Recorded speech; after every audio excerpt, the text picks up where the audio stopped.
We're going to start shortly, please. She got cherry lips, angel eyes. She knows exactly how to tantalize.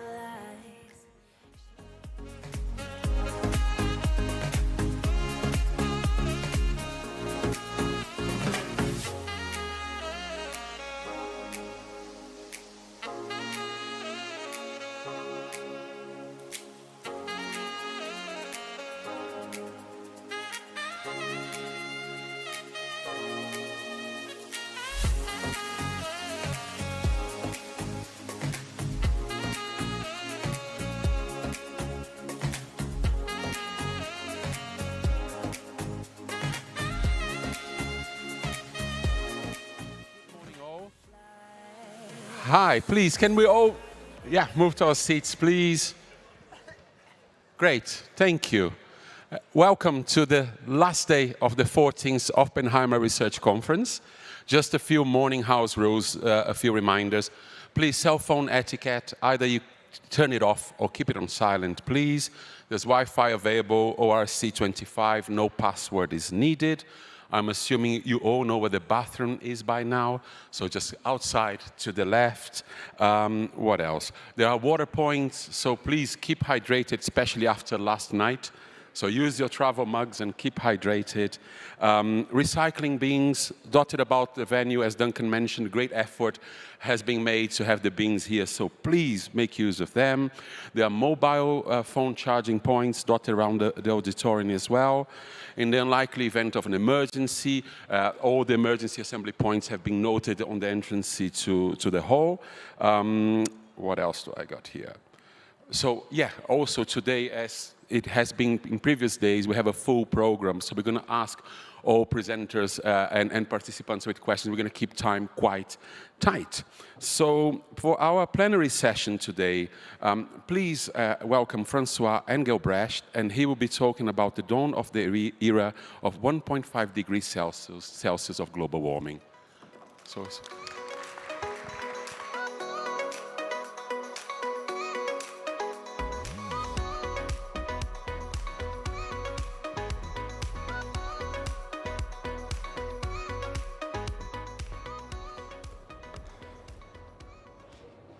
Good morning, colleagues. I'm very happy to join the conference right at the end.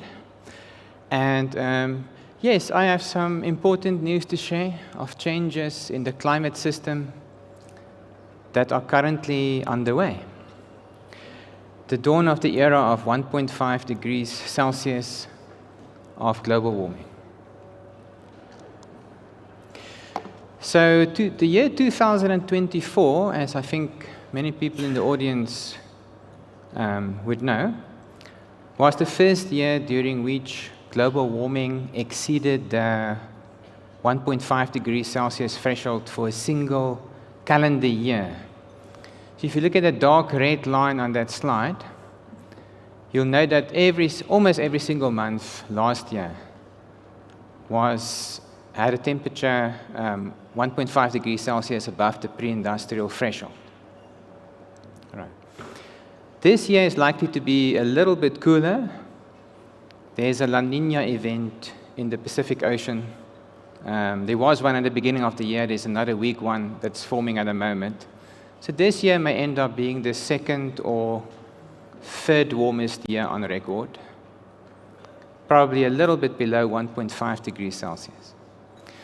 But the bad news is that the threshold, about the carbon budget that we have left to keep the Earth's temperature below 1.5 degrees Celsius will be burned up at the current rate of emissions in the next 3 years or so. And that means that the permanent exceedance of the 1.5 degrees Celsius level is now unavoidable. It will happen in the late 2020s, maybe early 2030s, but there's no realistic storyline that can prevent it from happening. And it's not just a statistical level. It's actually a threshold in the climate system related to certain tipping points And that's why there's a new era of climate change that's dawning at the moment. So the first important tipping point being reached right now, as has been reported recently in the latest tipping points report, is of course the die-off of the coral reefs. So already back in 2018, the IPCC in its assessment projected a 90% loss in the coral reefs at the global warming level of 1.5 degrees Celsius. And that is something that's being witnessed across the world at the moment. But the biggest tipping point of all, of course, sits in the big ice sheets. So the threshold at which the Greenland ice sheet will melt in an irreversible way is likely somewhere between 1.5 and 2 degrees Celsius of global warming. Right, so we are on the verge of triggering that irreversible change in the system as well. That will lead to about sea level rise in the order of 1 meter this century, 6 meters in the longer term. But I would like to talk today, I would like to get to talking about the biggest impact of climate change that we can expect here in Southern Africa, in a world that has warmed by 1.5 degrees Celsius. So I'll just briefly reflect on where we are in terms of the global mitigation effort.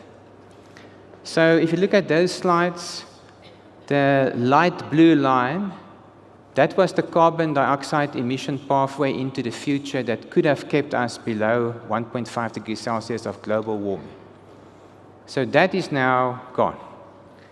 That was probably a fairy tale all the time, but it's gone now. That can no longer be achieved. We had to achieve, in that case, a 45% reduction in emissions by 2030 with respect to 2010. What we've seen since these scenarios were constructed around about 2015 were further systematic increases in emissions every year, with the biggest year-to-year increase observed from 2023 to 2024. All right, so we didn't give ourselves a chance of staying below 1.5 degrees Celsius. So the big question now is whether we can stay well below 2 degrees Celsius of global warming. So the dark blue line is a type of pathway that can still achieve that. But now we need the same scale of emission reductions in the next 10 years to stay below 2 degrees Celsius. At the current rate of warming, we will see the 2 degrees Celsius level around about mid-2040s. That's possible. So the other possibility is that fossil fuels will remain an important mix of the global energy system. And in such a case, global warming will of course reach even higher levels than 2 degrees Celsius this century. Now when those red lines were constructed around about 2015, they were being criticized as no longer realistic, that it's not realistic that fossil fuels will remain an important part of the energy mix. However, since 2015, things have changed. And now, of course, with the current administration in the US having this drill, baby, drill philosophy, that's a picture I took myself, by the way, from a television screen, when the words were said for the first time. And since we are now heading towards a world that becomes more polarized, I think, we're all aware of the current geopolitics, strong regional competition. This does not bode well for the global quest of strong climate change mitigation. So I would say it is not going to be possible to keep global warming to well below 2 degrees Celsius if the two superpowers in the world are not going to make it happen. If they're not going to use their economic power to make it happen and to give leadership in that direction, it's not going to happen. And the 2 degrees Celsius threshold will also be exceeded. And that's what we have to prepare for. The responsible thing is to prepare for that possibility, also in Southern Africa. So let us start to look at these projections of future climate change and bring the message home to our own region. So on this slide, we have temperature on the y-axis and time on the x-axis. That's just a typical point where climate change projections start with the level of global warming. So as you can see from those slides, the fossil fuel type futures take us to 3 to 5 degrees Celsius by the end of the century. 2 degrees Celsius can arrive as early as the 2040s, and a very, very, very drastic mitigation effort can still give us a good chance to stay below 2 degrees Celsius.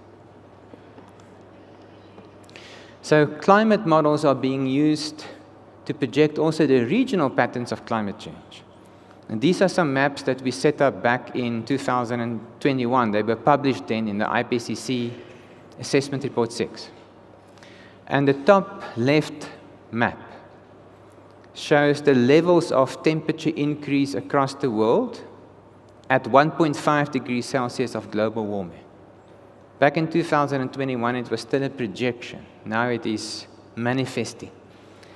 And maybe the most important thing for us to take note of here as Southern Africans is the high rate of warming in Southern Africa with respect to the rest of the Southern Hemisphere. So if we look at the last 50 years of temperature records, there's no place that is warming faster in the Southern Hemisphere than northern Botswana and southern Zambia. So our regional climate system, with the big high-pressure systems getting stronger in a warmer world, suppresses cloud formation, more solar insulation at the surface. It's well understood why our region, because of the regional climate system, warms up faster than tropical Africa or anywhere else in the Southern Hemisphere. That's important to take note of. So a world that warms with 3 to 4 degrees Celsius in the second half of the century is a world that warms in the order of 6 degrees Celsius regionally. And I think we can just all start to imagine what the impacts of that will be. Rainfall patterns, the world's getting wetter. A warmer world is a wetter world because a warmer atmosphere can hold more moisture, and there's more moisture evaporating from the oceans. But this is not true everywhere. The brownish shades on those maps show those few parts of Earth that are projected to become drier. That's unfortunately also here exactly where we are. Right, so we are in the subtropics. So the subtropical parts of the Southern Hemisphere and a few other locations such as Mediterranean, North Africa and Mediterranean Europe, a few such locations are projected to become likely drier in a future world. And that's bad news for us. We all know we live in a highly water-stressed region. If it becomes much warmer and drier, the options for adaptation will be limited. So at our institute, Global Change Institute at WITS, we also generate these more detailed regional projections of climate change. And that's what I want to show next as I work towards the key risks that are projected for our region. We nowadays do this through a WITS NetBank chair in climate modeling.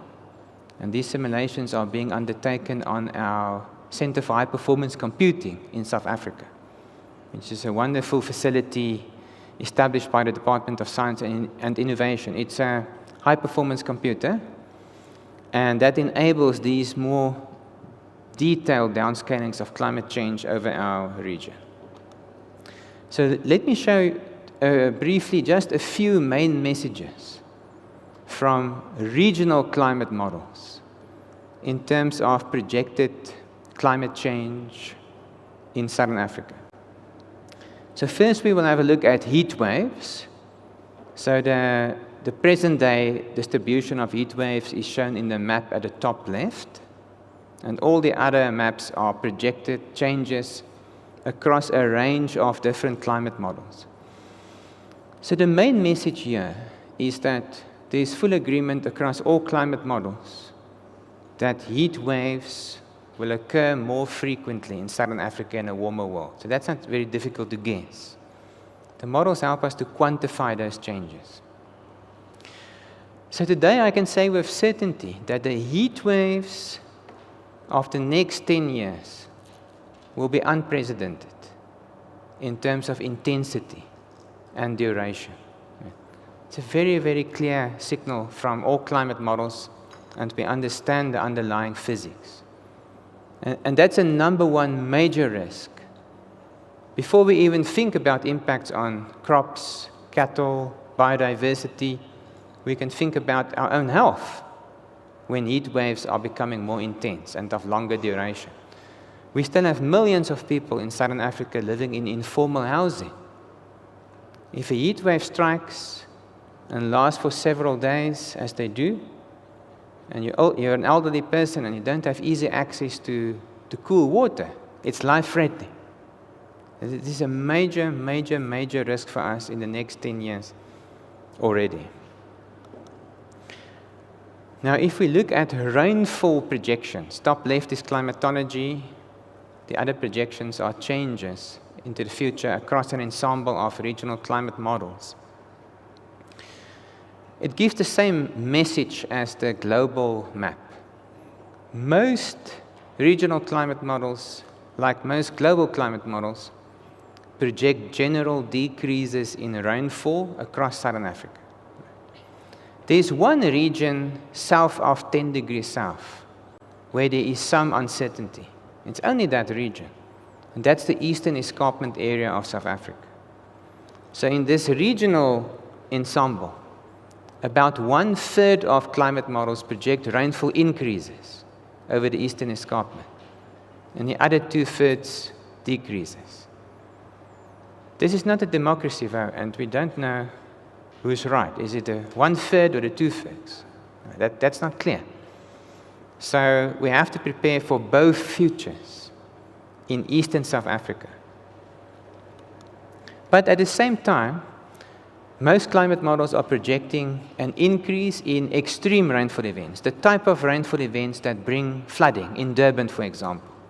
That type of event is projected to occur more frequently in Eastern South Africa, even though most climate models are projecting decreases in average rainfall. Most climate models at the same time are projecting increases in extreme rainfall. And that gives us an idea of the change in the nature of rainfall. What about soil moisture? All climate models agree that soil moisture will be decreasing. And that's because of the drastic increases in temperature. So the higher the surface temperature, the higher the evapotranspiration rate, and the drier the soils. And that has direct implications for the length of the growing season. It's getting shorter in Southern Africa. And the length of the burning season, that's getting longer. So to summarize the messages for Southern Africa before I talk about the major risks, in terms of the general patterns of climate change, I'll briefly summarize. It's a region with a very strong climate change signal in terms of temperature increases. The rate of temperature increase is very high compared to the rest of the southern hemisphere. It's a region that is likely to become generally drier, but there's uncertainty over the Eastern Escarpment area in terms of the average rainfall change. However, over that region, there's a very clear signal of increasing extreme rainfall events. And two other aspects I haven't mentioned and haven't discussed in detail is about the fact that we have very strong evidence of a shorter rainy season. So spring is clearly projected to become drier in these climate models. And at the same time, in terms of year-to-year variability, we don't expect major changes in terms of El Niño and La Niña. So El Niño-La Niña signal is projected by almost all climate models to persist into the future. And that's a bit of good news. It means even though the system is projected to become generally drier, there will always be good La Nina rainfall seasons. Of course, one needs to be careful, especially in the east, when a La Nina season is approaching in terms of flood risk in eastern South Africa. So now I'd just like to conclude, take maybe 5 minutes more, to talk about what we see at the Global Change Institute as our biggest climate change risks in Southern Africa from the perspective of climate hazards. Right. The first I'd like to talk about is the possibility of a category 3 to 5 tropical cyclone reaching us in South Africa. Right. So there has been one instance where a tropical cyclone moved into South African territory in the historical record. It's tropical cyclone De Moina, 1984, right? January 1984. When I mention this to my students, they don't have a clue what I'm talking about. But here I can see some people that will remember it. I also have a vague memory of it. Now, can we have a category 3 to 5 hurricane reaching South Africa? De Moina, strictly speaking, wasn't even a category 1 hurricane. So we did have 2 unprecedented cyclones in the last 7 years. Idai, 2019, category 4, and Tropical Cyclone Freddy, which was a category 5 cyclone east of Madagascar. Both of these cyclones eventually killed more than 1,500 people in Africa. They were the first tropical cyclones in the historical record that killed more than 1,000 people per cyclone in Africa. So we have strong evidence that tropical cyclones in the Southwest Indian Ocean, they are getting more intense and they bring more rainfall than in the past. But can they move southwards? And the answer is, unfortunately, yes. The Mozambique Channel is getting warmer. They can sustain themselves now further to the south than 50 years ago. And that is the insert there at the top, at the bottom right, is from a weather forecast issued, I think it was in February this year. A weather forecast actually showed a tropical cyclone going to Durban earlier this past summer.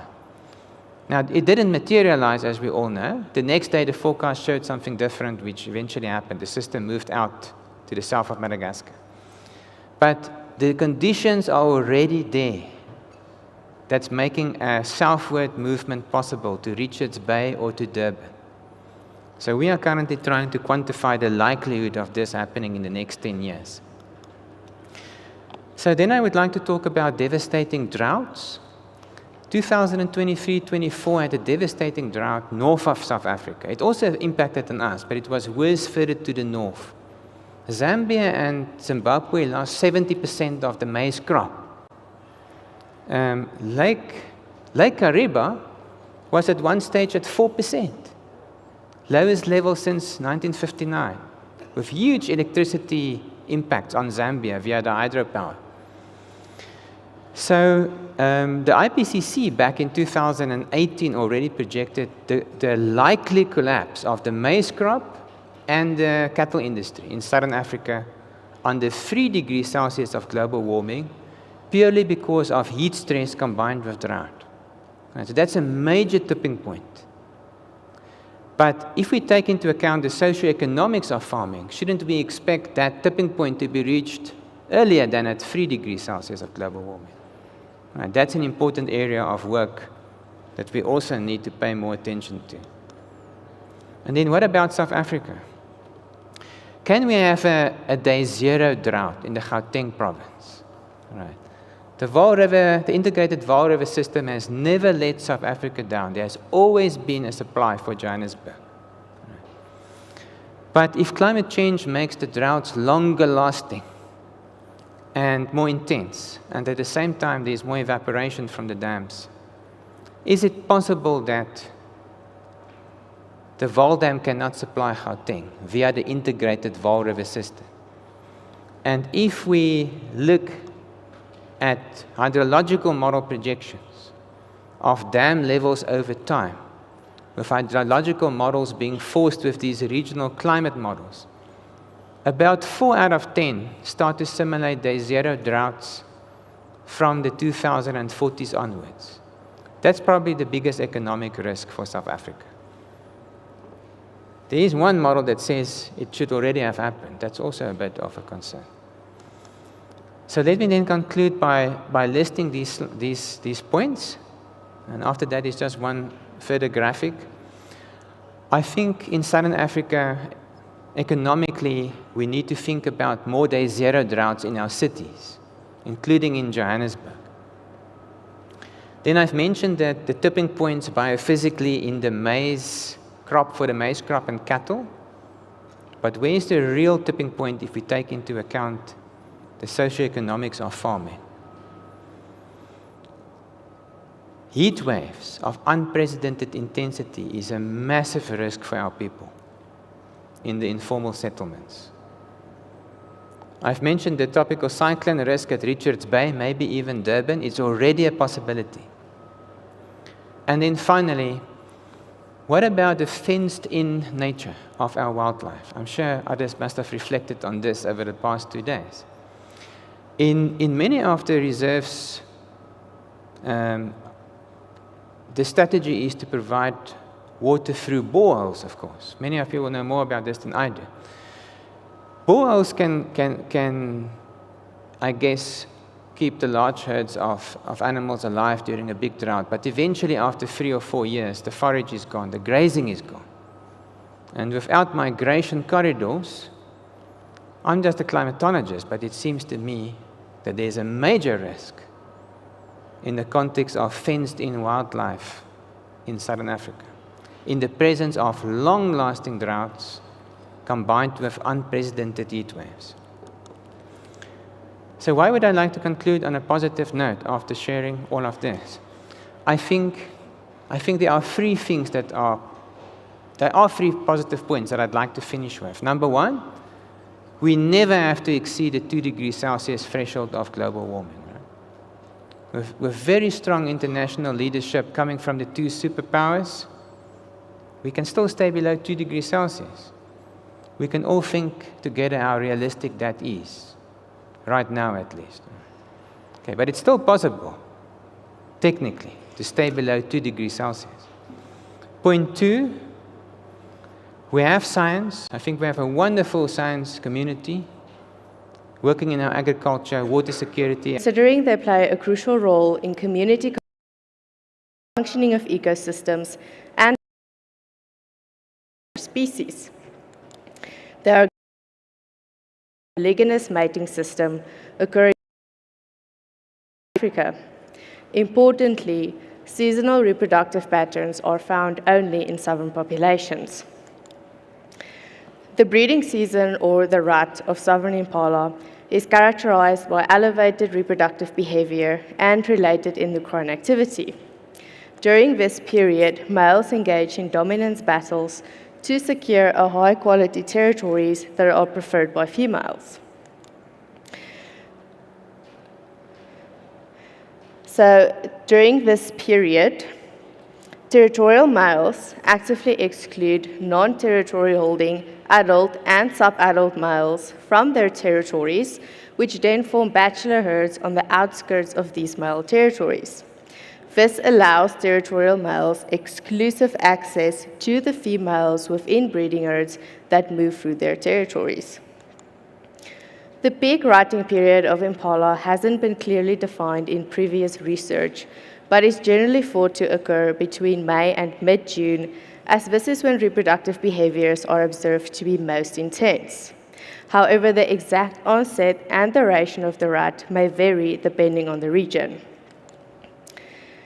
In response to cues signaling the reproductive season, a hormonal cascade is activated, triggering the production and the release of androgens, such as testosterone and progesterone, into the bloodstream. These hormones trigger physiological and behavioral changes that support reproduction into the bloodstream. These hormones trigger physiological and behavioral changes that support reproduction. When an animal perceives a challenging or a stressful stimulus, on the other hand, a similar cascade is activated, leading to the production and the release of glucocorticoids like cortisol and corticosterone. This response enables the animal to better cope with acute stressors. Once these hormones have carried out their functions, they are converted in the liver into inactive metabolites that are eventually excreted through urine and feces. This allows us to study reproductive and stress endocrinology in a non-invasive way. Despite being widespread and readily observable, impala remain poorly studied in terms of how their behavior and endocrine patterns vary across the phases of the rut. So therefore, we set out to investigate the reproductive behavior, space use, and changes in FAM and FGCM concentrations during the pre-rut, rut, and post-rut phases. More specifically, we assessed the spatial responses of breeding and bachelor herds to the phases of the rut, and we characterized and compared the FAM and FGCM concentrations of territorial males, bachelor males, and females over the rut phases. Data were collected at Salperian Nature Reserve in the South African Highveld. The Wilge River runs through the reserve, dividing the Izimvelu and Botlokwa sections in the west from the Salperian section in the east. As a prerequisite for conducting rut-related studies in impala, the onset and the end of the rut must be determined. So to do this, we recorded a range of reproductive behaviors from the 7th of March until the 1st of September. Given that all the precopulatory behaviors we recorded occurred throughout all the phases of the rut, we identified the peak rutting period as the time when mounting behavior was recorded consecutively each week. So from these results, we identified the rut phase as occurring between the 9th of May and the 15th of June. During the same period, we observed territorial males and females in breeding herds, as well as adult and sub-adult males in bachelor herds. During each observation, we recorded their geographic coordinates and collected fecal samples deposited during observed defecation events. The fecal deposits were subsequently analyzed to determine the FAM and FGCM concentrations within each sample. So for this presentation, I'll be focusing only on the results from the males due to time constraints, but please feel free to catch me during the next tea break if you'd like to hear more about the females. So overall, territorial males had higher FAM concentrations compared to adult and sub-adult bachelor males across all the phases of the rut, and they also showed higher FGCM concentrations during the pre-rut and rut phases. This is likely due to their increased aggression and more frequent involvement in energy-intensive agonistic interactions, as well as reproductive behaviors during these periods. When we looked a bit more closely, we noticed variation in resource availability across the reserve. Permanent water sources and the surrounding nutrient-rich vegetation were less abundant, more spatially isolated, and more unevenly dispersed in the eastern section compared to the western section. So consequently, we also divided the hormone dataset into eastern and western subsets and analyzed them separately. So what we found was quite interesting. So territorial males in the east showed peak FAM concentrations during the rut phase, whereas western males had peak concentrations during the pre-rut phase. In contrast, territorial males in the east had peak FGCM concentrations during the pre-rut phase, whereas those in the west peaked during the rut phase. So these differences can be explained by environmental variation between the reserve sections, which in turn shaped social dynamics. So in the east, resources were less available and accessible than in the west. As a result, eastern females likely began physiologically preparing for estrus already during the pre-rut phase, whereas Western females likely only did so during the early rut phase. We see this reflected in female FAM patterns since testosterone acts as a precursor to estrogen. This suggests that Eastern females may have advanced reproductive events as an adaptive strategy to ensure that mating occurs before conditions worsen further as the dry season progresses. Because the timing of estrus is also influenced by social factors, territorial males in the East likely invested more in reproductive behaviors during the pre-rut phase to advance the onset of estrus, whereas Western males possibly invested more during the rut phase. However, investment in these behaviors comes at a cost, as it may reduce the time and energy available for defending territories. According to the challenge hypothesis, testosterone production increases more during male-male competition than during mating itself. So this explains why territorial males in the East had lower FAM concentrations during the pre-rut phase and Western males during the rut phase. Reduced investment in territorial defense actually allowed bachelor males to encroach on territories. Although territorial males do tolerate bachelors outside of their territories, those that approach boundaries might trigger increased vigilance, dominance displays, and active expulsions. Investment in these energetically demanding interactions likely account for the higher FGCM concentrations observed in Eastern territorial males during the pre-rut phase and in Western males during the rut phase. So what this all shows us is that impala adjust their behavior and endocrine responses depending on what's happening in their local environmental and social setting during the rut. This flexibility helps them get the best chance at reproductive success. So rather than looking at reproduction as an isolated event, we need to see it as a process shaped by the broader ecological and social context in which it occurs. From a management perspective, our findings highlight that impala within the same population can face different challenges. So in order to effectively manage the population as a whole, distinct strategies should be applied to different subpopulations, especially when they are separated by factors such as resource availability. And then finally, our findings are valuable for reproduction and stress management within impala populations, as knowing when the rut starts and ends may allow managers to plan activities such as controlled burns and game counts so they don't disrupt critical reproductive events and ensure that human interventions occur outside of this critical window. I would like to acknowledge and thank everyone that contributed to the study, and thank you so much for your attention.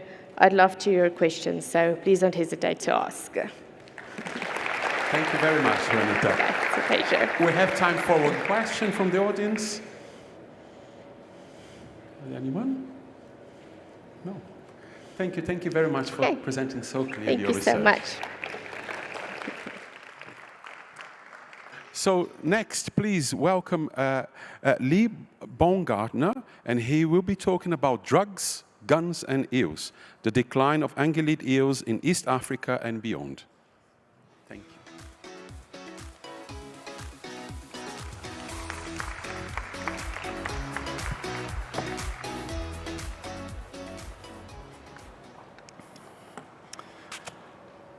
Okay, I'm sure most people here remember the first day of their jobs, or they might have even remembered the first day they went on their first field trip. And I'm going to share with you now the first field trip I ever went on. That was my office for the first field trip. It's the first day of my job. I finished university on the Friday. I drove to Sydney. We had a boat. We drove inland about 5 hours, and this is a place called the Bogan River. It's in the Murray-Darling Basin. And my job was I was with a small team of people, and we had to travel around the state. There's 300 sites we had to do that summer, and we had to catch as many fish as we could to establish the baseline of the rivers. This was a river health study. And I remember thinking, he said to me, what is my job? And the guy, the captain of the boat, Simon, he said, you just have to stand up the front of the boat with a net, and if you see a fish, catch it. And I said, I can't believe I'm getting paid for this. He said, we're on an electro-fishing boat, and I don't know if anyone's seen a big electro-fishing boat. It kind of looks like a Tesla Cybertruck turned upside down and floated into a river. It's a big tank of a thing. And at the front of an electro-fishing boat are these two arms, and they put electrical current into the water, and there's a generator at the back that runs the boat, and when you start the boat up, you hear this noise, beep, beep, beep, beep, beep, beep, beep. That means there's electricity in the water, and the captain goes, you've got two things to do. When that noise is on, look for fish, and don't touch the water. So I'm up the front, I've got my net, and I'm sitting there. Beep, beep, beep, beep, beep. Nothing. No fish. I look at him, and he goes, keep going, keep going. We go again, this time a bit longer. No fish. Nothing. This goes on for about 30 minutes, and I turn around in the room, I said, Simon, is this bloody thing working? And he goes, your job's to watch the water, just shut up and watch the water, because you could talk to your employees like that in 1997. Now, I'm sitting there waiting, and we fished, and I had this net, and I sat there for 3 hours. And in 3 hours, we did not catch a single fish. Not one scale, not one fish, we didn't see anything. And it was quite late in the day. It's getting to about 3 o'clock, and 3 o'clock, the sun's starting to set behind the trees, and Simon goes, we'll call it a day. So he stopped, we pulled the boat to the bank. We're all a little bit defeated, if I'm honest. We didn't catch anything. This was my first day on the job, and I had one job. And I remember just sitting there, and he turned that generator off, and everything's silent. We could hear some birds in the trees. There was a little bit of wind. I could smell the two-stroke from the engine that was hitting me. And I said to Simon, where are all the fish? Where are the fish? And he said, this happens a lot. He goes, I've been doing this for 2 years now, and we quite often go fishing and we don't see many fish. And he started to tell me all of the stories. We've built dams and weirs. We've polluted our water. We've got environmental... We've stopped our flows going down the rivers. We've changed everything. We've changed the habitat. And I probably learnt more in that afternoon than I did in 4 years of university prior to that. I learned a lot about rivers that day. And we packed up the boat and we finished, and I went on became a career as a scientist. And whilst that was a very hard day for me, because I learned a lot that day, it wasn't the hardest day I had of my career. That was 20 years later. And I was sitting in my office, and I had the old mobile phones. It was the first ones that could receive videos. And my phone beeped, and I looked up, and it was a landholder that I know that lives on a river a little bit west of us. And I opened up the message, and there was a video in there, and I played the video, and this is what I saw. He was riding his boat on the river that morning, and he'll slow down the video footage here. They're fish, dead fish.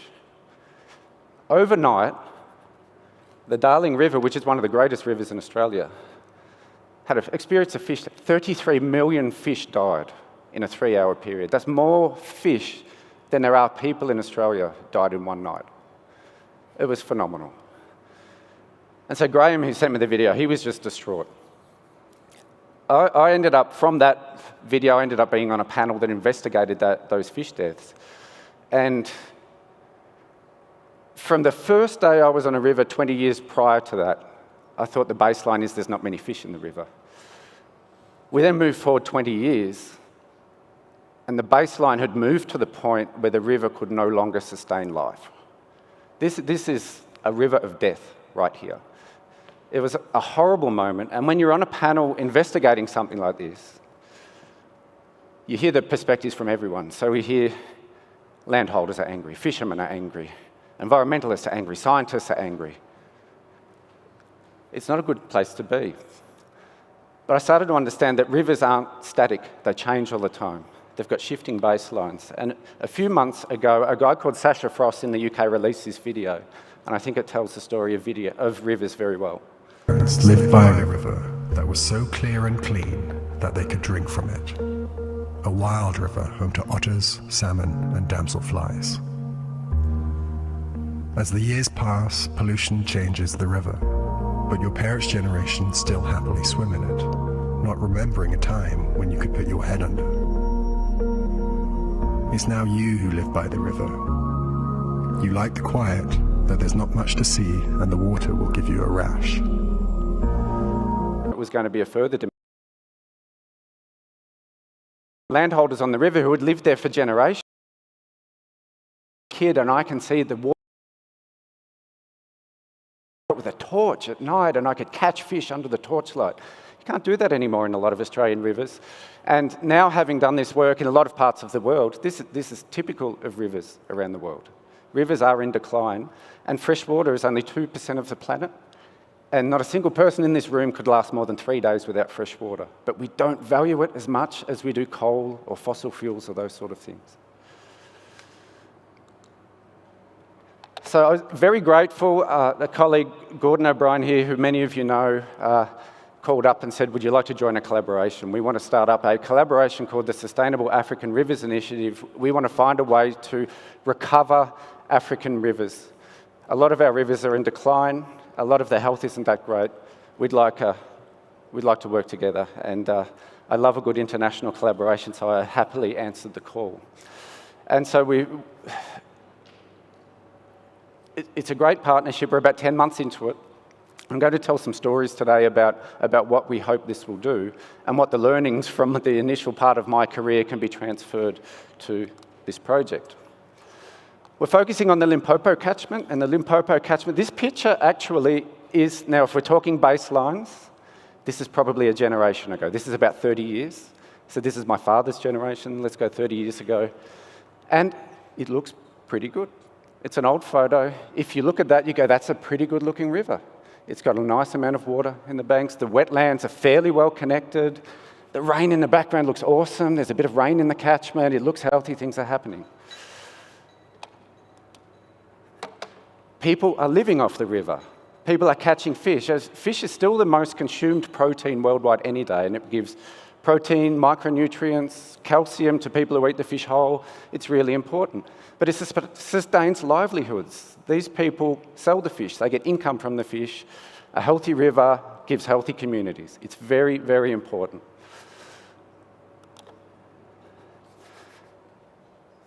But that's not the Limpopo today. These are just a few photos of the Limpopo. We could have filled up a lot of slides with bad news stories. There's fish kills. There are mining companies that are putting pollution into the rivers. That bottom photo is nappies, which are dumped directly into the river. And that puts a whole bunch of nutrients, which makes the river go green. It's not great. But if you want to work on something where the baseline's low, you're going to get good results. So we want to work really closely to try and turn this around. And it is completely turnaroundable because we did this to the river. We can undo this to the river. We just have to change a few things. And unfortunately, that ends up with headlines like this. And this is getting published in papers because people are angry.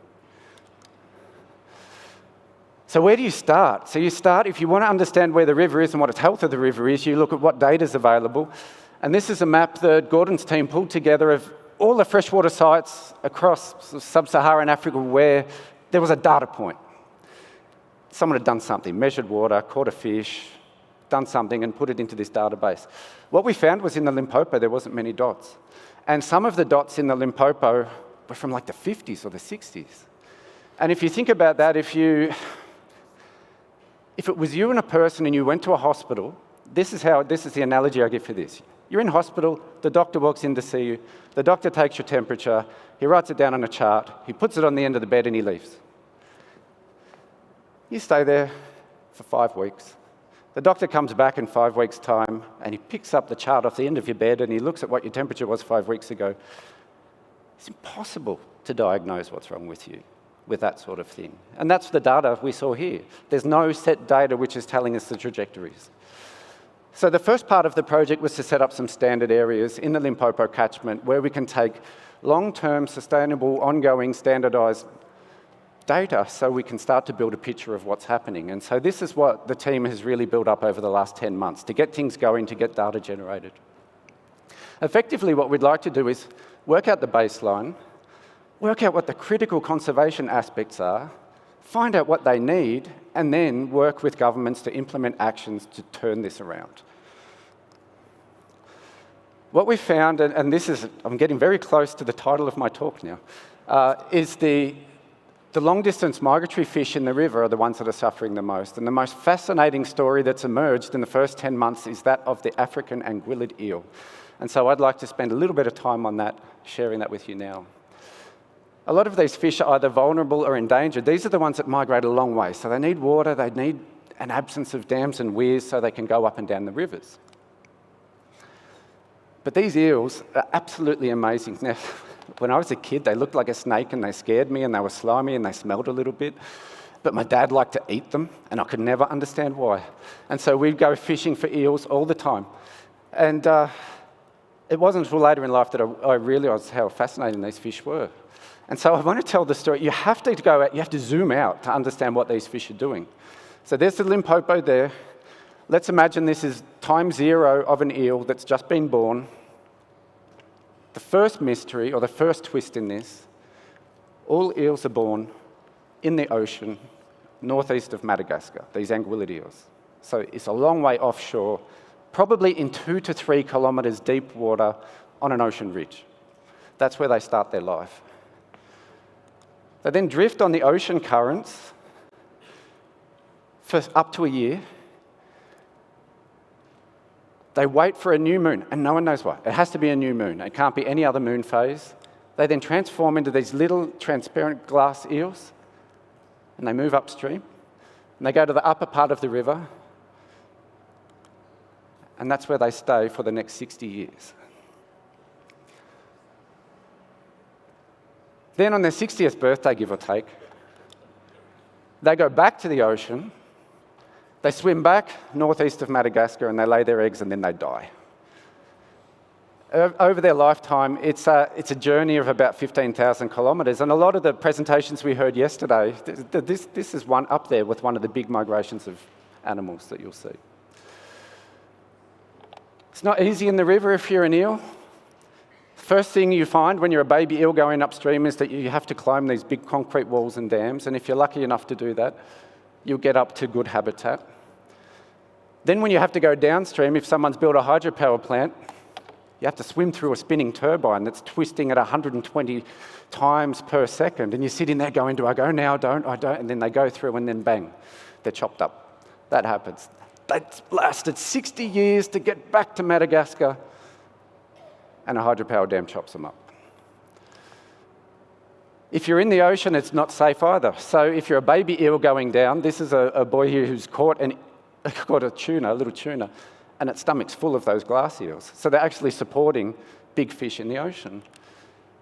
And if you're a big eel going back to the spawning grounds, you've got to dodge sharks and you've got to dodge whales. And we know this because some people have actually tag eels and try to track them back to the spawning grounds, and they've got temperature sensors in them, and all of a sudden you see the temperatures go 12 degrees, 24 degrees, 12, 24, 24, 37, 37, 37, because the only thing out there that's 37 is a whale's stomach. So they eat the eels. So that's an adult eel. This is a big one. This is fairly hard. So the adult eel has one job: to get fat. It has to eat as much as it can over 60 years to get as much oil in its body so that it can swim 4,500 kilometres. Because when they turn into a breeding eel, their backside closes over, their digestive system vanishes, it turns into gonads, and they've got one job, and that's to lay eggs, or to fertilise the eggs. They need enough oil in them to sustain them for a 4,500 kilometre journey when you don't eat. And so what that means is the eels are so oily, and that makes them tasty. And that's why my dad used to like eating them. And this is where the story has a weird twist. Unagi is a Japanese word for eel, and it's a delicacy in most of Asia. It's consumed in very high quantities. And I've even seen them in Australian restaurants. Unagi comes through in sushi restaurants, you see them all the time. The problem is, around about 40 years ago, most of Asia fished out their eel populations and they don't have enough to sustain the demand for them. And so the bad thing for that is if you like to eat eels and you fish them out, you can't actually breed them in captivity. There's no way you can breed an eel in captivity. And the reason you can't do that is because they breed 3 kilometres deep in the ocean. You can't build a hatchery that's 3 kilometres deep. So if you can't breed them and you don't have enough left, what do? You catch them from elsewhere and you ship them to Asia. And that's what's been happening all over the world. And these are the headlines here. Massive, in the late 2000s in Europe, tons and tons of eels were trafficked to Asia. And so this happened in North America and Europe as well. And in 2020, there was more eels traded to Asia than there were drugs and guns in the illegal market in Europe. 3 billion euros, a lot of money, just for eels. And this is what baby eels look like. And so when they're caught on the black market, $6,000 per kilo is what they command. And that's what they look like. Tiny little slivery eels, and they catch them in the hundreds, put them in a bag, put them on a ship, send them to Asia. So those grey circles there are all the areas in the world where they get glass eels. And so what was happening in the late 2000s was that Europe, North America, and from India, Bangladesh, the cartels were catching the eels and shipping them to Asia. Then Interpol got involved, and Europol got involved, and they cracked down on it. So what did they do? They moved to the areas where there's not as strong compliance. And so now it's happening in East Africa. It's happening in Indonesia really badly. That's a lot of work that we're doing. And so now there's eels being trafficked from all over the world to Asia. In our area, it's mostly Mozambique, where we're seeing this in Africa. So Madagascar actually has a legal glass eel fishery where they export eels, but there'd be no doubt some illegal activity there. But we do know through the work we've done in the last 10 months, there is a lot of illegal harvest of eels in Mozambique, and they're being shipped. And there's actually people in Mozambique who have been shipped from Asia to harvest eels because they owe money to people in Asia, and they have to pay off their debt by catching eels. That's how big this is. So what about the poor eels? That's how they live the rest of their life. They get stuck in these big tanks in these huge high densities, and they're fed this. It's like a white paste. I can't even describe what it is. And they just sit there eating that. They still fulfill their role of getting as fat as they can, but they no longer get fat to produce more eels. They get fat to feed the people who are going to eat them. And so that's the fate of most of the eels that are trafficked via this. So if we go back to the Limpopo, what does that mean? We really want to see the Limpopo, because this is such an amazing species, we want to see eel populations in the Limpopo healthy. We want to see the glass eels free of harvest. We want to see the big eels up in the high ends of the system living happy, healthy, long lives. But we want to see that of all of our fish, but because the eels are so popular and they've got such a fantastic story, that's what I'm focusing on today. And that will take a little bit of work. Now, Gordon showed me a picture yesterday from 1967 of a dam that was built in the Limpopo, and the whole front of the dam is covered in glass eels trying to swim up. And that was 1967, so that's only, what would that be, 2 or 3 generations ago, and the baseline has changed. We don't see that much anymore these days. And that's because that's the Limpopo. The picture I showed you earlier of the Limpopo, that beautiful catchment, has changed. The baseline has changed in 30 years. There's not that much water there anymore. There's blue-green algae, there's nappies in the river, but we can turn it around. Now, I showed that cartoon earlier about the shifting baseline, but I chopped it in half because I wanted to end on a really positive note. So here's how Sasha Frost ended his cartoon. Lives can go 2 ways, through education and community engagement, environmental protection and restoration, we can head towards a world brimming with life. By understanding what we've lost, we can make way for its return.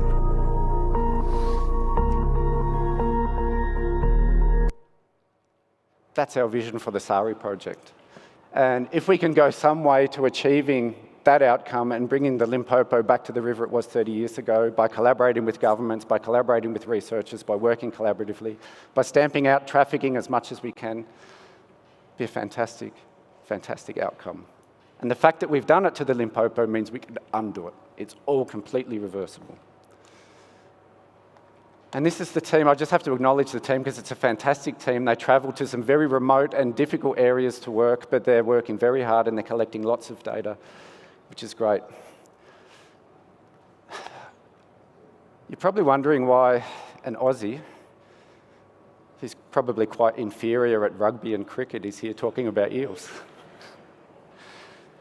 And the thing I didn't show on one of the slides earlier is, and the reason we responded to Gordon's collaboration is because that little spot do it. And that's me. Thank you so much. Thank you, Lee. Thank you very much. Incredible.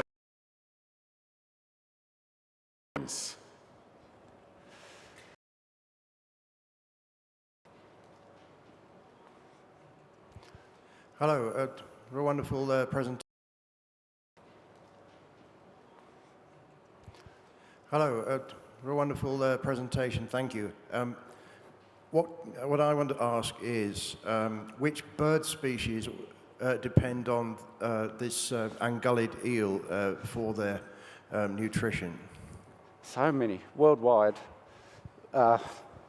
Cormorants, shags. We see the fish.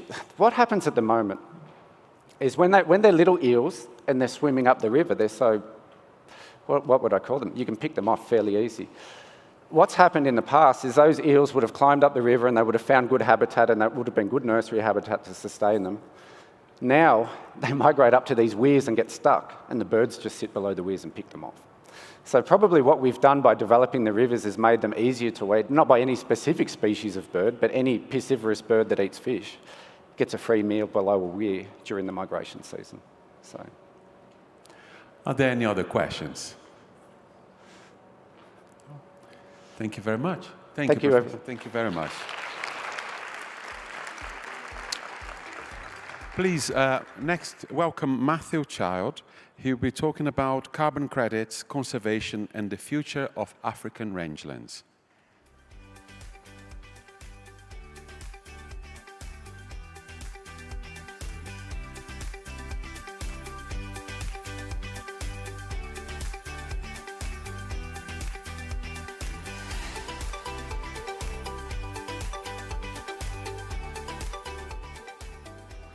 Good morning, everyone. Thanks so much for giving me the opportunity to speak to you. My title, actually, as it was being read, sounded very grandiose, a lot more grandiose than I anticipated. But actually, it is really significant. And we heard this morning from the plenary that climate change is going to be wreaking havoc on our ecosystems in Africa, and none more so than the biophysical response of our rangelands to climate change, to increased warming, increased carbon dioxide levels.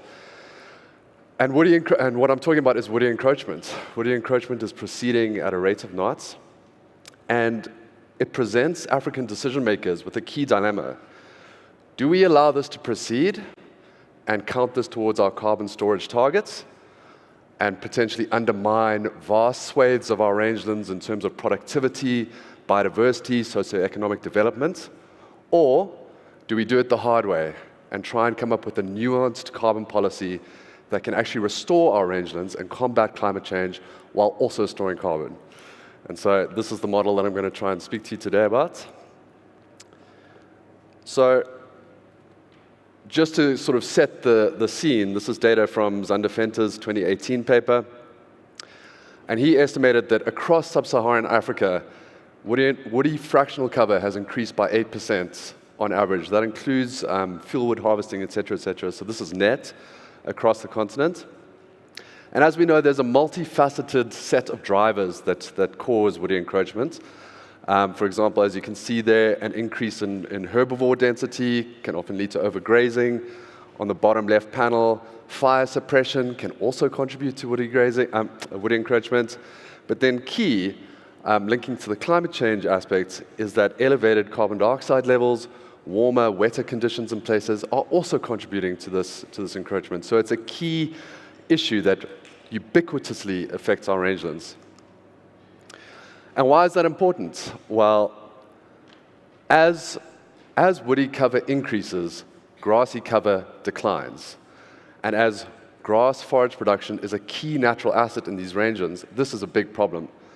Not only that, but it also decreases the amount of water in our systems through increased evapotranspiration of the woody elements, as well as soil water retention, et cetera, and it's causing a loss of biodiversity in terms of specialists that occupy these grasslands, as well as a loss of heterogeneity in our systems. So this is a big problem if we actually care about the resource base of these rangelands, as well as protecting biodiversity.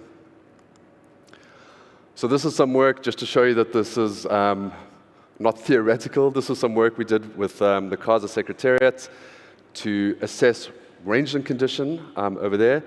And it really is quite striking.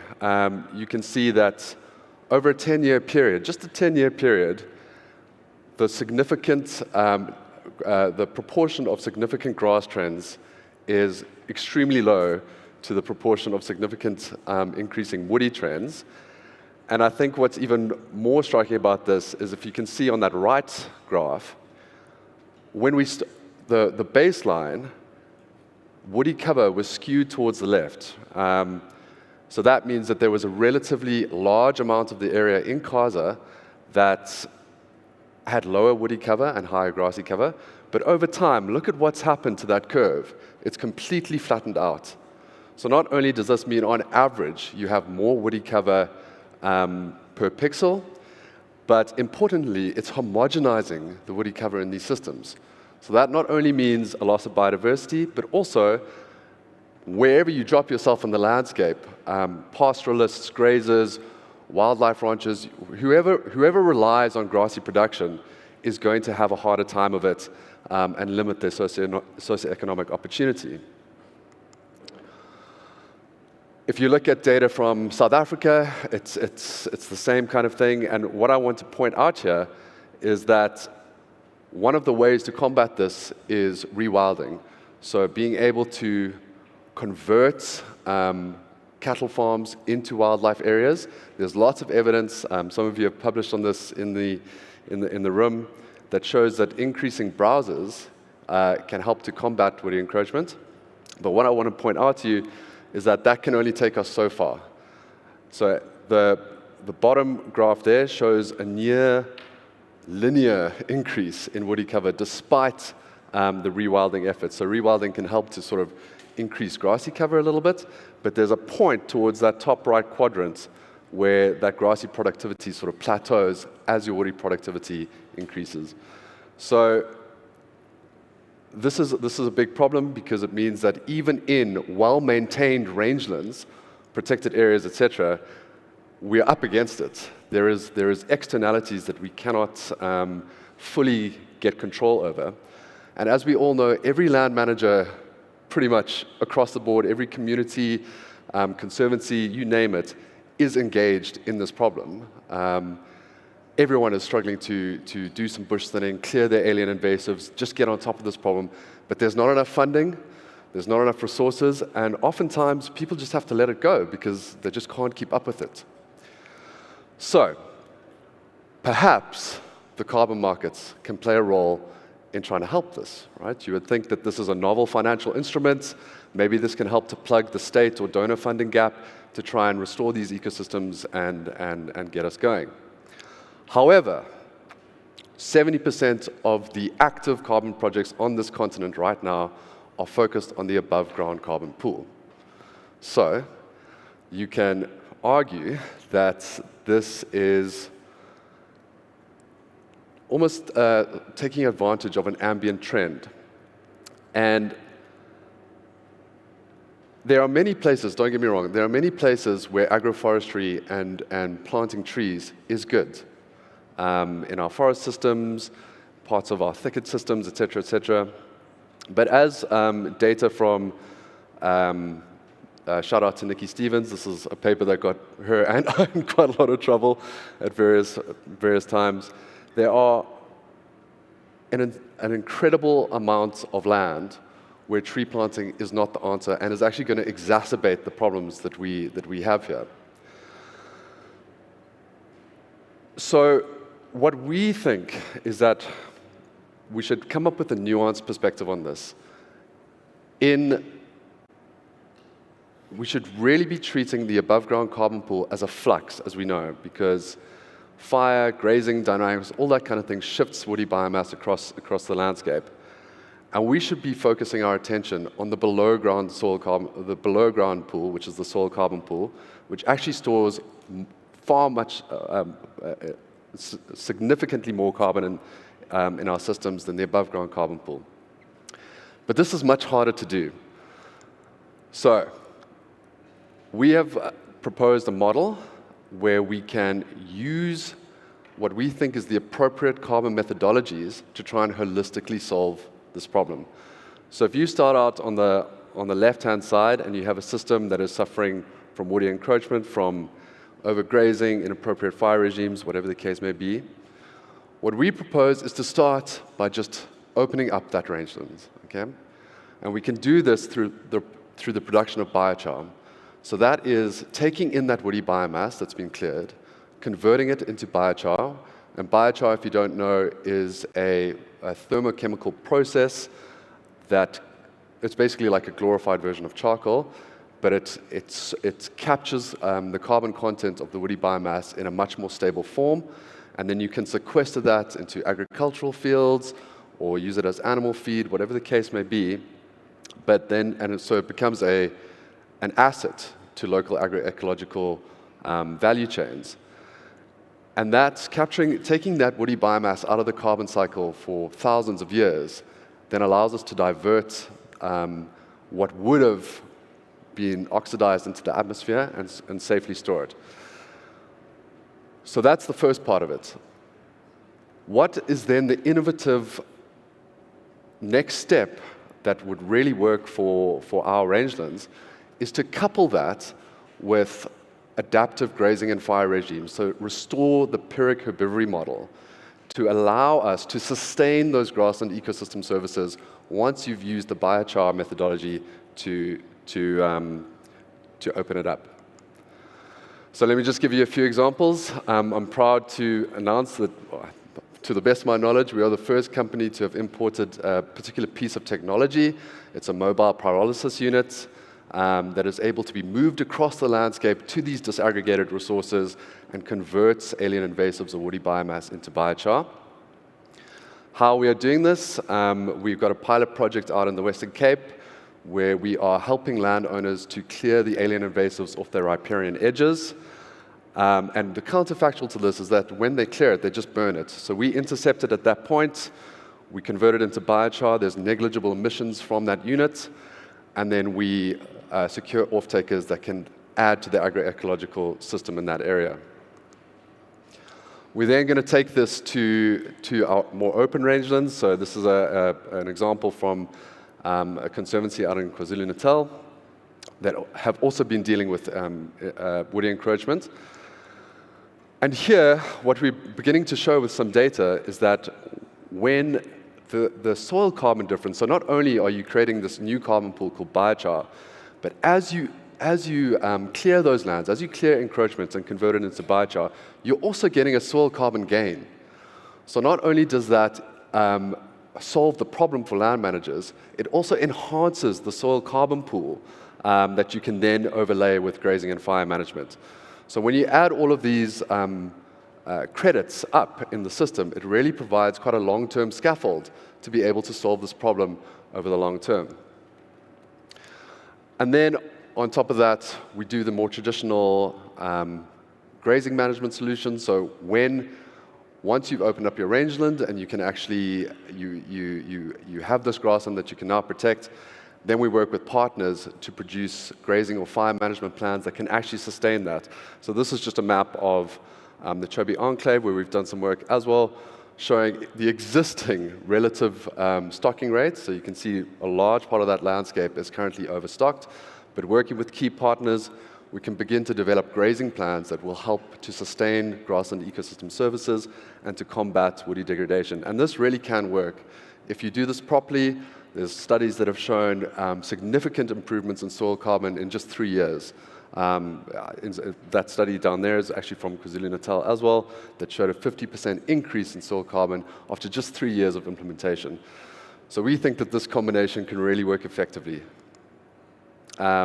This is just an example from Swalu, where we've got an active project running, and they're a similar thing through their climate change mitigation strategy. They were able to bring the proportion of grazers to browsers down, alleviate grazing pressure, and we've been able to model the sequestration in those soils since then, which has been significant, and that system is now eligible for credits. Thank you. So this is just an example of how this can actually work in practice. And lastly, we feel that there are many mechanisms to scale this kind of model up. We've just completed the carbon feasibility for sandparks, where they were looking to assess the viability of using carbon finance to meet their protected area expansion goals, which is really, really significant. And there we did really detailed case studies of exactly how the focal protected area could form the keystone of a sort of landscape scale approach to carbon. And we found that pretty much every cluster in their protected area footprints can be viable if you use this sort of combined model. So what I'm trying to say with that is that this is our opportunity to promote a science-informed, and Sally mentioned yesterday that we are working with the Future Ecosystems for Africa program to translate the science into decision support tools or project design that optimize biodiversity, carbon, and socioeconomic upliftment in ways that can bring a global south voice to what our grasslands and grassland savannas should look like, how we can promote all three of those factors. And through partners like Sandparks and many others, there are mainstreaming routes to being able to actually scale this up and resist the temptation to actually just go and plant trees everywhere and count that as carbon. So here I think we have a viable model that can provide policymakers, investors, landowners with an alternative that not only fights climate change, but actually enhances their enterprises, can improve their ecotourism offering, can generate regenerative agriculture enterprises, et cetera, et cetera. And if it works, I really think that this is probably the closest thing to a silver bullet that the carbon market can see, and I think we should be promoting this kind of thing. So thank you very much for listening. Thank you very much, Doctor. Fantastic to see some solutions, isn't it? And if you heard me speak before, especially if they are agroecological, I think there's a great future. There's a question from the audience here.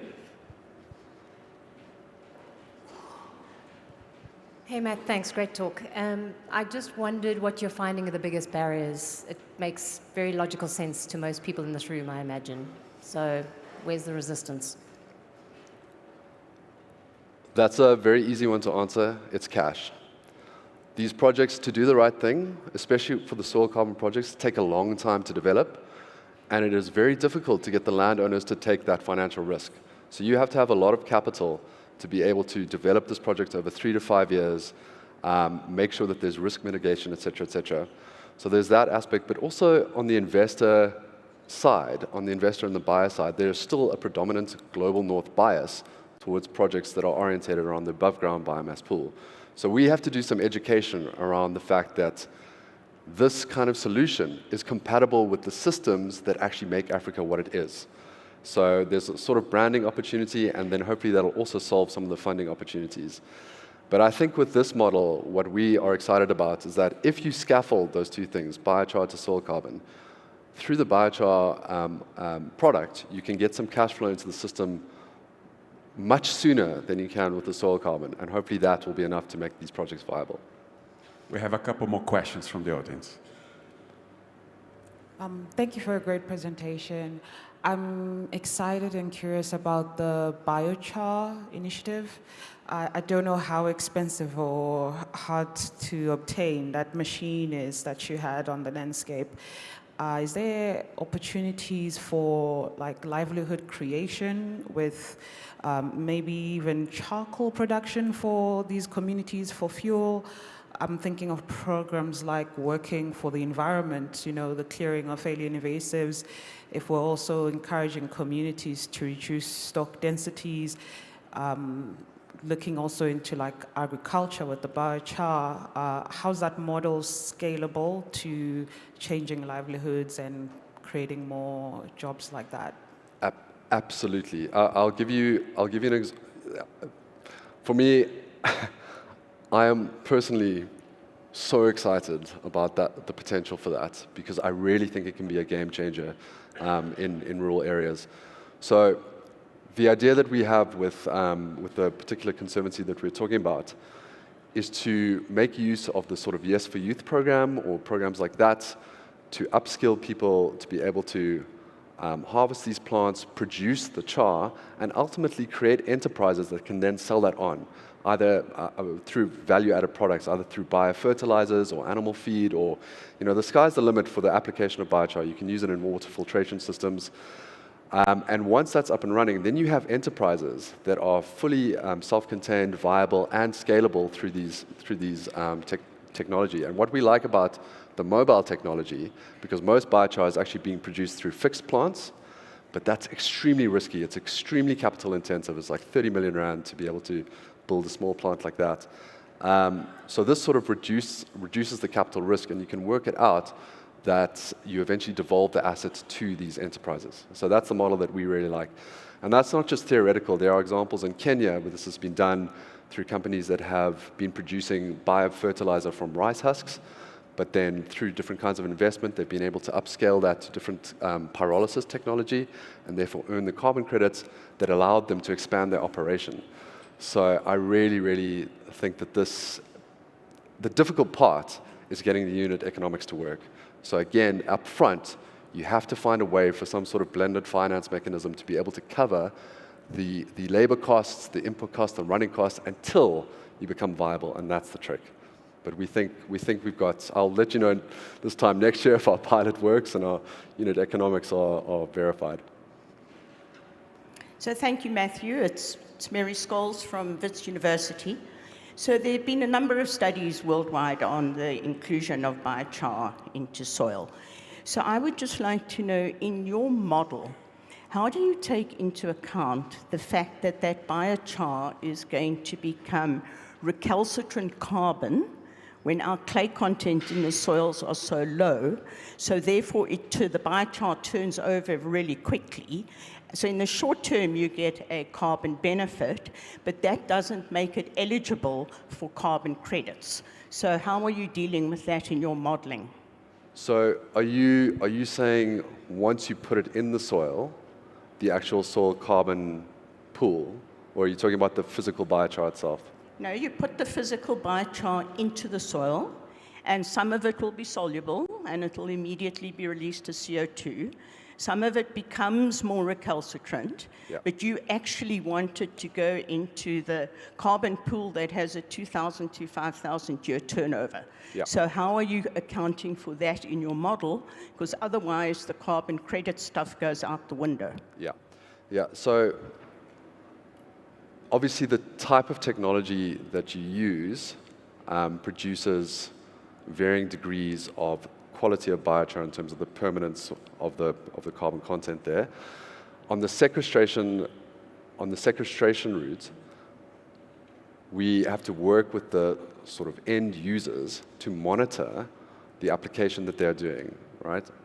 And then obviously to earn credits over the lifetime, you have to be able to prove that that carbon fraction is still intact.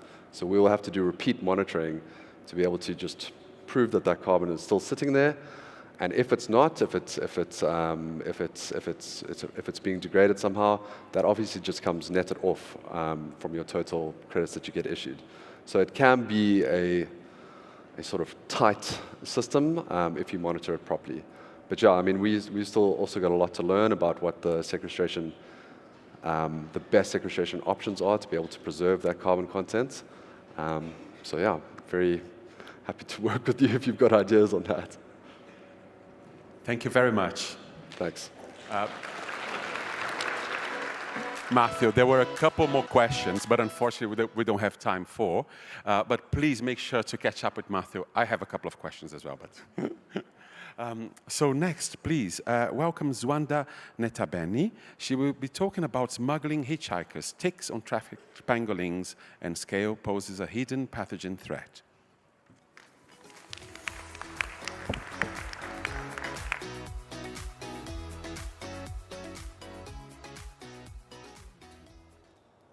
Hello, hello, hello. Okay, thank you. Good morning. So we about almost all the aims that we wanted to cover. So one of my mentor, who is the founder of African Pangolin Working Group, who is Professor Ray Jensen, he called me to his office. He was like, maybe I might have a project for you, which you may be very interested in. It's on the most harvested, or let me say smuggled mammal globally. So while we were walking to his office, I was thinking, could this be rhino? Could this be? And then when we got there, on his table, I saw a little guy like this. And then I was like, okay, he's fond of pangolins, is fine. And I was so embarrassed to know that these guys are mammals. I was last year's age when I know that they are mammals. But it's okay because I know some of you didn't know that, right? Right? Okay. All right, it's okay. So, all right, as I've already said, they are small mammals, and according to me, those scales were soft. But I've just learned that they are keratin scales that are very hard, and they protect them from other predators. Their whole body is used for something, like medication. Their meat is eaten, is edible, and their nails are used for some kind of, let me say, witchcraft. Or something like that. So they have very long tongues, which comes in handy in foraging as they feed on ants and termites. So globally, there are 8 species of pangolins, 4 which are endemic to South Africa, and the other 4 are only found in Asia. But just recently, there's been a mysterious pangolin species that was found in confiscated scales in Hong Kong between 2012 and 2019. So the most challenging thing that pangolins are facing is being most trafficked. And due to that, 50% of African species are now listed as endangered, and the other 50 are listed as vulnerable, while 75% of Asian pangolin species are listed as critically endangered, and they may be facing a brink of extinction in the next, I don't know, 5 or 10 years. And the remaining part is endangered. So all this is because, obviously I've mentioned, it's because they are being harvested, they're being smuggled, and this is mostly happening in Asia because they're producing all sorts of traditional medicines, and now it has shifted to African part. Now African pangolins are needed to meet the demand market in Asia. So all these pangolins are now listed in Appendix 1, which prohibits their trade. But even though it is like that, we still see cases of pangolins being smuggled from Africa, within Africa and outside of Africa, particularly to Asia. Okay, this is not the updated, but I'll go on anyways. So, as I've already said, they are things like habitat loss, but the most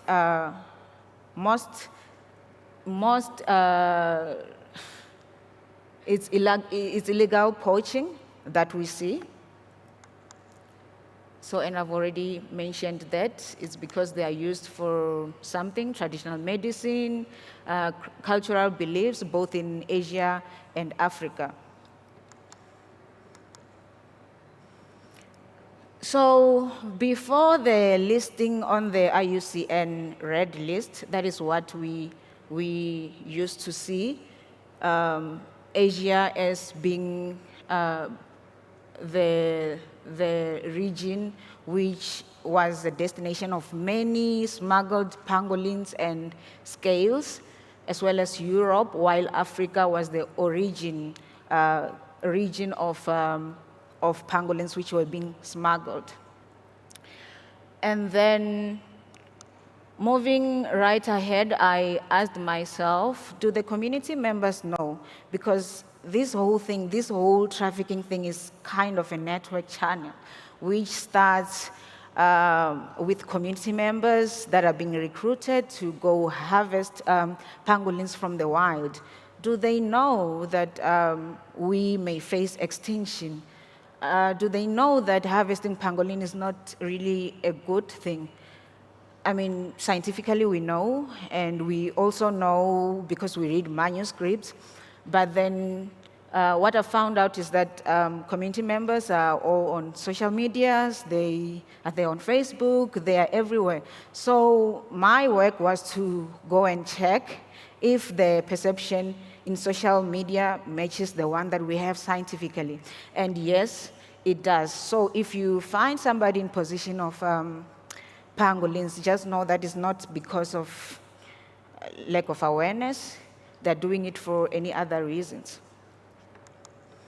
So moving along, what do they carry under their scales? What are they carrying from Africa to other countries? And this was motivated by that study in 2015, where they found bacteria, they found ticks, and they found mites under that. So we went on and we were working with rehabilitation centers as well as Chinese ports in our work. So any confiscated live pangolins were sent to rehabilitation before release. Then we asked staff, can you maybe collect anything that you find under their scales for us, please? And then we also received 9 bags full of scales that we did work for ourselves. We went in, scratched under the scales and all that. So from the live pangolins, we had 17 specimens that were representing 3 African species. And then we found a lot of mites and ticks. We sent mite for identification elsewhere, and then we proceeded with ticks, since we had somebody who can identify that for us. We used both morphological and molecular taxonomy. For molecular, we used the 16S RNA fragment. So that is our results. We found 5 tick species across 3 pangolin species. And then most of our morphological work was actually backed up with the molecular work. And then prior to our study, there were no sequences for that particular species, Tereli. And then we found out that all our O compactus, Ornithodorus compactus, had 98% match with Ornithodera mobata, and this just brought a contradiction, not a match between the morphological and molecular work, and we really understood that because our taxonomy was done on nymphal stage, wherein the ticks on the nymphal stage lacks distinctive characters, so they look the same. Hence, you can misidentify one for the other. So the other thing that I asked myself is, are these tick species that we found on pangolins really a threat? What do they bring? And the answer was yes, because they are vectors of various diseases, such as those that are listed there. They actually affect our red blood and the white blood cells. And then those pictures are just some of what happens when you have heavy infestation of these ticks.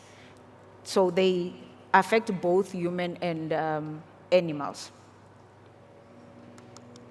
So our study just supports what was done in 2015 with one edition of, with additional first report of A. hebraeum in pangolins. And also we had 5 species that were vectors of different diseases.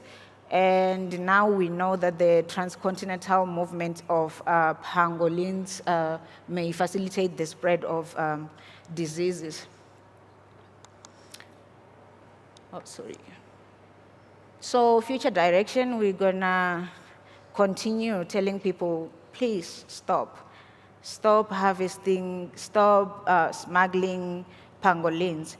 But then I think this time around we need to add in the fact that if you cannot do this for money, because most people are doing this because they are unemployed.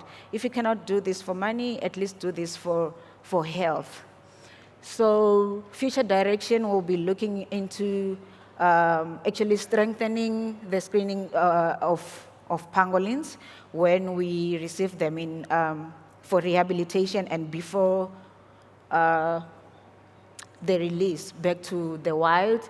We might also have to look at integrating ectoparasites monitoring into wildlife trade surveillance program, and also enhance awareness among wildlife officers and our vets about the zoonotic risk. Also conduct further researches, look into other ports, look into other rehabilitation center, because we might have more than we think. So for more information, you can go there and also go on Netflix, watch that movie called Kulu. I don't know if you know it. Kulu, K-U-L-U. So thank you. Thank you very much, Wanda. We have time for one quick question from the audience. Thank you. Well, please do catch up with Wanda if you would like to ask her questions afterward. Thank you very much. So next, please welcome Tim Forsman, and he will be talking about Tulamela, gold, human burials, and a forgotten African kingdom.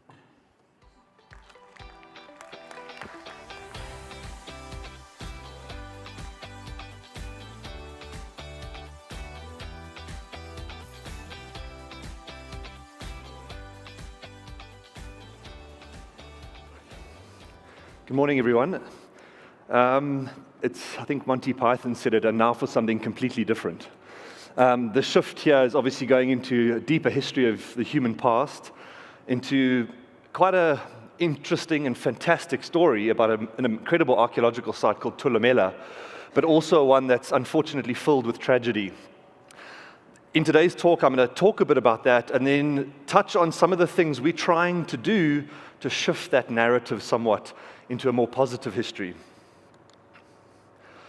Tulamela is located in northern Kruger National Park, just south of the Luvuvu River, As you can see on the map here, there's a couple of other sites, or 3 other sites that are indicated. Makahane to the west, Gualala Hill to the east, which I'll talk about at the end of my presentation, and then Deku. Deku is the village that the Makuleki people lived in and were removed in 1969 by the apartheid government. That area north of the Luvuvu River, up towards the Limpopo River, is now part of the Makuleki Contractual Park, leased to sand parks. These are not the only archaeological sites in the area. We've been surveying this landscape for 2 years nearly, and we've got about 100 archaeological sites dotted around this region in various different locations, and that spans from the earlier Stone Age, so from more than 250,000 years ago, all the way through to the early 1900s. Finding sites is a challenge. This is the Luvuvu River. It's an incredibly beautiful gorge along the Luvuvu River called Lana Gorge. Some of you may have visited it. From where the photographer's standing, it's an 80-meter drop down onto the river, so it's quite a tumble if you misstep. That sandstone exposure is a pretty substantial block of the landscape, and moving through it is incredibly difficult. As you can see, steep rises, there's lots of ridges and koppies behind this river region, and the vegetation is fairly dense. Thulamela is located on the top left of this image from your perspective, where you can see the river in the distance. Thulamela is down there and on the right-hand side. In fact, it's on the very edge of this sandstone exposure on the eastern side. On the western side, also on the edge, is Makahane, one of the other sites that was shown in the map. For a long time, Thulamela wasn't known. It was whispered, it was stories. There were rumors that it existed. In the 1960s, work was carried out in Northern Kruger National Park at Makahane, and no one knew of Thulamela at that stage. In the 1970s, the Mazarini ruins near Palabora was excavated, and interest in the history of the park increased. And the stories fell on Tol Pienaar's ears, who asked his rangers to keep an eye out for something fantastic in the northern part of the park. On a routine inspection, climbing this hill, which interestingly has a name, and the name is Thulamela, which is where the name of the site comes from, he found this series of stone walls. He alerted Tol Pienaar at the warden, and a team was fairly rapidly assembled. They went up north, and after about a week, they were able to confirm that the site over here was something quite spectacular. And so they decided to investigate it further. In 1990, some work began, some limited excavations. This is the Luvuvu River. That's Crook's Corner over there, another angle of Crook's Corner, and then just some buffalo, just because it's a conservation conference.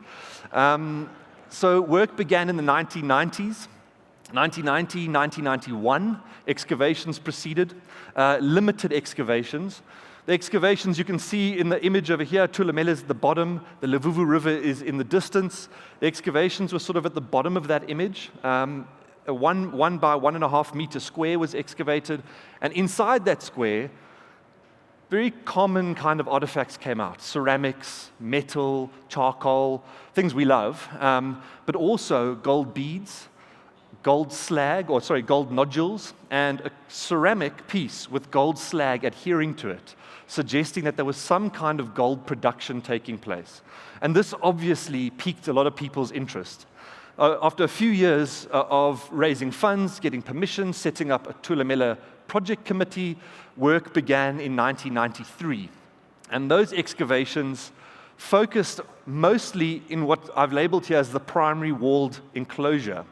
So this is just a map of Thulamela. If you look beyond that dashed line, there's not much there in terms of walling. All the black, darker lines are stone walls, so you can see where it's concentrated. But this entire hilltop area spans about 9 hectares, and the excavations only focused on that primary stone-walled area. So this is the citadel, to use sort of a Eurocentric term, the citadel of Thulamela, where royalty, elites, wives, and so on would live. The excavations were mostly conducted in this gray blob, which is a midden. A midden is essentially just a refuse pit. And we love them because that's where all of your cultural waste, broken pots, food gets dumped. So for us, that's fantastic stuff. And that's where most of the work was carried out. They found, they had a whole series of different changes in the archaeology. So on the right-hand side, these are just soil horizons, just different stratigraphic horizons. Don't worry too much about that. But on the left-hand side is a series of radiocarbon dates. And these are quite interesting. The top date shows us that there was a presence on the site, a human presence on the site, from just before 1200. And that extended, it picked up around 1350 perhaps, and extended all the way until just after 1600. So what we're looking at is potentially an occupation on Thulamela Hill that starts before the appearance of Mapungubwe. Mapungubwe is the first urban center, the first state-level society in Southern Africa. Elites living up there, huge amounts of wealth, a massively transformational period. This site was occupied during that period, and that continued until the mid-1600s. Some of the fascinating finds that came from the work were 2 human burials. On the left-hand side, the green line going up to that enclosure, that's just a drawing of that enclosure. There was a female found. She died between the age of 45 and 60. She was in very good condition. She exhibited some malnutrition at a very young age, but other than that, she was particularly large, 1.86 meters high. And on her right wrist were golden bangles. So when they decided to excavate this in collaboration with the communities, they chose to look for additional potential burials, and they found another one in the enclosure on the far right. This was a male, also between the ages of 45 and 60 years old, but his bones, unlike the females which were lying on her side with her hands tucked in, a very common position for burials, his bones were bundled together, tied together, and placed on top of them was a trove of golden finds. An incredible variety of gold, in fact. They dated both of the skeletal remains. Oh, and by the way, he did have injuries that possibly led to his death. He may have been stabbed as well.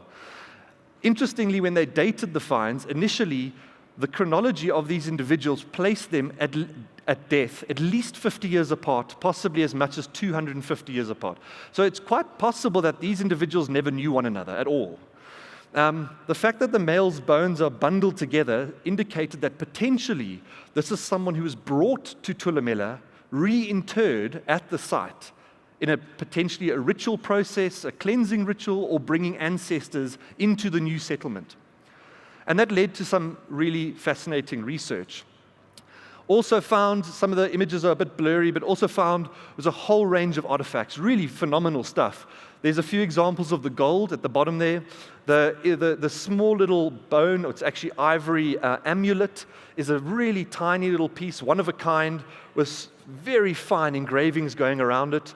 The A at the top there is a metal gong, also very, very few found in Southern Africa. There's some broken ones from Great Zimbabwe.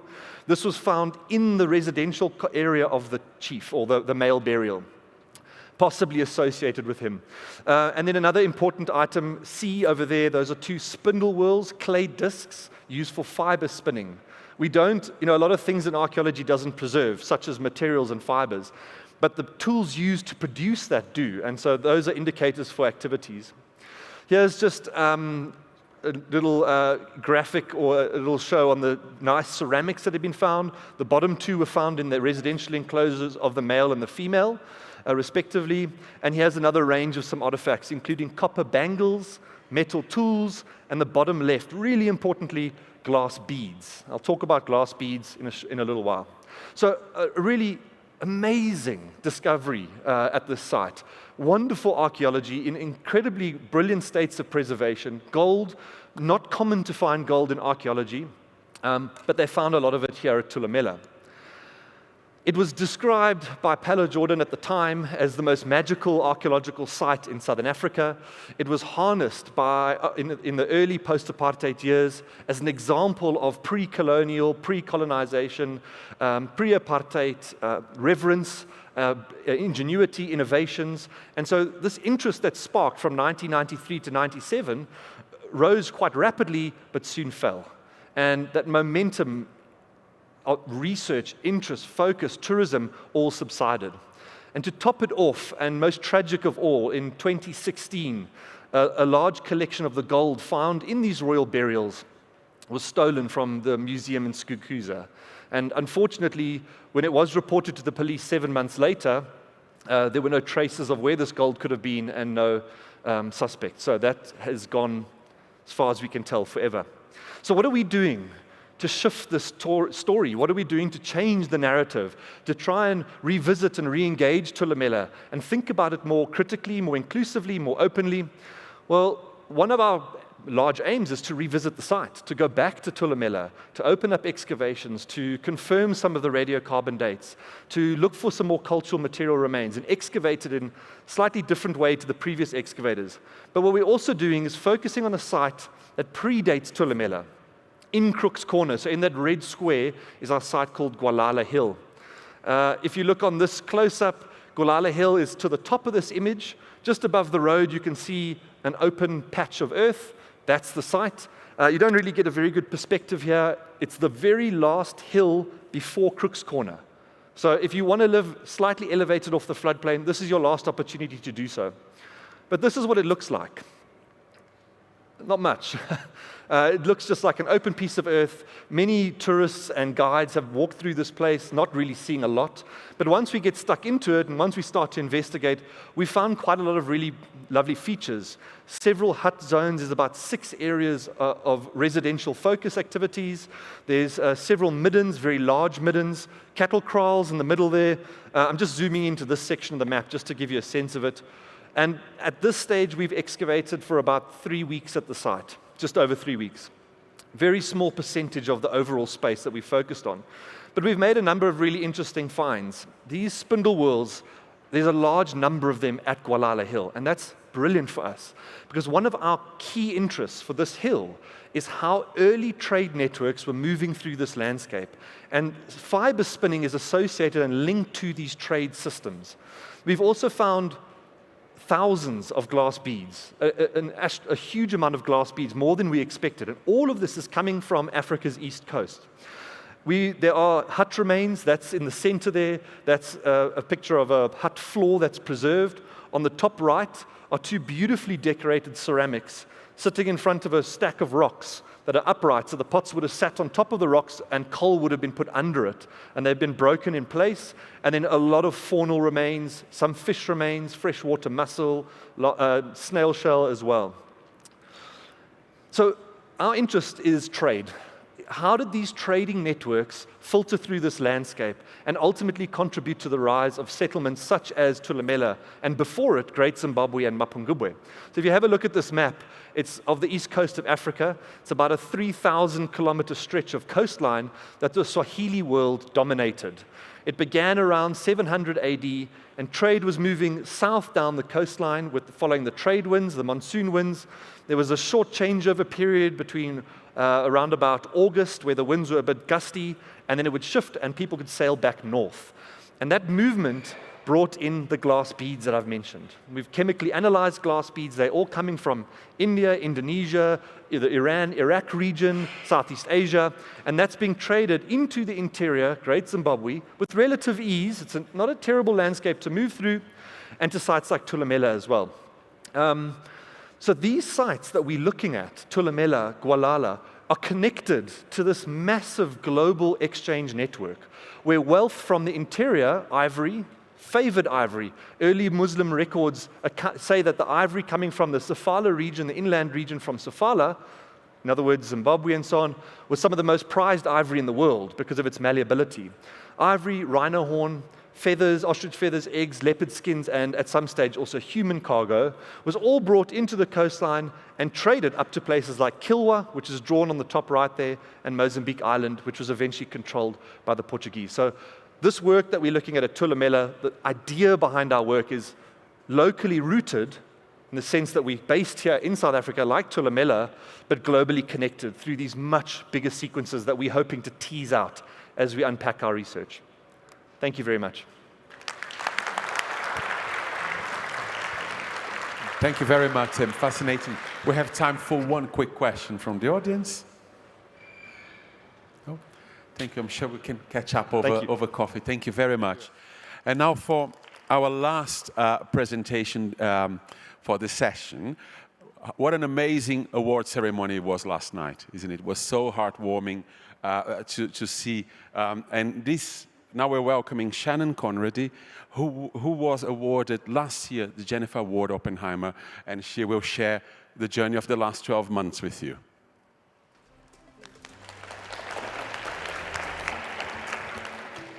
All right, so walking up to stage, I realized I took my fashion inspiration from the curtain behind the screen, so hopefully you enjoy my matching.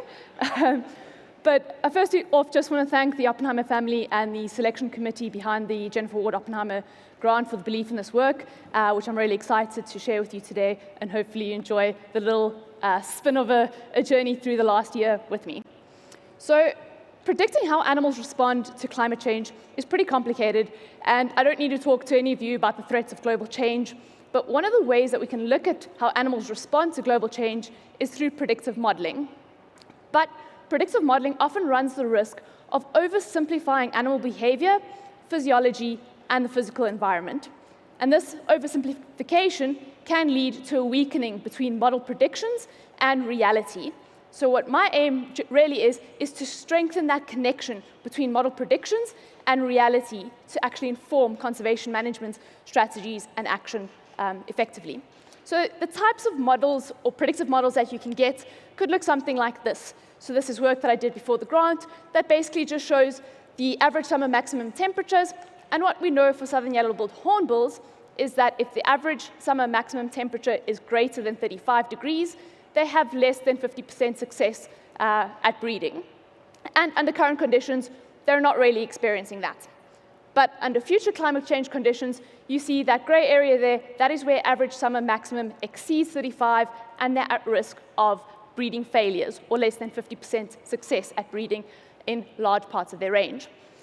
We can also use predictive models to understand physiology. So some of the models might look like this.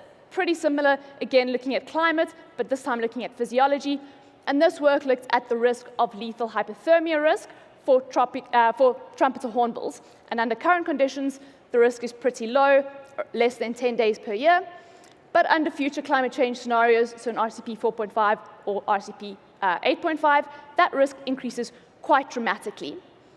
But what this set of figures and the previous set of figures have in common is that these risk assessments were done using satellite imagery or climate-derived images or data from satellites. And that's often very coarse. Animals don't necessarily operate in the same resolution that these climate models are derived from. They operate within microclimates.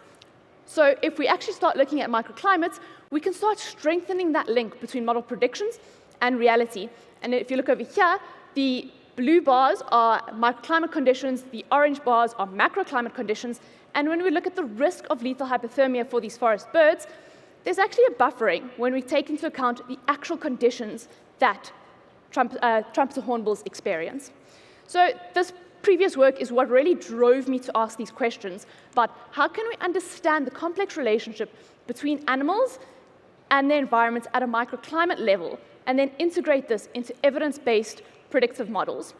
And when I talk about animal behavior, I talk really about behavior, when I talk about animal responses, I talk about behaviors, physiology, and the physical landscape. But for the purpose of this talk, I'm going to hone into the physiology models that I've been working on and where we are at the moment with that. And I'm going to do that for 3 different systems: Fynbos birds, Drakensberg bats, and of course the little crocodile that we heard of yesterday. So let's jump into the Fynbos birds. What are we doing over here is we're taking existing data on the physiology of birds and seeing whether or not we can actually predict the same responses that were previously collected using non-invasive biophysical techniques. So these are models based on the principles of heat flux and heat gain.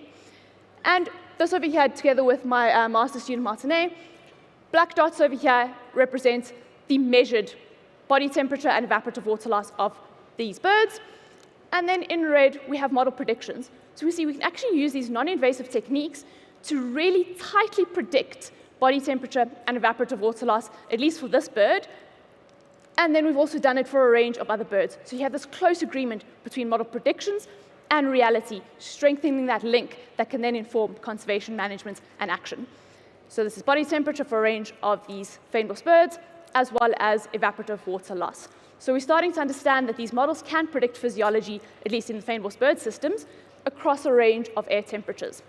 So now that we know that, or we can go into the landscape and look at, well, what are the range of air temperatures that these birds are actually experiencing, because then we can start predicting what their physiology is in that landscape. So that is the next bit of work, fire and thermal risks. So if any of you were around last year, you might remember I asked you to imagine that you're a bird sitting on a rock in the Kalahari Desert. I'm now going to ask that you still imagine you're a bird, but this time sitting in a fynbos system like the one on your right, that hasn't burned for the last 14 years. If you're in this system and it's really hot, you have a lot of options, if you're a small bird, to try and reduce the direct solar radiation that you have on you and potentially buffer you from the extremes of that hot day. But if you're in the system on the left that has burnt more recently, your options decrease quite a lot. So what we're busy doing is quantifying what the actual thermal landscapes are in environments of different fire regimes. And what we know from the talk this morning is that fire is also likely to become more prominent in the future. So not just a hotter environment, but also an environment that burns more frequently.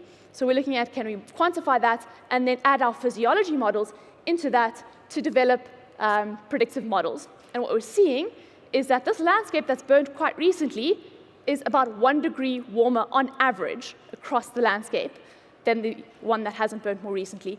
And if you're a small bird, that 1 degree could be the difference between life or death. So we're looking at that. And then to integrate that into models like you saw Andrew speak about previously, where we're taking remote sensing data to characterize the landscape, add these thermal predictive models, add the physiology, and really understand what's happening in these systems. So now let's go into the next example, bats. So with bats, one thing that we do know is that based on their life history, they might actually show different patterns of thermoregulation. So bats that typically roost in cool sites, so those would be bats roosting in caves, are able to withstand lower maximum air temperature than bats that roost in hotter sites, like foliage, which would make sense because you're getting more direct solar radiation or sunlight from roosting in foliage. So what I wanted to look at next was, can these models actually capture these life history traits in terms of physiology in bats as well as birds? So we're just going to look at 2 examples over here, one from a hot, one from a cool roost site. And again, we see previously collected measured data in black and our model predictions in red, and you get this tight coupling. So again, increasing that thread between model predictions and reality. And the next step, again, is to quantify what the thermal landscape is for these bats. So we're going to be doing work in the Drakensberg, so this also just shows evaporative water loss. In the Drakensberg, and over here, again, we're going to measure the microclimates across an elevational as well as a temperature gradient, and then take this information together with satellite imagery, remote sensing products, to characterize the landscape, to validate that in terms of the thermal environment, and then to predict the physiology of the bats based on these models, which we know work really, really well. The last example is the little crocodile. So in Stefan's talk yesterday, he mentioned that they had these external temperature loggers on top of the crocodile's head. So the first step to see, can we predict crocodile thermoregulation, is to see if can we actually predict the environmental conditions that the crocodiles are experiencing. So this is the measured temperature on the head, and this is my model prediction. It's okay, it's really good at the upper end, but at the lower end, it's not quite getting that right yet. And the reason for that is because at this point, I've quantified this as a crocodile in the terrestrial system. And now I'm busy working on, well, we know crocodiles move into the water. How do we develop a water temperature model and get that accurately to predict when the crocodile is on the land versus when it's in the water, and what the temperatures are that it's experiencing regardless of where it is in the habitat. And then from that, we'll hopefully be able to predict crocodile internal temperature. So this is just the first attempt at that, which looks messy and not quite right. But once I get that that water model right, we will see this looking a lot tighter, and again, strengthening that link between model predictions and reality. So with my last minutes, I just want to give you a quick little glimmer into what's next. And it's work that we're already starting to work on. It's this thermal landscape, quantifying the thermal landscape using remote sensing products, thermal drone technology, LiDAR, to be able to understand the landscape and then to populate those models with the type of physiological models I explained over here.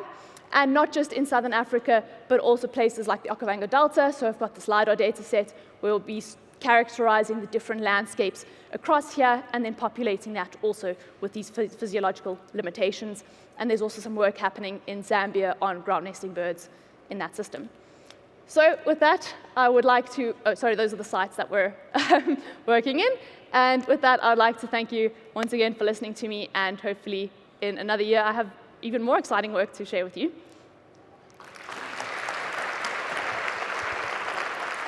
Thank you, Shannon. We're looking forward to hearing how it progresses next year. Thank you so much. And unfortunately, there's no time for questions, but please do catch up with Shannon on the break, which is coming next. So just before that, please join me in thanking all the presenters for this session for amazing presentations and immaculate timekeeping. Just a quick announcement. We're going to be back from break at 11:10.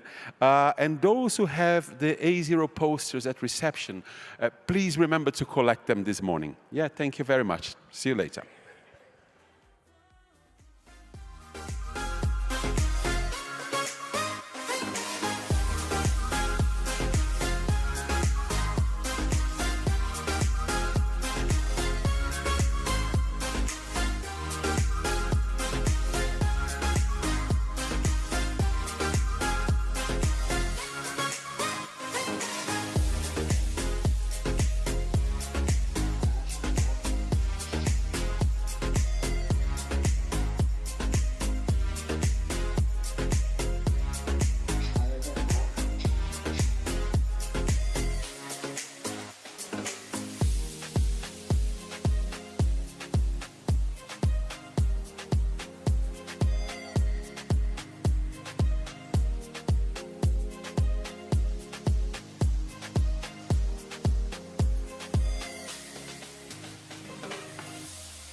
we could please make our way to our seats so we can start the next session.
Thank you very much. House rules, Andre explained at the last session, so I will not go over them again.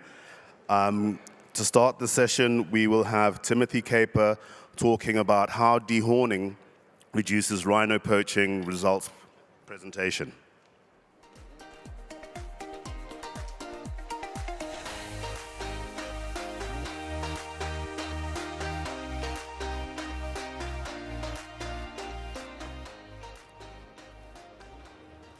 Good morning. First of all, apologies to those who have heard this talk before. Our conservation community is small, and I've been talking on this topic a number of times. I just wanted to start by saying thank you to the other speakers. I feel like I've learned so much these last few days. An earlier speaker mentioned how that one afternoon on the river, he learned more than his whole undergraduate. I could say the same about the last few days. Except for Prof. Parker, one of my undergrad lecturers here, I did learn lots from you. I want to talk about impact evaluation.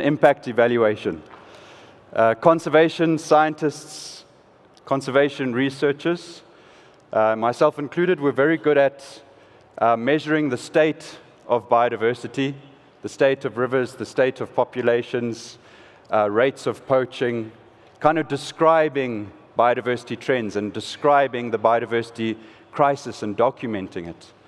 We're slightly less good at identifying the drivers of these changes in biodiversity. Not just the direct drivers, but the more distal drivers, such as our diets and so forth. We're even less good at evaluating solutions to these problems. And a part of the reason for that is that it's very difficult to measure success and to attribute changes in biodiversity to particular interventions. And it was very difficult in this project, and it wouldn't have worked if it was just me as a scientist. I was a very small part of the team that was involved in evaluating interventions to reduce rhino poaching in the greater Kruger region. And I'll acknowledge that team in a moment. But first, I just wanted to put a quote up from Nelson Mandela, because I think he understood something long before we as conservation scientists and researchers understood this, was the relationship between human well-being and biodiversity. And you'll see snippets of that through the presentation today. And being from Nelson Mandela University, I'm very proud to be at a university that's named after such an eminent figure as Mandela. And many of you will know he had a passion for conservation and quite innovative ideas about how to achieve effective conservation. So as I said, this is not my project. Some of you will know the lady on the top left, and will know that tragically she died this year. She died 5 days before our article was published in the international journal Science. And Sharon should have been the first author of this paper. I was, just because I did the writing and the stats. But it was her idea And she was the visionary behind this project. She got together with Stephen Whitfield, one of the regional rangers in Kruger National Park. The two of them were bold enough to admit that strategies to reduce rhino poaching in the greater Kruger region were not working. Lots of money was being plowed into rhino conservation, and she was bold enough to ask, what's going on? What's working? What's not working? And she was visionary in getting together private reserve owners around Kruger National Park and high-level managers and scientists within sandparks into the same room, and then bringing a few of us I'm not a professor, a few of my professors and myself into the room to think about this problem together. And that is what gives me hope in the biodiversity crisis, is the power of people working together and the solutions that we can come up with when we put our minds together and put our skills together and are humble enough to shine the light on ourselves. So just to acknowledge all these people, Marcus Hofmeyer, Joe Shaw, Kathy Dreyer, the head ranger at Kruger. My PhD supervisor at Oxford was Professor E.J. Milner-Gulland. Some of you will know her through her conservation optimism movement. And then Professor Rez Altweg, professor at the Center for Statistics in Ecology and Environment at UCT. So that's kind of my background, and bread and butter is maths and stats, and I've had lots of opportunity to apply these skills to conservation problems. So we were focused on the greater Kruger region, Kruger National Park and the surrounding reserves. And we're really proud about this. I remember the moment we found out that our article was going to be featured on the cover of Science. It was a very exciting moment. But I wasn't quite prepared for the flurry of interviews that I had to do during the press release for that paper. But it was great to speak to people and be able to get the message out there about our research. I've said this already. This project was not conceived in a university. It was conceived on the ground by managers facing a rhino poaching crisis. They then got together a team of data collectors who spent a whole year gathering data on all the interventions that were implemented in these reserves and in Kruger to tackle rhino poaching, the cost of these interventions, and then measures of rhino poaching, measures of incursions onto reserves in order to evaluate the impact of these interventions. So during the study period, over 1,700 rhinos were poached. We actually included additional data, and it was closer to 2,000. Many of you will know the rhino population was around 12,000, I think around 2008, 9, 10 in Kruger, and it's now less than 2,000. So massive declines in rhino populations. This is obviously a very complex system with lots of different reserve types, lots of different governance structures. The size of the reserves vary. So what we're trying to do was very complex. And the socio-political context also muddies the water a bit, because we're measuring the impact of interventions while also acknowledging that many other things influence poaching rates, not just the interventions. So we needed to think of ways of accounting for that. COVID happened right in the middle of this study. So these were the interventions that we analyzed. Some traditional law enforcement interventions like tracking dogs and militarized ranger patrols, and then some more novel, slightly controversial ones, polygraph testing, and then dehorning as well. So this is the context.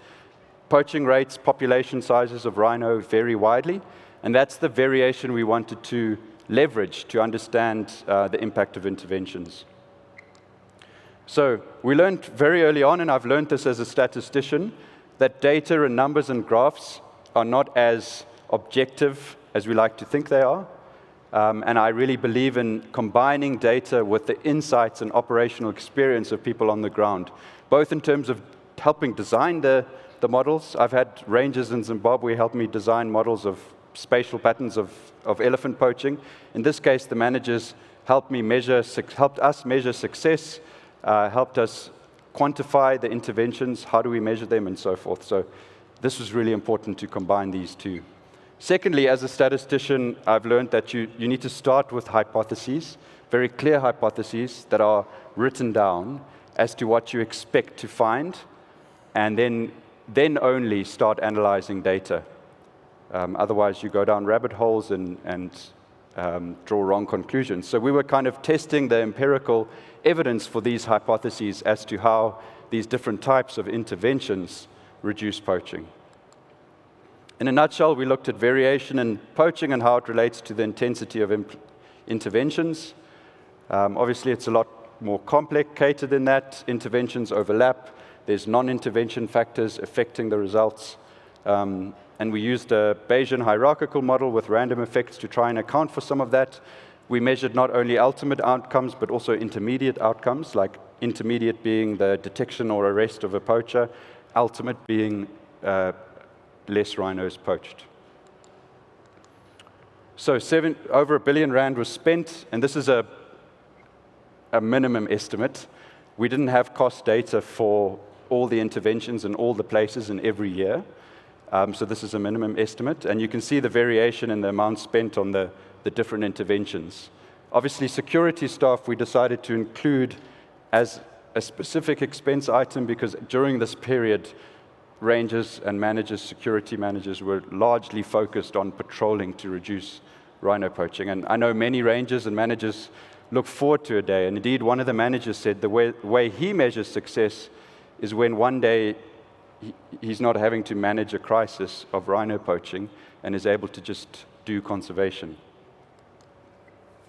So this graph got me into a lot of trouble with a lot of people, and we actually had to have an emergency meeting to bash our heads in disagreement as to what these results mean. And Kathy Dreyer, the head ranger at Kruger, those of you who know her, she's a fantastic diplomatic person, and she helped us get there in the end. Basically, the only intervention that we found strong statistical evidence for reducing poaching across these reserves was dehorning. This does not necessarily mean that these other interventions were not working. And indeed, one of our conclusions was dehorning works together with these other interventions. And we didn't have many sites where there was just no dogs or no rangers, so it was, you could argue, an unfair comparison. But in terms of the statistical signal we found, nothing was close to what we found for dehorning. But these other interventions were successful on other counts. So the dogs helped achieve hundreds of arrests. These AI cameras were detecting poachers, and there was follow-ups. This wide area surveillance system was intervening to detect poachers as well, often before, this is a kind of a radar system, before rhinos were poached. But this is really our headline result, that we had multiple replicates of intervention of dehorning at different times, and every time it achieved quite large reductions in poaching. One of our reviewers, a professor at Stanford University, introduced us to this technique, regression discontinuity, to be more certain about causal effects. And anyway, when you put all the reserves on the same scale relative to the timing of dehorning, that effect just becomes even clearer. So what are our conclusions? Dehorning is very effective, but it's not a magic bullet. So in the 2 years after our study ended, over 100 rhinos were poached in Kruger that had been previously dehorned. One of my PhD students working on a reserve in South Africa that does dehorning, and they've lost rhinos the week after the rhino was dehorned. So a bit of horn remains on the animal, and that's still attractive. But overall, poaching rates have declined. And the PhD student I mentioned, her name's Lucy, a fantastic student. She has a poster on dehorning in the back. She's looking at whether dehorning may just shift poaching to other areas. She's got data from, I think, 80 sites. A really impressive data set she's working on. I think this is not an ideal solution. I wouldn't like to think in 20 years we're still having to dehorn rhinos, but I think it buys us time to address the more ultimate drivers of poaching. I'll just jump ahead here. So I think detecting and arresting poachers is obviously part of the solution, but there's massive systemic factors that dampen the effectiveness of this. So I think people are still willing to take quite high risks in this kind of environment where they may get out on bail if they are caught. Corruption offers a way around interventions. consumer demand and socioeconomic inequality creates massive incentives to poach, even if it's quite risky. So in such an environment, reducing rewards is potentially more effective than increasing risks. I'll just quickly say, one of my intellectual heroes, Daniel Kahneman, Nobel Peace Prize in Economics, also spoke about how outcomes that are certain have more of an influence on behavior than those that are merely probable. So like, there's a chance you'll get caught, but the rhino's horn value has definitely declined if according to dehorning. I asked my co-authors for some key messages that they wanted to share, and one of them was to remember that behind all these interventions are people, and their integrity, their motivation, their well-being is critical.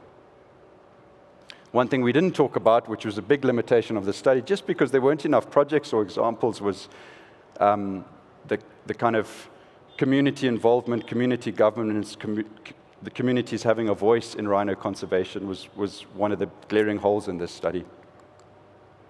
And this is just to end on the point that I made at the beginning. And yeah, don't know if there's time for questions.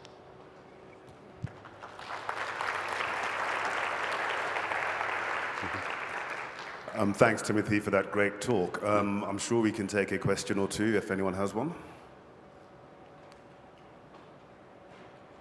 Oh, one over there.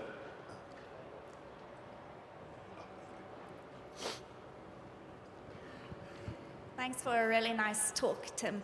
I actually recently got an email asking about what the alternatives are to militarization and conservation around rhinos. And it strikes me that, dehorning is not a militarized approach. But so I guess my question is if you see it like that, or if it is only effective because of this package of things that we're doing. Yeah, thank you. So it was really hard for us to say whether dehorning would have been as effective in the total absence of these interventions to detect and arrest poachers. The kind of diplomatic conclusion we came to was that it probably is just one tool amongst many, and it shouldn't be seen as a magic bullet. But I do think it does present quite a contrast to militarized approaches. And I do think our study, although it's not a direct result of our data, our study does question a focus solely on detecting and arresting the bad guys. That's the way we're going. And we just need to get smarter and better technology, better cameras. We need to be more intelligent in the way we deploy patrols. I'm not sure that's going to make as big a difference as addressing the bigger drivers like demand, inequality, corruption, and then doing things like reducing the reward from it through dehorning. Yeah. Thank you very much for that, Timothy. And as you exit stage left, if I could ask Susan DeWitt to come up.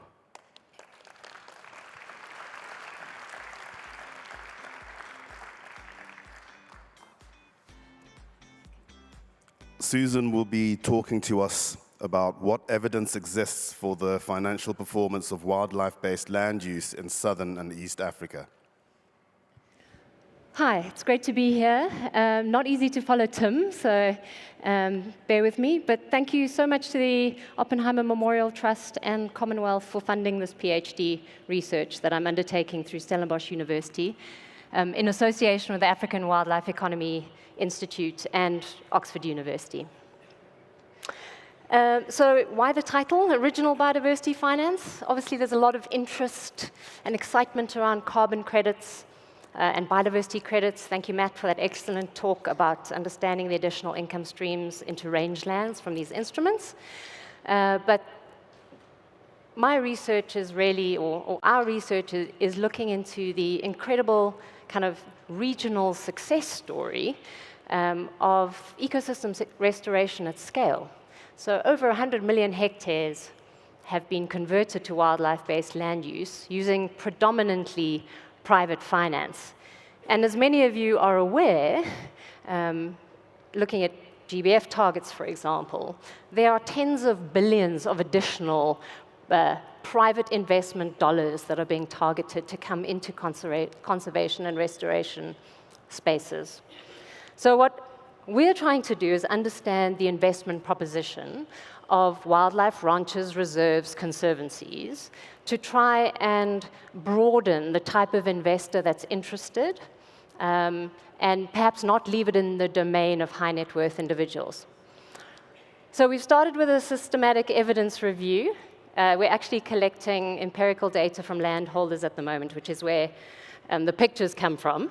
But as I say, we started out with this review. Our question was around, or we were looking for papers that had empirical data on financial performance of wildlife-based land use, which, if you don't know, includes activities like tourism, hunting, breeding, sales of live animals, meat production, and so on.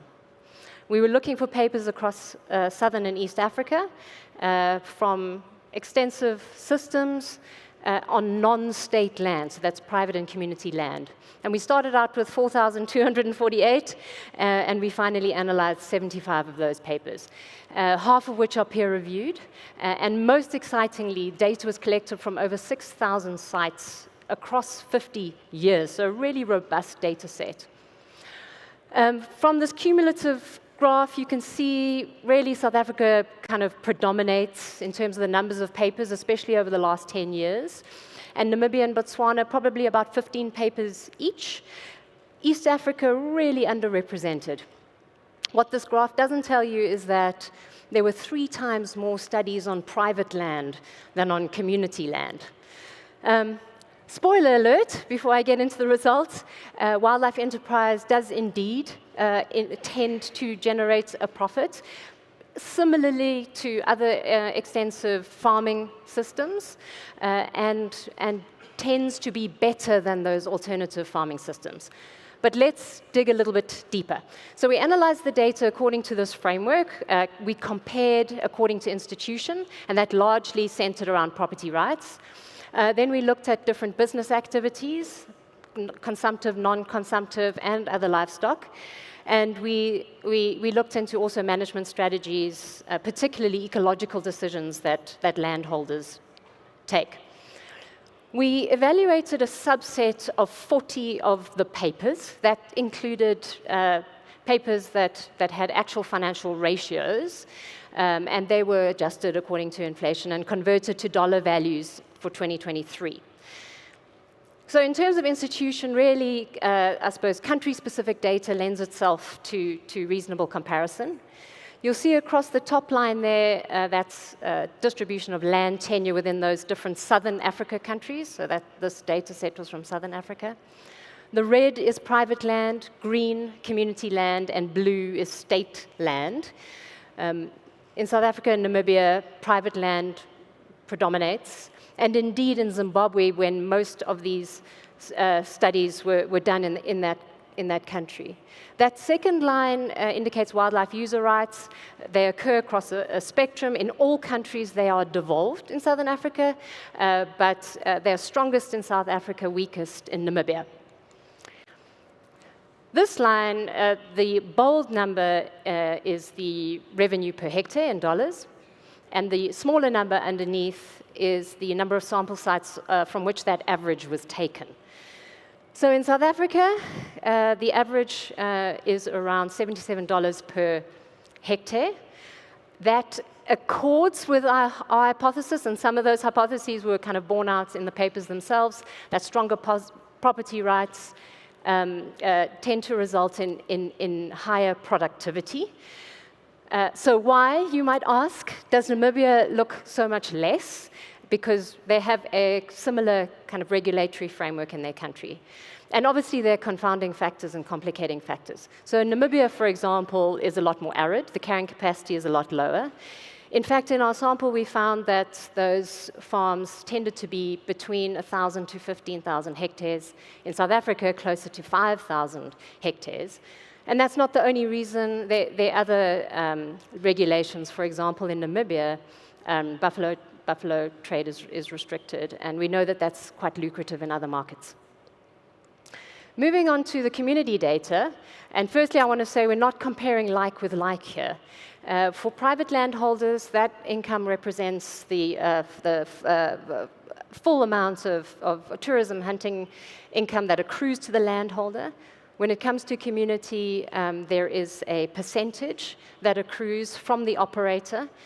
So a recent paper, for example, in Namibia shows that communities receive about 25% of operator income, and that translates to about $5 per hectare. You see there highlighted in green. In fact, the papers that we looked at seem to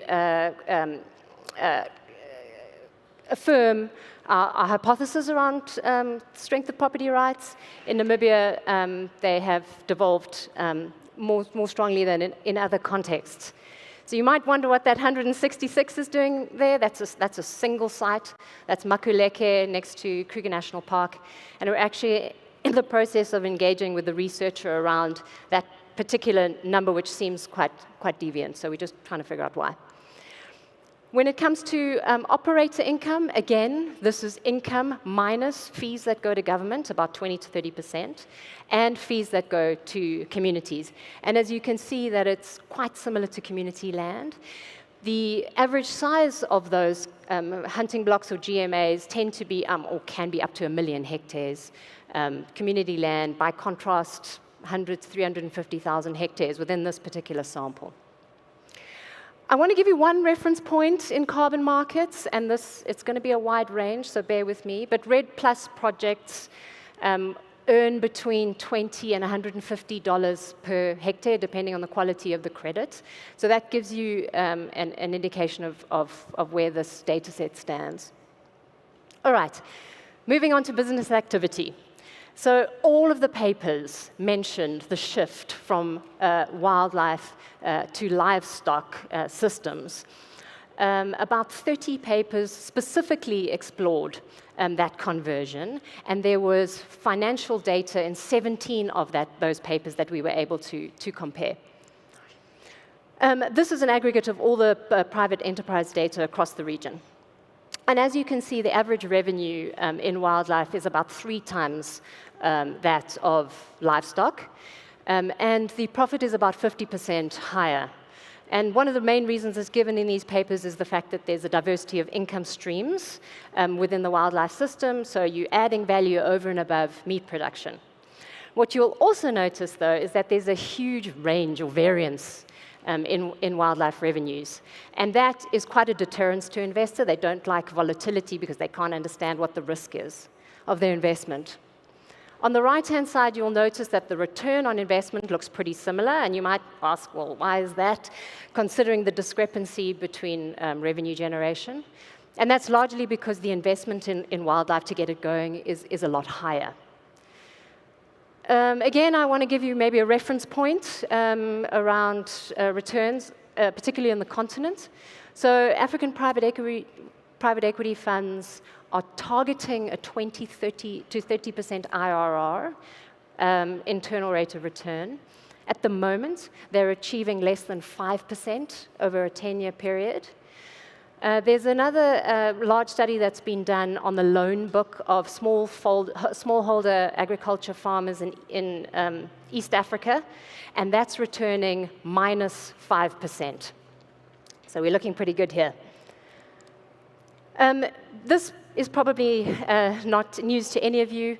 Tourism tends to earn the most revenue per hectare, much more expensive to set up. Breeding of high-value species second, although most of this data was taken before the market crash at the end of 2018 in South Africa and Namibia. The wildlife-livestock mix quite often is found to be more resilient than either one or the other, consumptive, non-consumptive. And you might wonder why consumptive use is so low, and really that's limited by the number of trophies available on these properties. So moving on to management strategy, and we also wanted to kind of dive into the papers to understand the relationship between financial and ecological outcomes. And we found that 65 of the 75 papers, the researchers of those papers actually collected ecological data, and 56 specifically explored the relationship between financial and ecological data.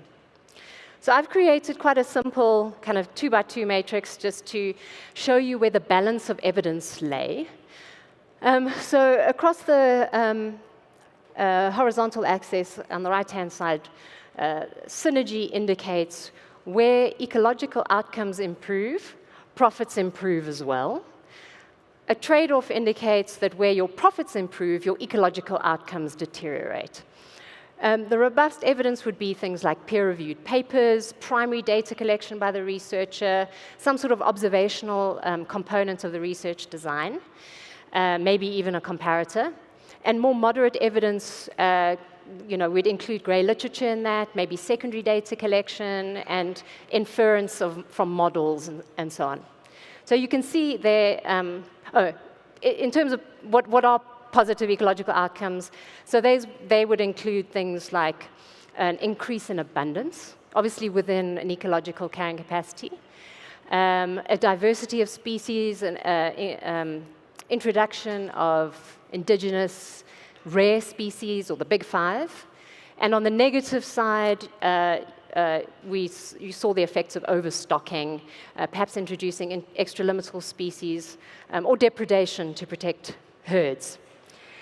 So in terms of this very simple diagram, the balance of evidence seems to sit in that bottom right-hand corner, where there's moderate evidence that these outcomes are synergistic. And there is a small amount of robust evidence in certain models to show that there is a trade-off. I think this is missing the fact that the kind of biggest ecological indicator of these enterprises is the fact that habitat has converted from single species or monocultures to multi-species rewilded systems, and that's not included in this diagram, and that happens across the board. So, in conclusion, 80% of the enterprises in the 6,000 kind of data set, 6,000 farm data set, were profitable, and that is significant. There is enough cash flow, despite there being no government subsidy into this sector, to be able to support viability. Now, we also found that wildlife outperforms cattle and sheep. And indeed, if you guys were here for Francois' talk this morning, might be a substitute for maize in this region at some point in the coming decades, but really provides an alternative, sustainable alternative to these other extensive farming systems. And finally, although the ROI the return on investment is lower than in other industrial sectors, there is definitely an opportunity for patient investors to come in who might not need to make an outsized profit on the operating model itself, but can be in the market long enough that they can benefit from capital appreciation of the land, which is really wrapped up into the profitability of this model. So thank you very much.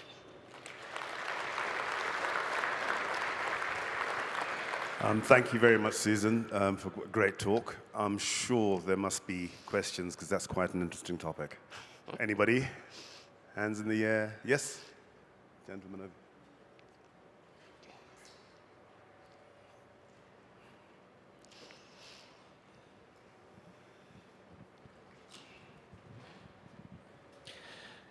over. Afternoon.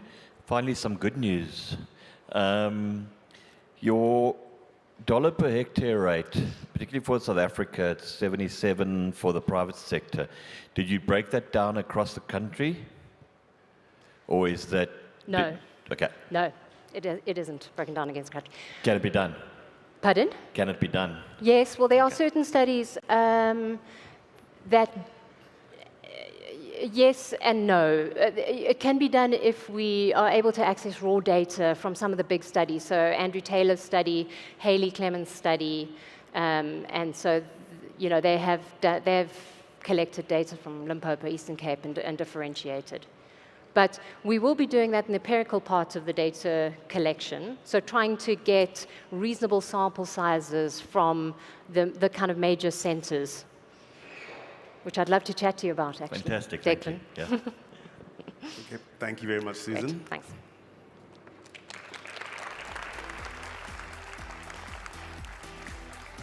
thanks. Please could I call to the front Sibusiso Dlamini, who's going to talk to us about fire frequency and experimental warming changes, soil microbial diversity in alpine grassland, South Africa.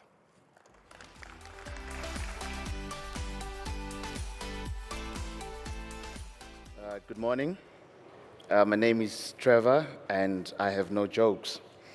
I did a study in the Maloti Drakensberg in KZN, and this is an ecosystem that is very important for carbon sequestration, and it has evolved over the years with fire, and it is currently managed by fire. However, it is affected by global warming. And so this then led us to the aim of investigating the effects of experimental warming and varying fire frequencies on soil microbial communities. And an objective I'm presenting today is the way we assessed the influence of experimental warming and fire frequencies on soil microbial community structure, and focusing on bacteria and fungi abundance and diversity. So the experiment was designed or laid out in 1980, which the fire frequencies, we have 4 fire frequencies where we're burning annually, biannually, quinquennially, and infrequent, which is a control. I do have to mention, of course, that ever since the experiment was set up, the infrequent control has had 3 arson fires, and the latest one was 14 years ago. And then in 2017, open-top chambers were installed in the same fire frequencies to test for the effect of global warming. So these chambers increase the microclimate by plus or minus 2 degrees Celsius. And then in total, I sampled 32 soil samples at a 5 centimeter depth. So with some extensive analysis, we produced some results. And I would like to draw your attention to infrequent fire, which is our control. And what we found for bacteria is that proteobacteria, which is a group of bacteria that requires a lot of carbon and nitrogen and is actually adapted to contribute in recycling unavailable carbon and nitrogen for it to be available. And this is important in this ecosystem because then it allows for the grasses over there to get sufficient and required nitrogen. And for fungi, again, what we found was that 2 dominant groups, which is Ascomycota and Basidiomycota, which feed on a lot of dead material. And this is important in this ecosystem, particularly on the less frequently burnt plots, where you tend to have a lot of dry biomass, and then this group is responsible for decomposing them, which provides a very important ecosystem service. And so further to look into some alpha diversity, and I'd like to draw your attention to Shannon diversity and the infrequent band, which is our control. For bacteria, we found that if you include warming in the ecosystem, we tend to have an increase in our alpha diversity. And with the other fire frequencies, there are some subtle changes, even though they may not be significant, but those changes are driven by both the fire frequencies and experimental warming. And for fungi, again, we found almost a similar trend where if you include experimental warming into the ecosystem, we tend to have a subtle reduction in our alpha diversity, but then changes in fire tend to increase our alpha diversity. And this was coupled with the analysis of multiple soil chemical characteristics. And what we found was between the fire and warming treatments, there are no significant differences. But these properties were used for mostly looking at how do these chemical properties coupled with the experimental warming and the fires shift our microbial community structure. And what we found is, even though there are some changes, but the structure remains the same. But some of the ordination or grouping of the communities is influenced by both fire frequencies, experimental warming, and also some of the chemical properties. And we found the same trend again with our fungal groups as well, where pH, carbon, and nitrogen were very strong drivers of some of these changes. And then now in understanding all of that, we still then had to try and identify in each specific treatment which specific taxa are responsible for the change. And we used microbial bioindicators, which are very good indicators to use because then they tell you about the soil health and how which ecosystem services these specific bacteria groups are doing. And for bacteria, we found a total of 59 significant taxa. And one groups that stood out are these families which were enriched in infrequent fire and warming plots, and most importantly because they're responsible in nitrogen cycling, particularly changing ammonia to nitrates, which is what plants are able to take up. And for fungi, we found 88 taxa, and those ones are more responsible for organic matter turnover. So these are very important ecosystem services that these microbes are providing to the ecosystem as influenced by these pressures. And so in essence, the changes in fire frequency and experimental warming result in changes in bacteria and fungal diversity and richness, while maintaining a very stable community structure. And despite these pressures, the communities are still resilient in maintaining the ecosystem. And I would like to acknowledge the following individuals and organizations. Thank you.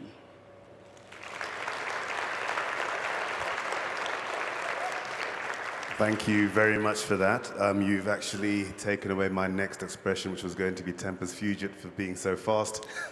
If anybody's got any questions.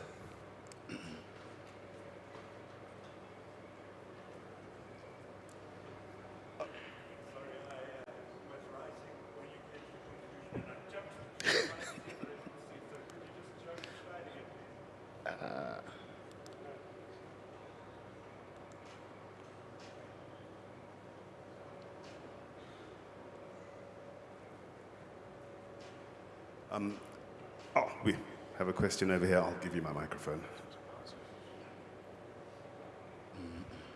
Sorry, thanks very much. Just a quick question. You looked at fire frequency. Was there any measure of fire intensity and how that affects microbes? For my study, no. But I think NRF SAION has plans to factor that in the coming experiments. Yeah. Any more? That being the case, thank you very much. Appreciate your chat. Thank you.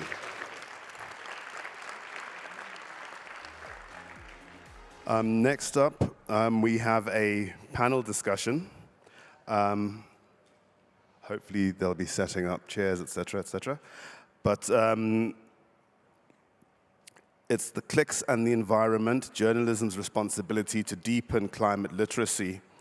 And the panel includes Michael Cross, who I know as a documentary maker, who featured me in one of his documentaries, together with Ntokozo Mbuli, Soku Subia, and Leonie Joubert.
Good morning, everyone.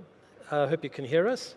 First of all, a very warm welcome to this panel for our remote viewers. We're here live at the 14th Oppenheimer Research Conference. I'm your convener, Michael Cross, and we're very lucky to be joined by an esteemed panel of guests who bring a wealth of experience from across the media industry to discuss our topic.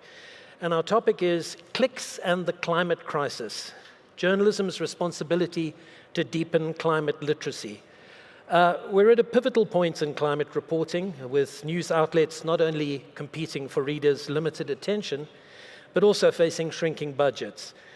Despite this, there's never been a more important time to cover stories that deepen public understanding of research and conservation, to ensure that the stories that matter are truly getting told. We'll start by hearing specific insights from each of our guests, followed by a more open discussion. And sadly, we won't have time to field questions from the audience, but for those joining online, please post questions in the chat, and our panelists will hopefully have time to respond following the session. And for those here, you can, I'm sure, find our panel outside afterwards. That sounded ominous, but you know what I mean. Before we dive into the questions, I'd like to invite each of our panelists to briefly introduce themselves, just a quick 30-second or so intro, so we can all get to know you better. And I'd like to start, if I may, with Ntokozo Mbuli, founder and managing director of Sugar Bean Pictures. Tell us a little bit about yourself and your work. Okay, hi everybody. I'm very happy to be here. My name is Ntokozo Mbuli. I've been a conservation journalist, storyteller for a very long time, since 2006, I think, when I first started working on South Africa's flagship nature conservation and environment show, 50/50. I was a presenter on the show, and then later I became executive producer on the show. Now, my journey has taken a little bit of a shift.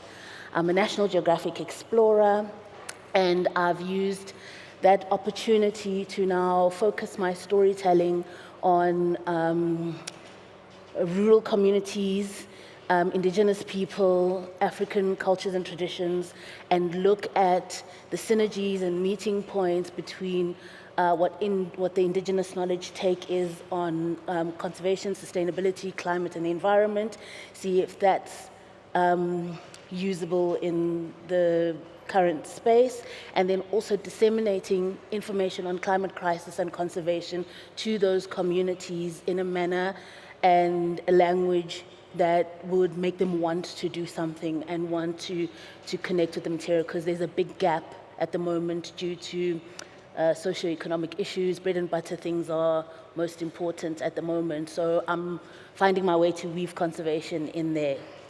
And that's my story in short. Thank you so much. Next up, Soko Sibiya. You're a senior news editor at Africa.com. Could you just tell us a little bit about yourself? Thank you. Good morning, everyone. My name is Soko Sibiya. I'm the senior news editor for Africa.com. Africa.com is a digital news publication, and what we do is we curate the news coming out of the continent to show the progressive nature, people, issues that need to be discussed. And our whole ethos is that the solutions come from within Africa. People are there doing it. These are the people we should highlight. These are the issues. This is how you should tackle it. So we meet people where they are, and our whole mission behind it is to show that Africa is not a risky place. There are people who are there, who are with the communities, who know what's going on, and these are the people you should speak to. So we highlight change makers in any space. It could be human rights, it could be conservation, it could be climate change, it could be science. We've actually now even branched onto AI, and who are the role players in AI. My background is also in science communication. I used to work at the Council for Scientific and Industrial Research for quite a long time, actually, and my role there was to basically tell the research stories. One of the things I'd ask researchers when I came on is, why should I care about your research? A lot of them were upset, had a lot of fights with lots of researchers because of that question, but it's fundamentally that's the gap that's missing. People don't understand why they should care about the research you're doing. How does it affect me every single day, and how do you then tell the next person to also care about it? Thank you so much. Next up, Leonie Joubert, you're a science writer and journalist. I've always liked the phrase "at large," and based on your recent travels, I think that term is accurate. Could you maybe also just tell us a little bit about yourself and your work? So back in, I think it was 1912, the ornithologist Robert Murphy said, he wrote famously that he could now join a higher cult of mortal because he had seen the albatross. And 20 years ago, when I was a rookie writer, I was able to join the same cult of mortal on a trip to the Prince Edward Islands. And that was when my career as a science writer and a storyteller and a specialist climate reporter started. 20 years later, I've joined another unusual group of mortal in that I've seen a wild pangolin take a poo in the southern Kalahari. And at the risk of being indiscreet, one of the pangolins we've seen photographed up here was the very personality. That was part of an assignment for National Geographic magazine a few years ago. And in between, I've written multiple books. I used to say that I write about climate change and food security, but actually I write about pollution, carbon pollution of the atmosphere, how food-like products pollute our bodies with the so-called self-inflicted injuries of obesity, etc. But the main reason I mention this trajectory is the reason that we are here today as panelists. I was at the top of my game, writing for National Geographic, and then suddenly, globally, journalism hits an existential crisis and funding collapses. Newsrooms have slashed staff. I go from being able to thrive as a specialist science writer to having to sell my home. And I figured the best way to keep doing the only thing that I know how to do, because I can't darn socks or mend pipes, is to put what I have into a little plumber's van and hit the road. And I have been on the road for a year, traveling around the country, doing deep investigative reporting on why the Namaqualand area is turning to a dust bowl, why farmers in the Drakensberg are overstocking their land and driving overgrazing, why the home of someone living in an informal settlement in Durban is 50 degrees during a heat wave, when outside it's a tolerable 35. These are all the stories that I'm telling, and I'm so excited to be here because I'm about to launch into a deep dive into bush encroachment. So that's it. Story Arc, Tales from Southern Africa's Climate Tipping Points, is a desperate attempt to get climate stories into the public discourse at a time where the science tells us what we achieve in the next few years will determine the outcome of life for many, many thousands to come. Thank you so much. I was joking earlier, this is a panel made up of a threatened species in the form of journalists, and I think we might be verging on endangered. But Leonie, I'd like to just ask you, based on what you said in terms of this newsroom collapse and the need for environmental reporting growing more urgent than ever, is your Story Arc project perhaps testing a new model for climate reporting? And could you maybe just talk about the need to be different and to find new ways to do things? So my entire career as a science writer is the result of progressive, smart-thinking academics in the scientific community putting money aside to support a journalist to become a specialist. So my master's in science journalism, which took me to the Prince Edward Islands, is thanks to a collaboration with Stellenbosch University. And this particular project is also partly funded by the School for Climate Studies at Stellenbosch. There's absolutely no ways that I could do this as a self-funded project, and there's no ways that I could pay for it with freelance writing. So I have a small income from Stellenbosch University over a short period of time, and I have funding from the Henry Tumalu Foundation, which supports investigative journalism. And that just allows me to pay the bills. You know, it's worth bearing in mind that a long-form piece that I write, because I do long-form storytelling, I don't do sort of short to hard news.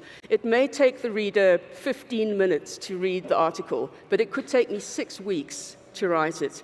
And yet a local newsroom is probably going to pay you for 2 days' worth of work in order to do that. There's no ways you can do that. And this model allows for slow, deep thinking. And unfortunately, you know, that's to advance a deep well-researched piece, to advance a piece of difficult thinking around complex issues that we're all talking about complex issues. It can only happen if you have time. So the joy of not having to pay for a home office and a bond anymore and only have to pay my car off is that it allows me to stay in the field permanently. But I'm in the field 24/7, and it's pretty exhausting. I never switch out of work mode, and I had a flat tire on my way here this morning. The fourth of the year. Thank you so much. And Ntokozo, if I may, we met and chatted a little bit yesterday. Much of your work now weaves indigenous knowledge and cultural heritage into conservation storytelling. How can journalists use indigenous voices to make conservation stories more impactful? So I don't actually have the answer to that right now, because I think I'm at a place where I'm walking so that others can run after me. For me, when I was working on 50/50, there were a lot of stories that were kicked out of the episode because the community aspect of it made communities look bad. So this morning, when I saw the talk about the nappies in the Limpopo River, and I just remember having done that story before in 50/50, and I remember it being kicked out of the episode because we were told we were always making communities look bad. And that was my departure point, because they look bad because they don't understand the way that we are approaching climate and conservation communication, because we come from a very urban, a very academic perspective.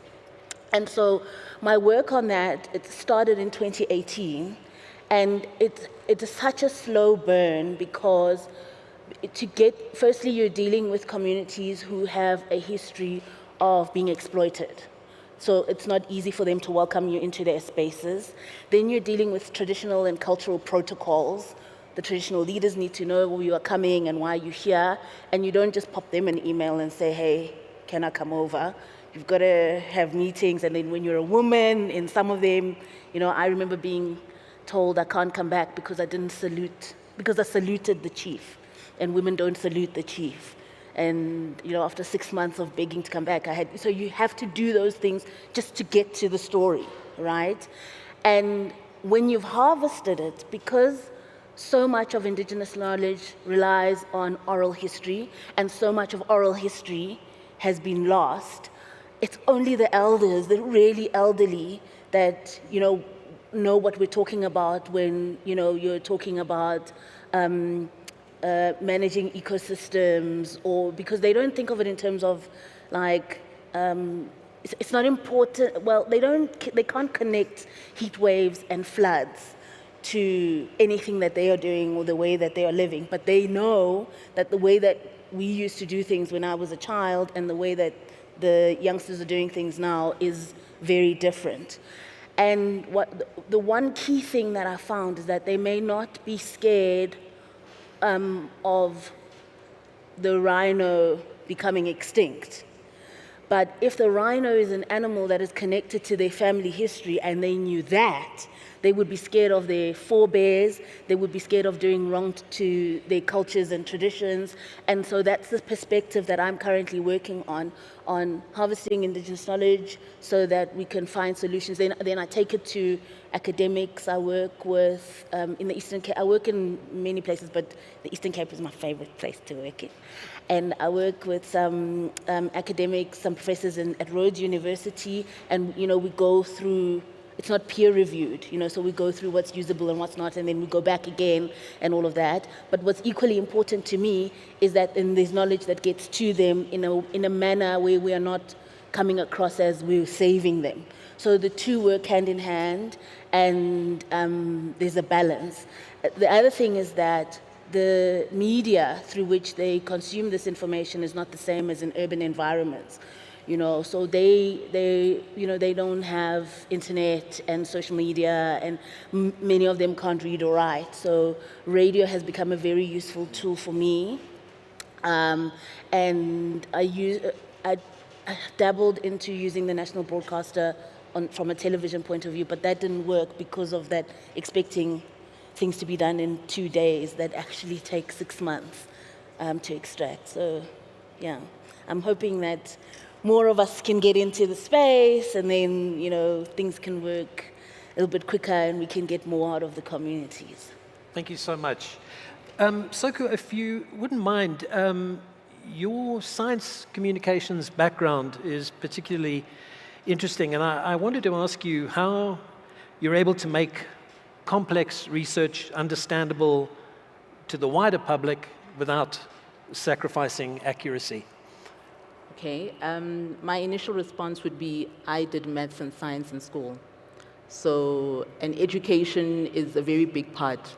Not to look down on any of my colleagues, but a lot of journalists don't take maths and science seriously. So when you get into these spaces, science, conservation, technology is always a boring subject. Technology may be a bit better because all the rich innovators are behind technology, but no one sees the value of doing science and what it means to you, and how you can bring it down to a local community level. So that's where you should begin. It should start at the education phase. When we start saying maths and science, and the reason why we're pushing it is that you understand how to interpret findings, how to interpret research, why does this affect you? And then I used that working in the newsroom as well. One of the things we're always told is that you need to speak to people at the level that they are in. They used to tell us, you know, how will your grandmother understand the story? Doesn't mean your grandmother is illiterate or doesn't know better. She's from a different era. So how do you break down the information you have to that person? So that's how I go into it. And then what I would explain to scientists as well is just, you know, what brought you into this field? When you find out why someone is doing their research, that's where you get the story. And that's the story. So that's how I used to approach it. I think that's a great reply. Thank you. I'd like to start off, if I may, just putting a question to the panel, and we don't have a conch to pass around, but if you could wave your arm in the air or something to that effect. What storytelling techniques have you seen working well in making science and conservation engaging, accurate, and accessible to broad audiences? So I'm trying to get a sense of an approach and a technique that essentially helps not sugarcoat the medicine, but helps communicate. I'm a big fan of cross-media collaborations. I did it a lot when I was producing on 50/50. We would get stories from print media organizations and then dig deeper and broadcast those stories. And then because 50/50 was on the SABC and they've got a plethora of radio stations, PBS stations, then we would disseminate that information into smaller radio package pieces in multiple languages. And for me, I thought that was a big success, and it's something that since I've left 50/50, I always try to do in any other project that I do. So if I'm doing a film project, I want to see, now it's a little bit different because of the type of work that I do, but you know, if I could do road shows where I could screen some of the material and followed by like roundtable discussions about, you know, what did we see? You know, how does it impact this community? So it's more physical rather than, you know, print media and television media, but where there's a collaborative effort between different types of mediums, I think it's a very successful means of communication. Leonie? This is where I get so excited. It's just good old-fashioned storytelling. So, in fact, it's Lee Baumgartner gave us an excellent example, a demonstration of what journalists say we should do, is show, don't tell. So, for instance, if we had written a hard news story about what Lee was talking about, we would have said, this river in Australia had this number of fish die off in a matter of hours for the following reasons. But the show, don't tell approach is to tell a story around it. And we saw how Lee did that. And this is what I try and do with all of my stories. So, for instance, the Karoo Dust Bowl series that I've just done for the Daily Maverick, this looks at all the different forces that are driving dust bowl conditions in Namaqualand, and I probably referenced 50 different academic papers They aren't all referenced in the articles, but the articles are structured around stories of people living in that context. So it's looking at, the livelihood implications, the conservation implications, and you kind of have to read and absorb that method of storytelling in order to understand what it is. But Lee gave a really great demonstration.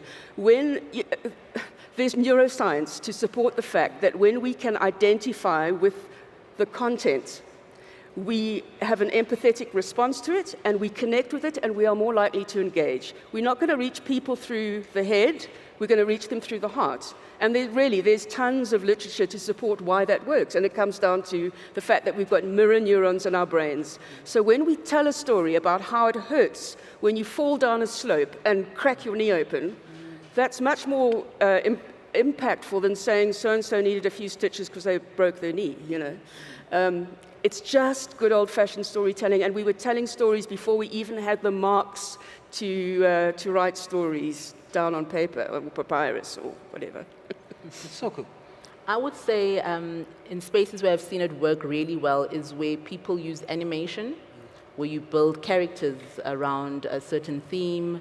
It attracts the children. Children are naturally the first, if you're a parent, that's your first point of call. They're always telling you what they've learned today. So if you can just make the message appeal to the children, they then, take it forward. I think if you think about the recycling story, when schools started giving civvies, because children love civvies, and you said if you were to collect this many cans, this many newspapers, this many things, it's the children that drive that, changed action. So I think that's where it's worked, and I think we should look at how do we do that with other conservation efforts that need the backing of people. Fantastic. Building on that, to what extent do you think public interest should shape the stories we tell? And by that, I think a conference like this is a great example where one perhaps is not aware of something, becomes aware of it, and it becomes suddenly so clear why it's so important. Should the audience dictate the stories we tell, or should we make damn sure they hear what needs to be heard? So I don't know if we should let the audience dictate the stories we tell, but there's value in allowing, in looking at what the audience is consuming.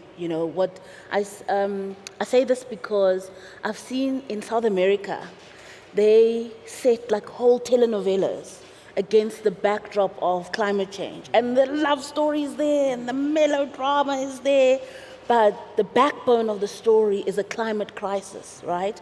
So somebody who's into telenovelas, but not so much into climate conversations, gets to get the information that way. So I think we should look at audience trends and patterns to see what they're consuming and how they're consuming it, and see if we can weave climate stories and conservation stories into that. I'm a bigger fan of that than them dictating what we should tell, because I think from a journalistic point of view and access to the scientists and the academics that work with these materials, we are in a better position to know what's important for the audience to know rather than the other way around. Yeah, I think it's very much a bit of both, and it's about really intelligently engaging on a moment-by-moment basis. So we mustn't be sort of paternalistic and come in and tell people what we think they should know. I think we need to have conversations, kind of what you were saying. Understand what people need to know, understand what their own concerns are, and then, tailor-make stories within that. An example would be, for instance, you were talking about the nappy question. I've just done a whole series of articles on nappy pollution in rural farming communities in the Eastern Cape. And the framing is around how the community themselves are trying to address the nappy question. But the framing is that this community has no options. There are no reusable nappies available. There's no water for them to wash. All they have access to is a disposable nappy, and the municipality can't come in and clear the nappies. So they throw it in the veld and hope that nature will take its course. And it's undermining It puts E. coli into the system, it undermines grasslands health, livestock health, and the whole local economy. But what are they supposed to do? So my framing of these stories was, there's a systemic problem here. Like, why are we not holding the Huggies and all these other big corporations accountable for the fact that they only stock single-use nappies in these shops? This is a systemic problem. And this brings me back to one of the essential problems with journalism right now and why we failed on the climate question. We don't need more journalism where you have reporting that just cheerleaders those who play by the rules of the game. We need deep investigative reporting that challenges the rules of the game itself. And I tried to do that with a nappy story. Like, why are we as active citizens allowing a system where single-use nappies are getting pushed into our environment every single day? Why are we allowing big corporate interests to drive this aspect that is undermining our grasslands, et cetera, et cetera, et cetera?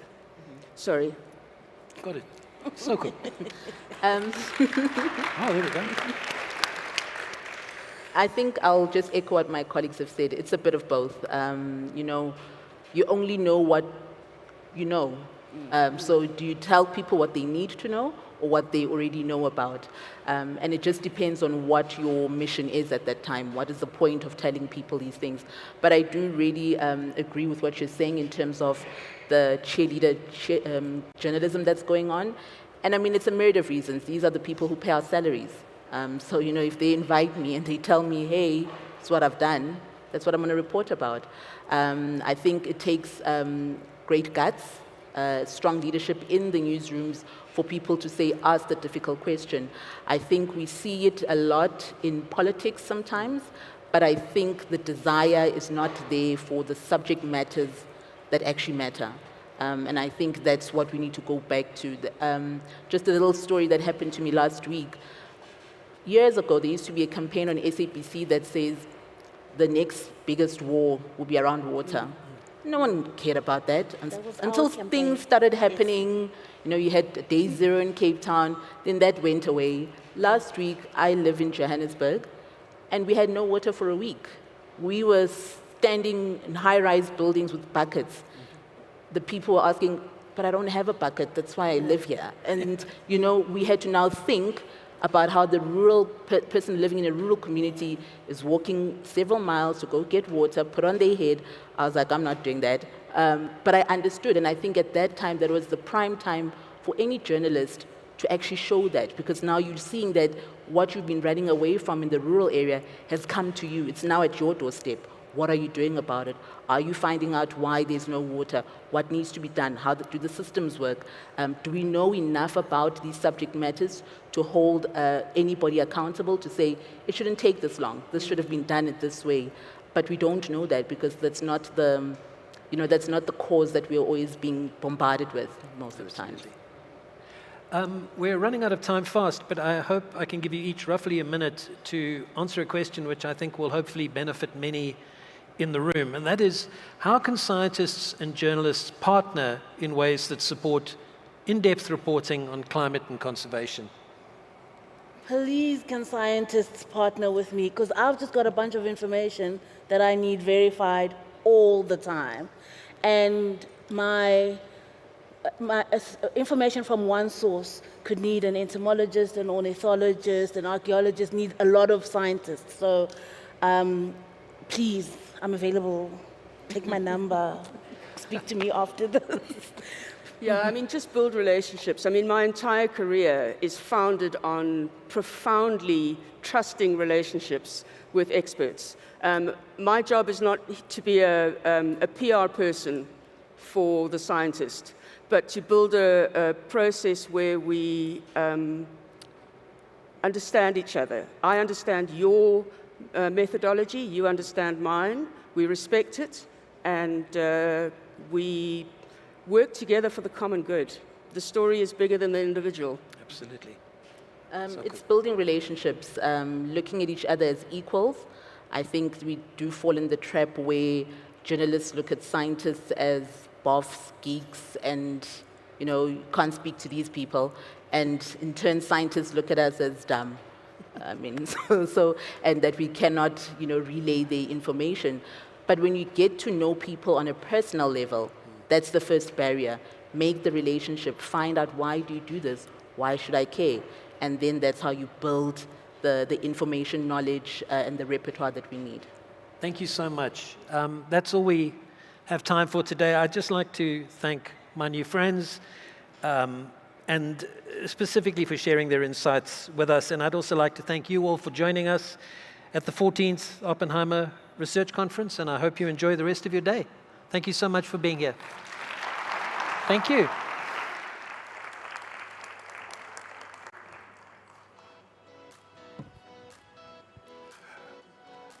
Thank you, Michael, and your team for a very refreshing discussion.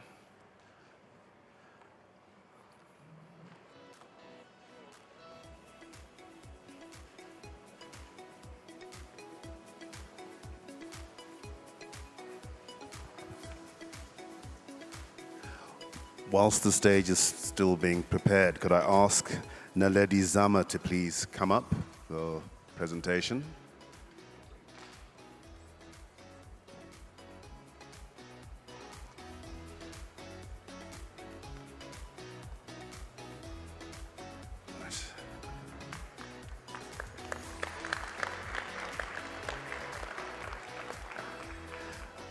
Naledi will be talking to us about the potential of legume cover crops to improve soil acidity and nutrients in South African sugarcane fields. Hi, everyone. So, I'm sure we've all found ourselves in a situation where we've eaten too many sweets, too many pizzas, croissants, milk tarts, all those things. And you look in the mirror and you're like, no, that is not my stomach. And those are not my cheeks. So that happens to many of us. And then you find yourself in a situation where you're like, okay, maybe I need to go on a diet. I need to eat broccoli, Brussels sprouts, cabbage, just all those unappetizing type of stuff, you know? And you have no choice because you have to do it, or else you'll be in trouble, okay? So now I want you to imagine soils. Soils in the sugarcane fields of KwaZulu-Natal have been on what I call a high nutrients, a high acid, low nutrient diet. So what does that mean? It means that these soils need to go on a diet. But of course, soils are not people, we need to help the soils. So what is a possible solution for this? We need to think of a sustainable approach that we can use to help these soils detoxify. And one of the solutions that are known is the use of cover crops. And that is what I'm going to be telling you guys about today. My name is Naledi Zama. I'm a postdoc at the Center for Global Change at Soplaki University. Sugarcane, which is scientifically known as Saccharum officinarum, is one of South Africa's most important crop. In KwaZulu-Natal, most of the smallholder farmers are situated in the provinces of Mpumalanga and KwaZulu-Natal.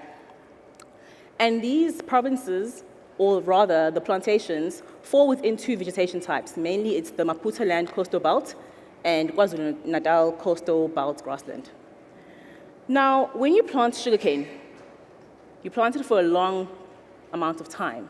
And this is bound to have negative effects on the soil, right?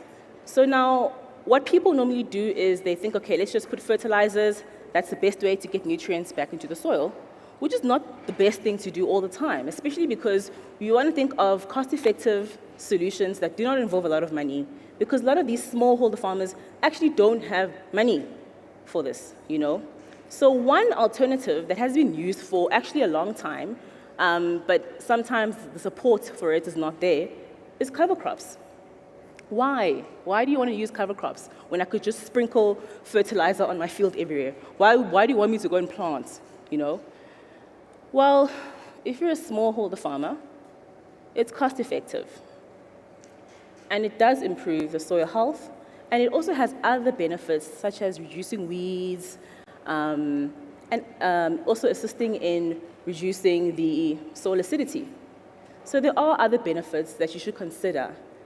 But of course, smallholder farmers have a lot of issues, so we can't just spring this on them. We need to support why this is important, and we need to provide evidence as to why this would work. I'm just going to briefly discuss 3 hypotheses that I'll be getting into later on. But the first one is just that I expected that there will be differences in the climatic conditions and the soil fertility in the 2 vegetation types. So the Maputoland coastal belt and the KwaZulu-Natal coastal belt grassland. And secondly, when we plant these cover crops or these legumes, will the soil get better? In other words, will the soil nutrients increase, or will we find a situation where soil quality is still declining and boohoo, And lastly, what happens to the soil pH? Because soil pH is very important in sugarcane production as well. So for this study, students went and collected soils from 5 smallholder rain-fed sugarcane fields in Mpembeni, Mvuchini, Gigindlovu, Mzinto, as well as Hebedine. These plantations are within the 2 vegetation types that I already described. So then they selected 6 cover crops, which are sort of known to either be used as cover crops in sugarcane plantations, so they increase soil nutrients, they are tolerant of a high range of soil pH levels, or they're even drought tolerant, which is a big one. So these species on table 1, as you can see, we have our 2 Vicia species, Arachis, Harpagenia, Mucuna puriens, Cajanus cajan, and Vina angusilata. So what the students did is they planted these plants in pot plants from the soils collected from these plantations, and then they waited for 90 days, they harvested the plants, and then they rechecked the soil status of the soils, and as well as the pH, and they also looked at microbial activity and bacteria. But today I will not be getting into any of the bacteria, microbial information, but they did consider this as well. What did they find? So the orange bars represent the KwaZulu-Natal coastal belts points, and it seems as if the plantations in these, this vegetation type had higher soil pH, higher nitrogen, phosphorus, potassium, calcium, as well as magnesium. And if you look at the exchangeable acidity, there's an opposite effect, and that's because soil pH has an inverse relationship with soil pH. Secondly, just to show some values here, you see that the sites in the Maputoland coastal belt had an average pH of about 4.75, which is slightly lower than the KZN coastal belt grassland. And then you see an opposite effect now where the soil exchangeable acidity is higher in the Maputoland coastal belt. If we look at our principal component analysis here, we see that the plantations themselves also differ in terms of their sort of nutritional status, as well as their pH, as well as total precipitation and average temperatures. So the TP there and the AMT represents precipitation and temperatures. You see as well on your right that the vegetation types again seem to be moving further and further apart in terms of their status. So the KZN coastal belt vegetation type points, which are the ones in red, are highly associated with higher pH contents, potassium, magnesium, phosphorus, etc. Whereas the Maputoland coastal belt points have higher rainfall and also higher exchangeable acidity and are probably associated with lower nutrients. Secondly, now we want to find out, okay, once we've planted these legumes in the soils, does the soil nutrients, do they change? And if they change, in what direction do they change in? It looks like for soil nitrogen and soil phosphorus, the addition of the cover crops, or the legumes in this case, decreased these soil macronutrients. So if you look at the gray dashed line, that shows no effect. And if the error bar is on the left, it means that it had a significantly negative effect, whereas if the bar is on the right, it had a significantly increasing effect. And if you look at potassium now, by Vicia sativa, we see that it's just after the dash, but not really, so it's overlapping. But it is promising because it suggests that this species might have the potential to increase soil potassium in the soils. However, because among scientists here, p-values are important. This was not a significant result. It was a positive result, just not significant. And then we look at the pH and the exchangeable acidity. And again, we see here that soil pH increased after we've planted these legumes. And then the opposite effect again, all the legumes reduced soil exchangeable acidity, okay? And now if you take a look at figure 9 here, this is just a scatter plot to show the relationship between the soil pH as well as exchangeable acidity. And what it shows you is that if you look at the black points, like the black dots there, those are the soils before planting, so the pre-treatment soils.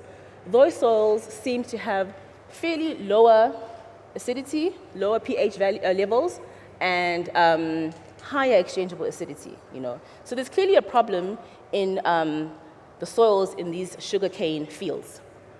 And as soon as you're able to plant these legumes, you start to see a shift now where, okay, depending on which species you're looking at, obviously, the soil pH starts to increase and the exchangeable acidity declines as well, which is what you want, because if pH is generally higher, then a lot of the nutrients become more readily available. And then if you look on your right, that is a quadrant plot. So it's just a plot that shows you where you want to be as a soil. So if you're a soil, you want to be at the green part there. That shows the improved soils.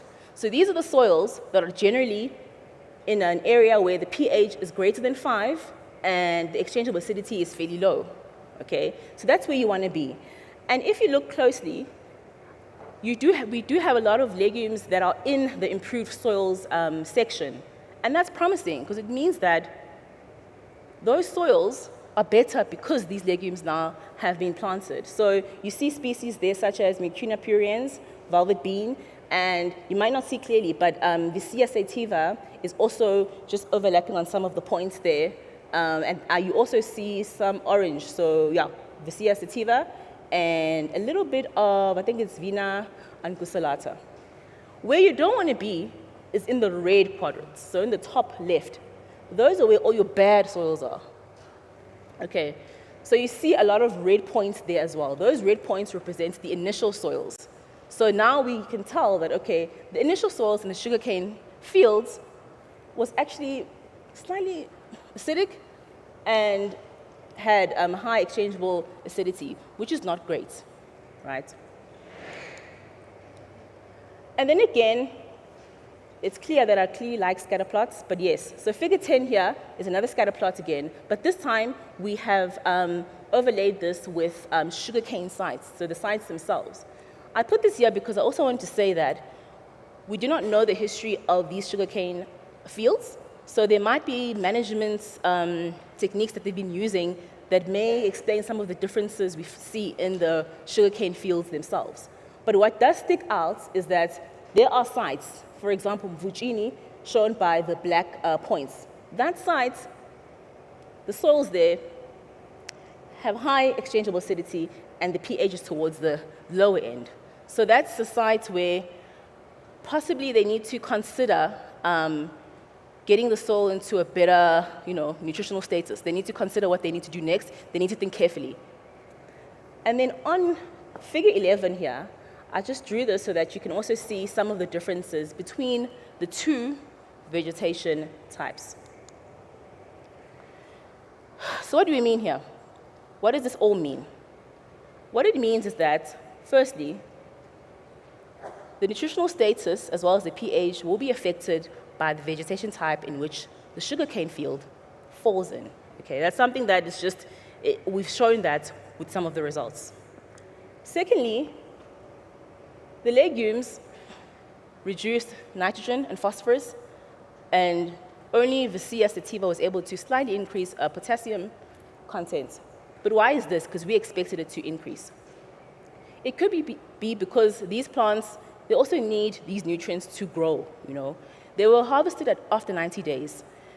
Possibly what could have been done is that we could have extended the 90 days to maybe 120 days. So just before the plants start to flower as well. Maybe then we could have seen an increase in the soil primary macronutrients. I say this because if you look at the documents that are supplied by SASRI, South African Sugarcane Research Institute, they indicate that a lot of these flowering plants have, they start to flower after between 90 days and 150 days. And that's when you want to cut down your cover crops when you are using them, because you don't want them to invest all of the nutrients now to flowering or to seeds or pod production. You want them to, you want to cut them, you want the leaves and everything to drop down, decompose, add the nutrients back into your soils, and then you replant your sugarcane. And again, I think we've already described the relationship between the pH and the exchangeable acidity. And overall, the species that seem to be the best performing species are the Vicia sativa species. So both of the veg species seem to do quite well. But of course, this all depends on the smallholder farmer. There are many options. You've got summer crops and you've got winter crops, which you can utilize. And that depends on your planting regime. I'd like to acknowledge the students who actually collected the soils, which was Kanye Sokwela, Ncedi Simtawunge, as well as Emihle Ngonini, as well as their supervisor and our collaborator, Professor Anathi Magadlela, and these organizations, and the Oppenheimer Research Committee for allowing me to present in front of you today. Thank you.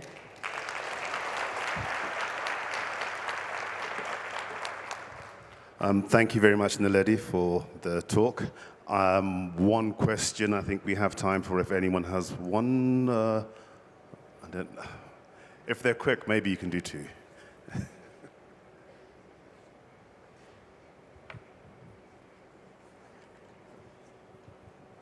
Thank you very much, Naledi. I'm Mary Scholes from WIS. So there's 2 points I'd like to make. One is relative to other parts of the country where similar crops are grown. The exchangeable acidity in the soils that you are working in is absolutely negligible. You don't need to worry about it at all. So I wouldn't go to the trouble of putting legumes in to do anything about impacting the pH or the exchangeable acidity. But what does surprise me, and I'd like you to comment, is why did the addition of legumes reduce the soil nitrogen and phosphorus? Thank you. Okay, so the only thing I can think of, to be honest, is that when I was reading documents supplied by SASRI, they indicated that when you are using these cover crops, you should cut them, or mow them rather, after about 150-ish, between 90 and 150-ish days, depending on the species. And these plants, I know that they were harvested, I think, at about 90 days. Right? So I'm assuming that maybe the seedlings were still using some of the nitrogen in the soil to grow and develop first, and that maybe it's likely that because of that, they were utilizing too much of the nitrogen, and that's why at that point, the nitrogen levels were low. I do believe there's another reason, but at the moment, that is the only reason we can think of. I am aware that there are students who look at the changing nitrogen levels over many days. So they have intervals where they have 30 days, 60 days, 90 days, and 150 days, just to determine are there any changes in the nitrogen status? Is it affected by time? So, yeah. Thank you very much, Thank Naledi. you. And to the other lady over there, maybe you can catch her outside. If I could possibly call upon Ben Ashton to come forward, please.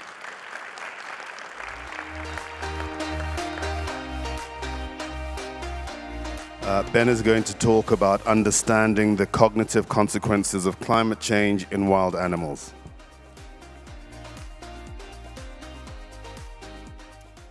Good afternoon, everyone. So today I'm going to bring together a body of work that my collaborators and I have produced over the last 5 years or so, which is seeking to understand the cognitive consequences of a warming climate in wild animals. and was showcased by Andrew's talk on Wednesday morning and Shannon's talk earlier today, with the fantastic research that the Hot Birds Project has produced. The consequences of a warming climate for birds are both numerous and far-reaching. It's well documented that climate has had direct impacts on phenological processes. For example, many bird species are migrating and breeding earlier in response to warmer temperatures arriving earlier in the year. And these phenological shifts can create mismatches between breeding times and peak food availability, such as insect emergence. Species have also altered their behavior in response to warming climates. Interspecific interactions, social behavior, and foraging behavior have all been affected by changing climates and resource distributions. These behavioral shifts can help buffer against these stresses, but they may also increase energy expenditure and competition. The physiological consequences of climate change are particularly well characterized, particularly in southern African birds. Rising temperatures and extreme weather affect metabolism, thermoregulation, and water balance, resulting in extreme physiological stress. And warmer and drier conditions can also affect reproductive success by affecting food availability, egg viability, and chick survival. In some species, breeding queues can become mistimed with optimal foraging conditions, lowering reproductive output. And extended heat waves and prolonged droughts can cause widespread mortality and even mass die-offs in bird populations. And species unable to escape or adapt to these events can face sharply reduced survival and elevated extinction risk. And of course, these climate-driven shifts in survival and reproduction alter bird population sizes, age structures, and migration dynamics. And over time, these demographic changes can reshape community composition and ecosystem balance. And whilst it's crucial that we continue to investigate the effect of climate change on these parameters, I'm going to talk about a largely overlooked consequence of climate change, and that's the cognitive consequences of a warming climate. So before moving on, I should probably attempt to define cognition. Cognition is somewhat of an abstract construct, but I think the most useful definition is one coined by Sarah Shuttleworth, who describes cognition as the processes by which animals acquire, process, and store and act on information from the environment. And although this is a very broad definition, I also think it's very useful as an umbrella concept because it encompasses all the internal mechanisms and all the internal information processing that underpins adaptive animal behavior. But why should we care about cognition, and why should we care about the cognitive consequences of a warming climate? Well, an increasing body of literature is demonstrating that cognition is associated with a number of factors crucial to survival. Individuals with higher cognitive abilities often achieve and maintain higher social status, and this comes with a raft of benefits, including monopolization of breeding, alloparental care, and improved access to resources such as food and shelters. A number of studies have also found that cognitive performance is positively associated with anti-predator behavior. Cognitively skilled birds can detect, learn, and respond to predators more effectively, recalling past experiences, and this can modify their escape tactics. And believe it or not, cognitive performance is also positively associated with reproductive success. Advanced cognition enables better mate choice, better nest defense, and improved parental care. And cognition also plays an important role in resource acquisition. Cognitive flexibility helps birds locate, remember food sources across changing environments, and innovative behavior, such as tool use, allows individuals to exploit novel environments that less skilled individuals cannot. And crucially, cognitive performance has been found to be directly linked to survival. Enhanced cognitive capacity is positively associated with long-term survival and lifespan as it promotes adaptive decision-making. So cognition mediates this relationship between environmental changes and individual fitness trajectories. So given the potentially profound implications of impaired cognition, my collaborators and I sought to determine the relationship between heat stress and cognitive performance. And we hypothesized that heat stress could impact cognition differently depending on the age of the birds. In adults, we predict that heat stress will primarily lead to short-term impairments in cognitive performance. Elevated body temperature can reduce attention, slow reaction times, and impair working memory. And this is all hypothesized to have knock-on effects for cognitive processing. Adults are likely to have passed developmentally sensitive periods, so we also predicted that heat stress is unlikely to result in long-lasting plastic cognitive changes. However, repeated or prolonged exposure to heat stress may result in latent cognitive impairment that appears later in life.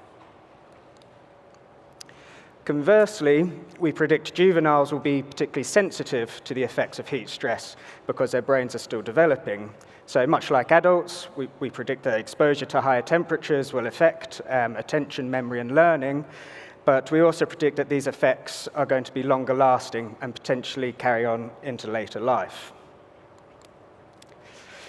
And juveniles are also behaviorally naive, and they're less capable of self-regulating behaviors such as resting or heat dissipation behaviors. So this further amplifies their vulnerability to heat stress. So to help understand the effects of heat stress on cognition, Camilla Saravia, a former PhD student of mine and Mandy Ridley's, carried out a series of experiments on a study population of southern pied babblers located at the Kuruman River Reserve in the Kalahari. And this study population was established by Mandy in 2007, and barring a COVID-enforced interruption, has been continuously monitored since. And the majority of individuals in the study population are ringed and therefore individually identifiable. And we have very detailed life history information for all of the individuals as well. So we have a genetic pedigree, we have longitudinal information about their social environment, and importantly, we have longitudinal information about environmental parameters as well. As the location of the study site would suggest, pied babblers are found mainly in semi-arid savannas. They're highly territorial and social. They live in social groups of 2 to 15 individuals, and they're cooperative breeders. So the dominant pair monopolizes breeding, whilst subordinates assist with feeding, incubating, and defending the chicks. But importantly, their breeding is entirely contingent on environmental conditions, namely rainfall and food availability. So they're particularly vulnerable to climate change. So in order to investigate the relationship between heat stress and cognition, we needed to quantify an ecologically relevant cognitive trait. And we chose associative learning, which is the process by which animals form an association between two stimuli, or between a behavior and its consequence. And it's ecologically relevant for birds because it enables them to flexibly adjust their behavior in response to environmental changes. So, for example, associating certain foods with palatability or specific sounds with predators. And to quantify associative learning, we presented individuals with an associative learning task, which consisted of a wooden foraging grid containing two wells covered with either a light green lid or a dark green lid. And one of these lids was randomly assigned to be the rewarded well, whereby when the babblers pecked the well and it swiveled, they could gain access to a food reward, which in this case was a mealworm. And the babblers were considered to have passed the task when they chose the rewarded well in 10 out of 12 consecutive trials, which represents a significant deviation from binomial probability. So the measure of cognitive performance was the number of trials it took the individuals to reach this learning criterion. And I'll show a video of one of the trials. So you can see that the babbler approached the task. It has a quick look at the dark green lid before it probes the light green lid. And it's hard to see in the video, but it did get its mealworm. So that particular individual passed that task, or that trial, I should say.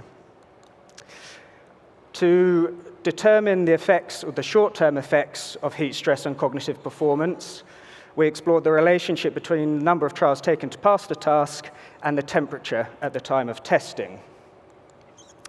And here's what we found. On the y-axis is the number of trials taken to pass the task. It's important to note here that a higher number corresponds to worse performance. And on the x-axis is the maximum temperature during testing. And as you can see, as the temperature increases, there's a corresponding increase with the number of trials taken to pass a task. So quite convincing evidence that there is a short-term effect of heat stress on cognitive performance.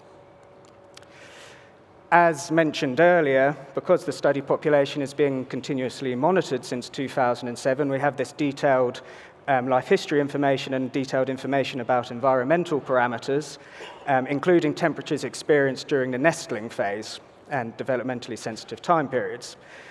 So we were able to test adults in the study population, but investigate the effect of rearing conditions on cognitive performance later in life.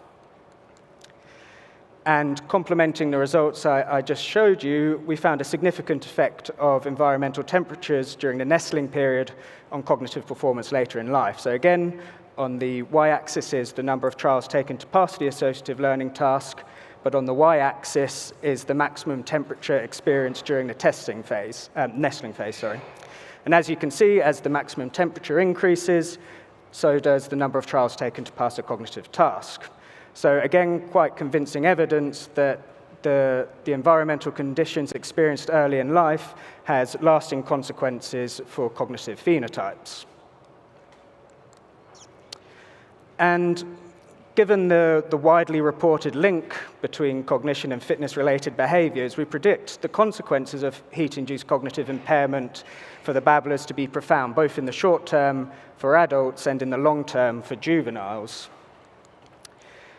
However, the findings of this research has implications that extend beyond the focal species. Pied babblers are famous for their interspecific interactions, underscoring their importance for their role in the Kalahari. These interspecific interactions include parasitism, mutualism, and obviously competition between species, but both with avian and non-avian fauna, such as cuckoos, meerkats, and drongos. So heat-induced cognitive impairment is therefore likely to have profound consequences, not just for the babblers, but also for the wider avian and non-avian community that interacts with them as well.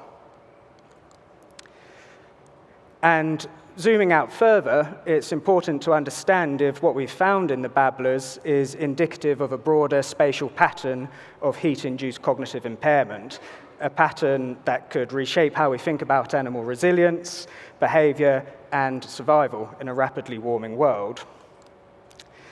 And in this vein, complementary research we've carried out on Australian magpies suggests that this pattern of heat-induced cognitive impairment is occurring on a wider scale, particularly in areas of climate change hotspots.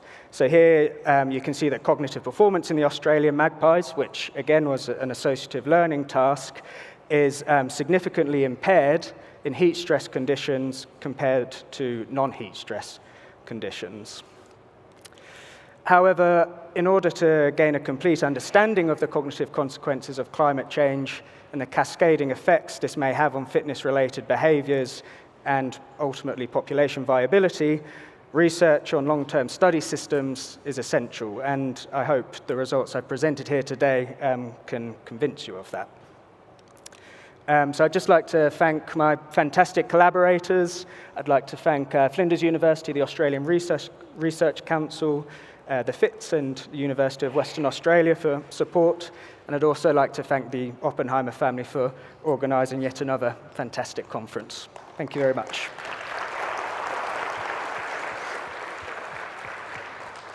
Thank you very much, Ben. Unfortunately, we've fallen slightly behind time, so if you'd like to ask a question, perhaps if you could find him outside afterwards.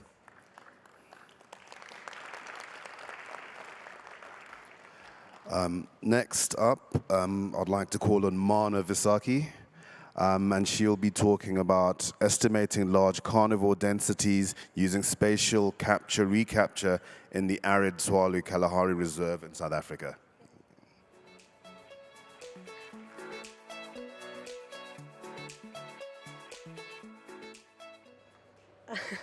Okay, good afternoon, everyone. My name is Mara Versaghi. I'm a final year master student with Nelson Mandela University, and today I will be presenting to you one of my data chapters. So, large carnivores are a highly charismatic endangered group of species, and their main threats include anthropogenic pressures, human-wildlife conflict, the loss of natural prey base, as well as the loss, habitat loss and fragmentation. So these pressures have diminished the ranges of many populations, often to the point where 64% of them, of carnivore populations, are threatened with extinction. 80% show declining population trends, and 60% have lost more than half of their historic ranges. So because of all these threats, many carnivore populations now rely on fencing for their protection. However, fencing brings in another set of management challenges, as within these fence systems, populations are isolated both demographically and spatially, and that allows for no natural dispersal, no immigration, and also very little opportunity for genetic flow. So this means that carnivores within fence reserves require active management and also ongoing monitoring to prevent either overpopulation or collapse. And that's where good data becomes critical, because good decisions need good counts. So accurate population density estimates are essential to guide management decisions, whether it's just adjusting the stocking densities, planning translocations, and also if you just want to mitigate conflict. So the problem is that many traditional methods, such as track counts and call-up surveys, often produce unreliable estimates or even non-comparable. And expert opinion, which is also often used, is subjective, and it also varies in accuracy, and it also often doesn't have confidence intervals. So this lack of consistency between the different methods makes it very difficult to compare density estimates between regions and also between reserves.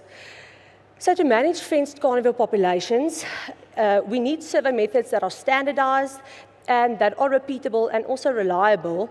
And having these methods will produce reliable data for managers to make effective decisions.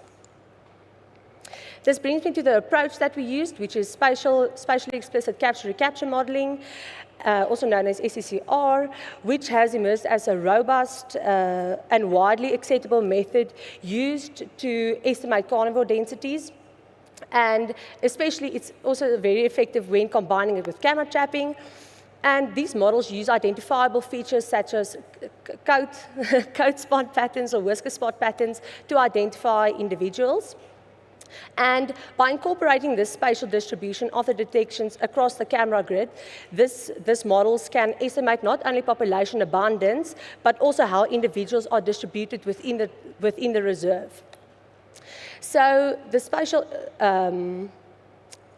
so when we compare the SECR models to the traditional methods, it provides us with a more reliable and statistically robust estimate.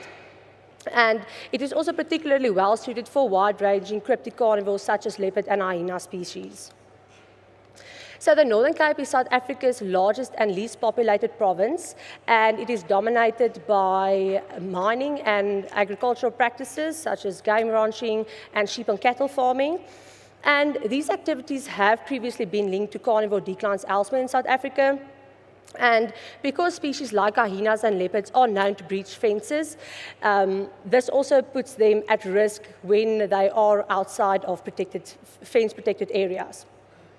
So despite these pressures, very few SECR estimates exist for carnivores in the Northern Cape.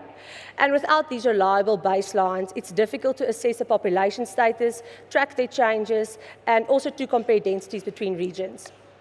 So this gap reinforces our central point that good decisions depend on good counts, and in regions like the Northern Cape, where these estimates are lacking, it is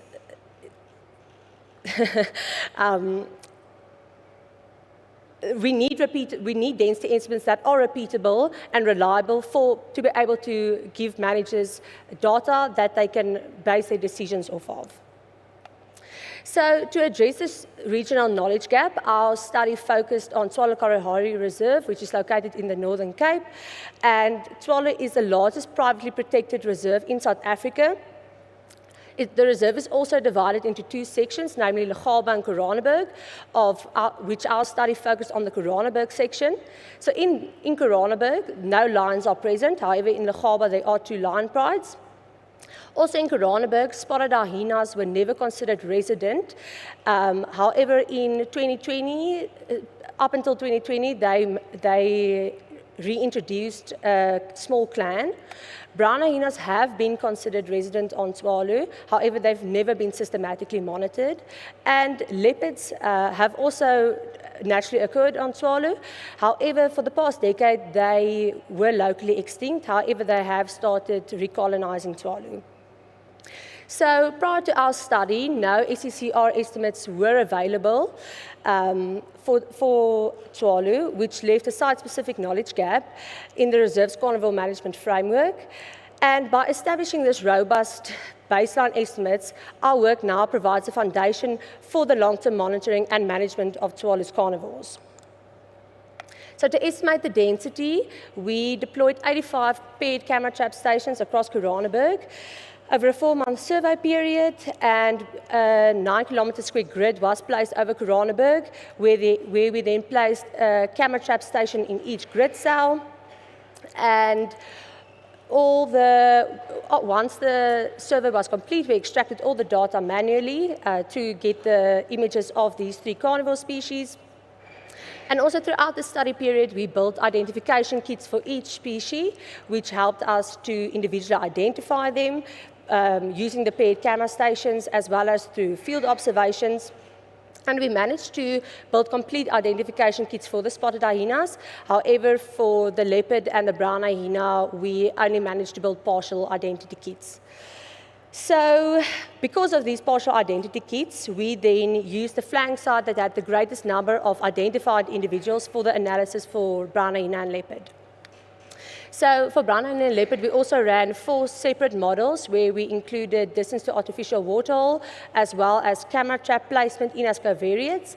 And for spotted hyena, we ran the same 4 models. However, we added an additional model, which was additional covariate, which was distance to den site, as this is also known to influence the detection probability. Okay, to give you a quick overview of what our survey produced, we accumulated just under 10,000 trap nights and over 300,000 images. And from these images, we managed to extract 54 leopard images, 677 brown hyena images, and 165 spotted hyena images, which was then used for analysis. For all 3 species, we used the right flank, as that had the highest number of identified individuals.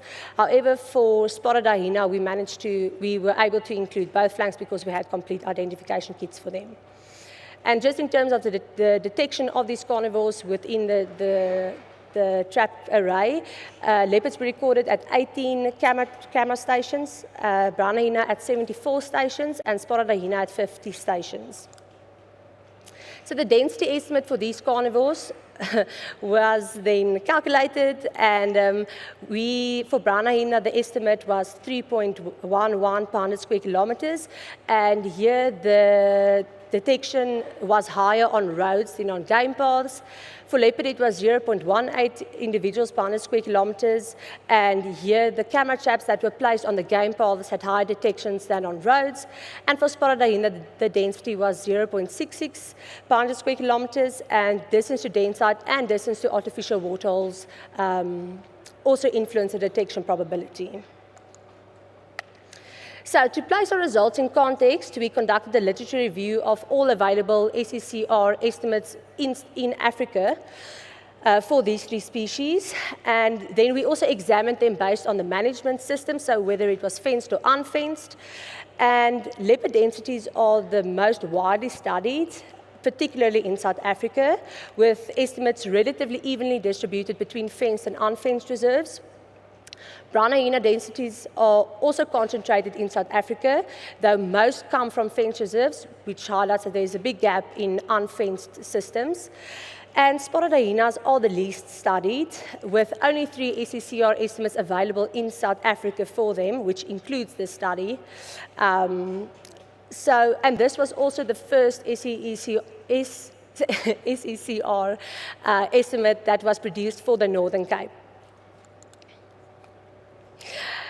So from this literature review, we then also we incorporated our results into this, and to try and see where our densities fit in. And for the leopard density, we found that our estimate is the lowest recorded in a fenced system in Africa.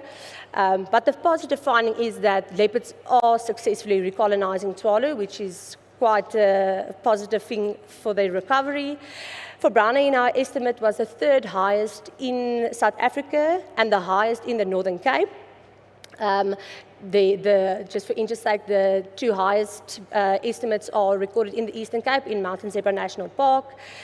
And as brown hyenas are listed as near threatened by the IUCN, the high density at Tswalu highlights its role as a key refuge and contributed to population stability. For spotted hyena, the estimate remains scarce in fenced arid systems, and our study provided the first estimate for the Northern Cape. And it's also comparable to other unfenced systems in Malawi and Namibia. So while our study provided valuable insights, there are several limitations. And despite having these dual camera setups, we still ended up with a lot of single flank images, which likely led to a slight underestimation of the densities. And also the image quality posed quite a big challenge with low light conditions and also vegetation obstructing the spot patterns, especially in brown hyena, because you've got such a little place that when you identify them on their stripes, the grass often obstructs their leg stripes, so that was quite a bit of a challenge. So all of these factors likely led to a bit of an underestimation of the density. So when we began this work at Tswalu, there was very little reliable information on Tswalu's carnivore populations, and the management decisions often relied on assumptions rather than reliable data. And through this research, we've changed that by producing the first reliable estimates for their carnivore densities, which consists out of a standardized and repeatable method that enables managers to make effective decisions. And this also marks a significant shift for Tswalu, going from limited knowledge to a data-driven approach, giving managers a solid foundation for tracking the population trends and assessing the impact of management interventions. So beyond the numbers, the real value lies in the framework we've built, which is repeatable, consistent, and designed for long-term use, both within Tswalu and in other arid landscapes.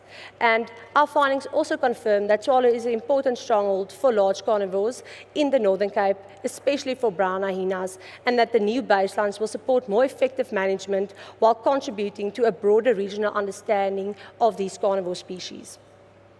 And ultimately, this research has turned an information gap into a data-driven foundation for better conservation and management of large carnivores in arid ecosystems. Lastly, I would just like to extend my gratitude to the Nelson Mandela University, as well as the Wildlife Ecology Lab, and the Tswalu Foundation, as well as the Tswalu Kalahari Reserve, and the National Research Foundation and the Postgraduate Research Scholarship. Thank you. Thank you very much, Mana, for going through your presentation with 2 minutes to spare. I think it's only fair that we allow the audience to ask a question. Anybody? No? Okay. Thank you very much, thanks. Mana. Right, now we have a tag team, Katie McKenzie and Lessa Mandoloma, who will be talking to us about human-centered conservation, communities at the core.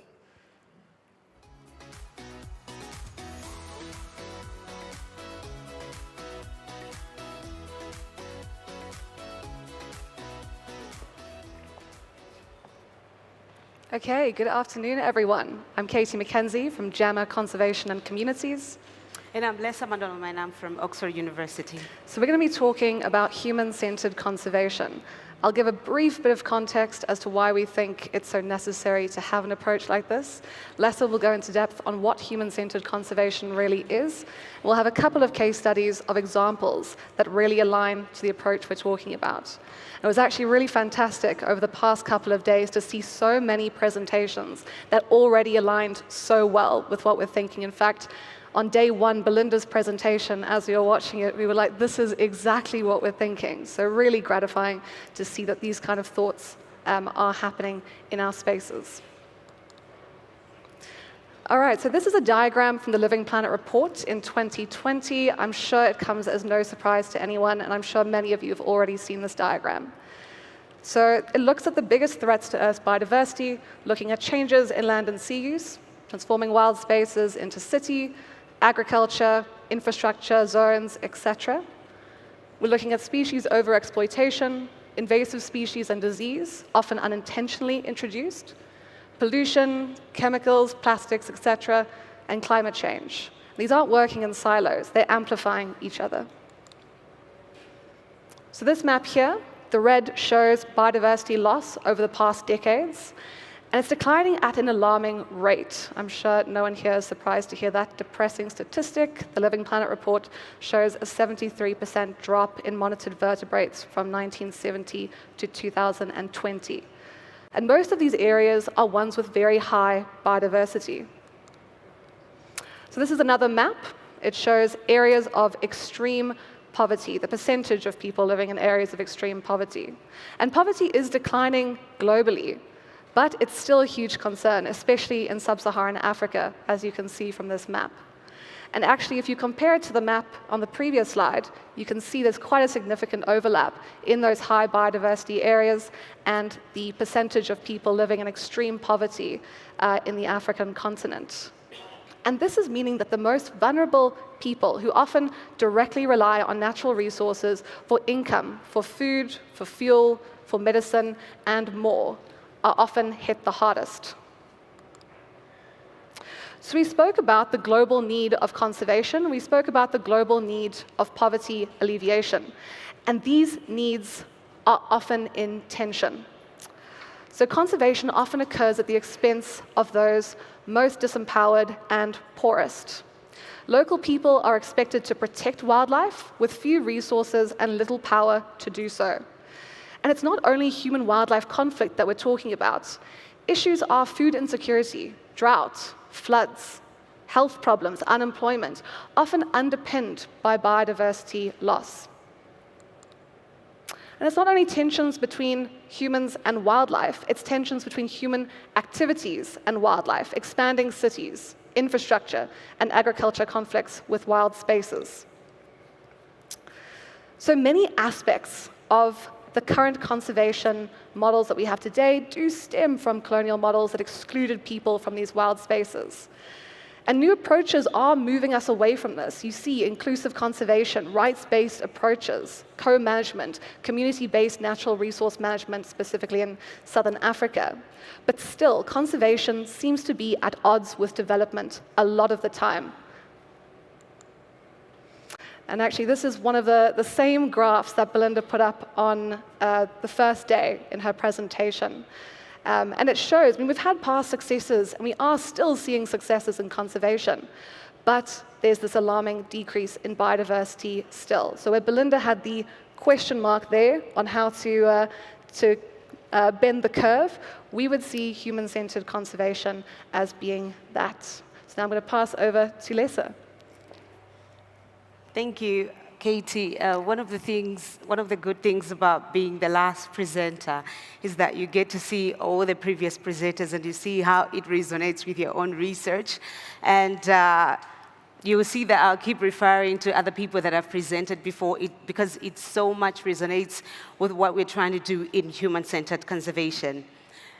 So as Katie mentioned about this graph that's there, and I remember she called for a system-wide approach, a way to change the way we look at conservation, the way we do conservation, be it interventions or research. It's a call for reflection, a call to change how people and nature relate. And human-centered conservation does exactly that. It's a call for reflection. It's not a new framework. We're not trying to reinvent the wheel at all. We're trying to take what has worked well in the previous frameworks, be it CBNRM, be it other people-centered approaches, be it rights-based approaches, but it's that framework, it's that approach that is telling us to pause and reflect what has worked well, what can we do, and how can we upscale that to make sure that we have a win-win for people and nature. So this is what human-centered conservation is all about. It ashamingly puts people at the center of conservation. It's an approach that realizes that, yes, people can be or are the problem to conservation, but they are also the solution. It's very non-judgmental approach. It's very realistic because it puts people, especially the people that live around protected and conserved areas across different landscapes, be it in Samburu in Kenya, be it in Malawi, be it in Texas. It's a very flexible approach. You can either apply it in research, you can also apply it in conservation interventions, but at the end of the day, it demands that we ask 3 questions. The first question that human-centered conservation asks is, who defines conservation? How are goals of conservation decided? Who benefits from conservation initiatives, be it research, everything about conservation, who benefits from that? But also, from what Katie has mentioned about different working in silos, the trade-offs that are there, human-centered conservation is about communicating these trade-offs very explicitly and being able to have honest conversations about negotiations. How do we negotiate these kind of trade-offs in various landscapes? As a matter of definition, human-centered conservation is an approach that places rights, the knowledge, the needs and the leadership of people living around biodiverse landscape at the core of conservation practice. It also recognizes the shared responsibility of all people for sustaining the planet. One of the unique things about human-centered conservation is the duality, where you recognize that you want to benefit in terms of the people, but also in terms of the planet itself. So it also looks at the breaking down the silos, realizing that we all need each other. We all need to collaborate. We've been working in silos for too long, but human-centered conservation is about recognizing the interconnectedness between sectors. Sometimes in other areas, it's not about conservation, it's about health. In other places, it's about food security. In other places, it's about climate. And human-centered conservation brings all of that together, all of those sectors together, and see exactly how we can collaborate within the human-centered conservation partnership. So as you can see from the graph there in front of you, this is explaining the different conservation initiatives that are available across landscapes. Where it's saying human conservation failure is where we are trying to it's where we are running away from. This is a lose-lose situation. This is a situation where people lose and nature loses. And in most of the cases, it's either the conservation failure, ecocentric conservation, where in terms of ecological gain, it's up there, but then in terms of the people, they're down there. It's a loose gain, the same with anthropological gain, but human-centered conservation is right at that right quadrant. That's where we are all trying to, that's where we're going, basically. That's the future of human-centered conservation. It's about the humanity. It's about seeing not just the other person, but also redefining the relationship that people have with nature, trying to be at that place where we say nature can win, but also people can as well. We can all win, and we can all exist. There's enough place, there's enough space for all of us. It's an aspirational goal, but then we are moving away from the negative impacts that conservation have on people, but also the negative impact that conservation has on nature as well, or people have on nature as well. So we are developing different frameworks on how to basically measure. We do that already, but then we are doing it qualitatively in our own human-centered conservation partnerships, but we're in a process of developing robust metrics where whether it's a conservation initiatives or it's a conservation research or anything to do with conservation rather, how do we move from all these quadrants to get to that place where we are calling human-centered conservation. Human-centered conservation is guided by what we call foundational principles, and we have about 7 of those. So it asks different questions, and these questions have been developed by already existing frameworks. Like, for example, you see that most of the foundational principles in front of you, they will look very similar to what we call site-level assessment of governance and equity that was developed by SAGE, and also evidence toolkit. It calls for respectful engagement that fosters community and agreements with other stakeholders together. It calls for empowerment and education. It also reimagines and transforms conservation, where we are trying to have not just honest conversation, but also trying to redefine what is there. For example, in terms of capacity building, in human-centered conservation, we understand that other places do require to build capacity. But in most of the places where you and I come from, sometimes it's about sharing that capacity. And that's what human-centered conservation is all about, building those equitable relationships between people that have got different powers and that have got different privileges, to look at how do people and nature thrive across landscapes. We realize that we operate in a place or in landscapes that are full of challenges and full of barriers. And within human-centered conservation, it's about changing those barriers that became enablers on how we can effectively have win-win situations for people and nature. And one of those enablers is secure land tenure, because we realize in so many places, tenure is a very important aspect. Governance, whether political structures or other barriers that makes us fail to have win-win for nature. Strong governance, we realize it's a very much an enabler for human-centered conservation. Cross-sector integration, it looks at climate, well-being, food security, and climate, food security, as well as landscape, jurisdiction.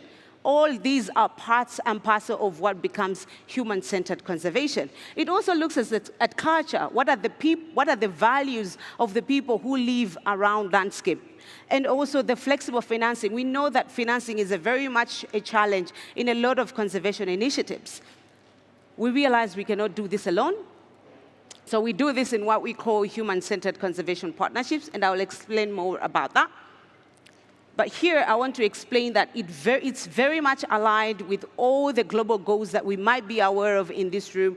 Talk of CITES, IPBES, IUCN, Sustainable Development Goals, Global Framework, because they all call for ecological sustainability, land restoration, sustainable use, ecosystem and adaptation, gender equity. It's a systematic, wide approach in trying to resolve the challenges that we've been facing for the last decades. As I said already, that human-centered conservation, it's about taking different sectors that work together. And right now, these are the 5 areas where human-centered conservation partnerships are working in. Others are working in food security and sovereignty. That goes beyond access to food, but also how do people within these areas want to produce their own food? What about the rights to be in control of the food chains in their communities? We look at climate adaptation. We look at health and coexistence, nature-based economy, and landscape and jurisdiction. We can have other more areas, but currently these are the 5 areas that we are we're working on in human-centered conservation. As I mentioned already, that we have a group of partnership. In front of you, these are the partners that are working on human-centered conservation in different aspects. We have Life Through Wildlife, we have got Suli, we've got Accra, all these some are working in research, and some are actually working on the ground, implementing different aspects of conservation that is winning for both people and nature. And we have case studies where real-world examples where human-centered conservation practice is being done, and Katie will explain a bit of those case studies. Thanks so much. And definitely when we look at the foundational principles, they certainly seem quite overarching and high level. And this is necessary just because we're wanting it to apply to various different contexts. But within those different contexts, really being able to understand the criteria and metrics. So I'm not going to go on for too long on the next 2 case studies that we believe align very closely with human-centered conservation and meet those different metrics. And these are metrics not only for where the project is currently aligning and representing human-centered conservation foundational principles, but also where they could possibly be, understanding, okay, where are these pressure points that we can move forward on? So this is the welfare impact study. The reason I'm not going to go too much into depth is because Dilys Rowe already presented on the welfare study yesterday on a fantastic presentation, but it's really just understanding the welfare comparison between different types of deaths, and it's a great example of knowledge integration, bringing together vets, hunters, conservationists, welfare experts, and everyone in between, and really being able to connect to things like wildlife economy, to health, and going across sector. Similarly, with morally contested conservation, Dara did a presentation yesterday on this. I'm not going to go too much into depth on what it actually is, but it's looking at research on different perspectives on contested topics in conservation. It's looking at equity and rights, it's looking at local leadership, and it's not just technical or ecological challenges, but putting the people at the heart of conservation, understanding what are the people who are closest to nature actually thinking about conservation topics, and how does that differ from those who are living further away. And I'll pass back to Lessa to go a bit more in depth into a new case study that hasn't been presented already at this conference.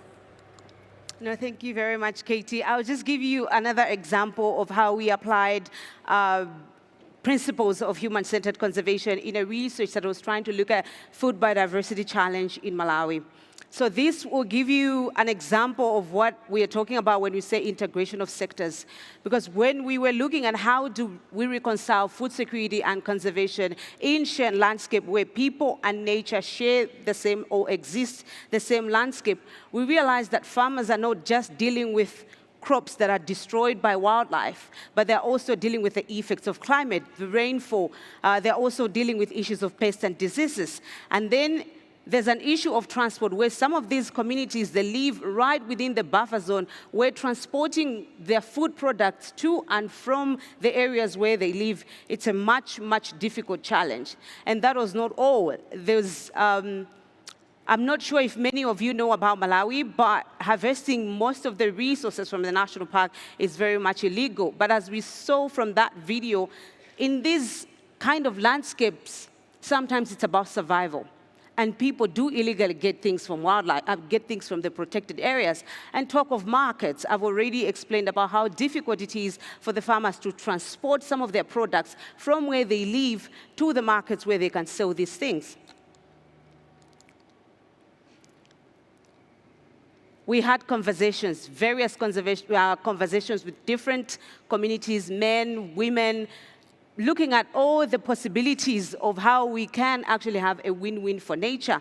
And the answer for that is very, very complex. But there is a positive thing that came out of it, and that is people are willing to talk. They have so much knowledge. They have so much urgency. And it's not just about wildlife, it's also about people. And it's not just about people, it's also about wildlife. We cannot justify expansion of lands at the expense of ecosystem, but at the same time, we cannot also expand ecosystem at the expense of vulnerable people. We have to keep having honest conversations about equity and rights, but also realizing that within this landscape, you cannot separate food security and conservation. The lived realities of these communities is that these industries are as interconnected as they get. For that, human-centered conservation is not just a call to reflection, it's not just a framework, but it's a way of reimagining conservation and knowing that we can actually have a win-win, and we need to keep inspiring for that win-win. That is human-centered conservation, and I hope you enjoyed our presentation. Thank you very much.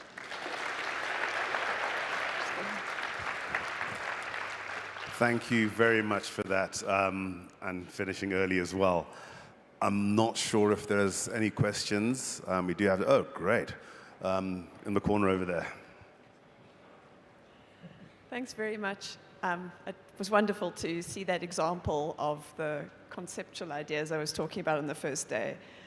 Several of these case studies and the challenges you raise, make one realize how very complex these situations are that you're engaging in. And I agree that human-centered conservation is one of the main ways forward. But I wonder, you know, in several of these instances, you're dealing with what I would call social ecological traps, where there are so many variables and such path dependency at play that I'm wondering if you're thinking of employing any of the kind of systems thinking tools or approaches that help us understand why these situations have emerged. You know, there's complicated political and economic and social reasons behind this coincidence of people and biodiversity. It's not just a coincidence. So I was just wondering if some of your work is starting to look into understanding these threshold effects and how you might actually be able to leverage tipping points rather than just relying on sort of simple linear trade-off analysis in this work. Thank you. No, thank you very much. It's a very good question. Yes, to answer your question, this is one of the things that we have tried to do for the past 5 years, and it's something we are still trying to build as well. And if you earlier on, we explained about how we're developing these robust frameworks to make sure that we are able to actually measure across landscapes how we can negotiate this kind of trade-offs, because we realize there are going to be these different trade-offs, and these trade-offs are going to look different across landscapes, and trying to making sure that we are aware how various landscapes and how human-centered conservation is going to look among and between different landscapes. That's a process that we're trying to do now. Thank Yes, you. thank you. And also just to add to that as well, I think that's why it's so critical to us that we're not just looking at conservation frameworks and, you know, conservationists speaking about conservation and biodiversity, but making sure that we've got experts from different sectors. We've got frameworks from different sectors that are incorporating biodiversity and are looking at some of those aspects that maybe we don't cover in a purely conservation or biodiversity context.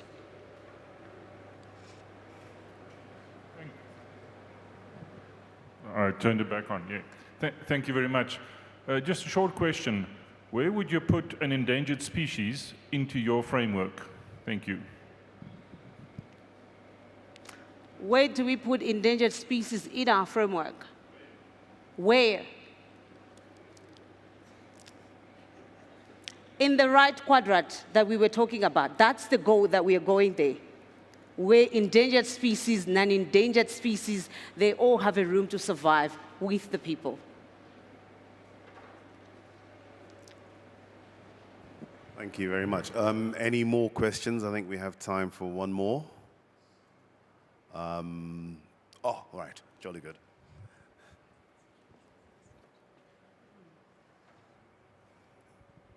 Thank you for the presentation and highlighting the human-centered conservation awareness that we all should have. But there's in the past 3 days, we've learned so much about threats to our local conservation efforts.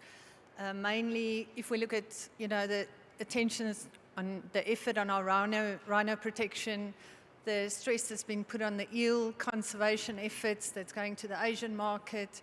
We learned about the pangolins that are traded, you know, mainly for ridiculous prices to the Asian market. My question, are you aware from a research and conservation point of view, because we work with a lot of global teams, global research teams, are you aware of any significant efforts in addressing the Asian human conservation awareness? And maybe talking to your one slide of global vision and local priority, to focus on that area as well for morally contested conservation.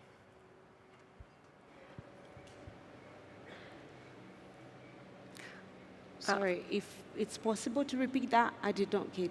Yes, thank you. Sorry. She's asked if you could repeat it.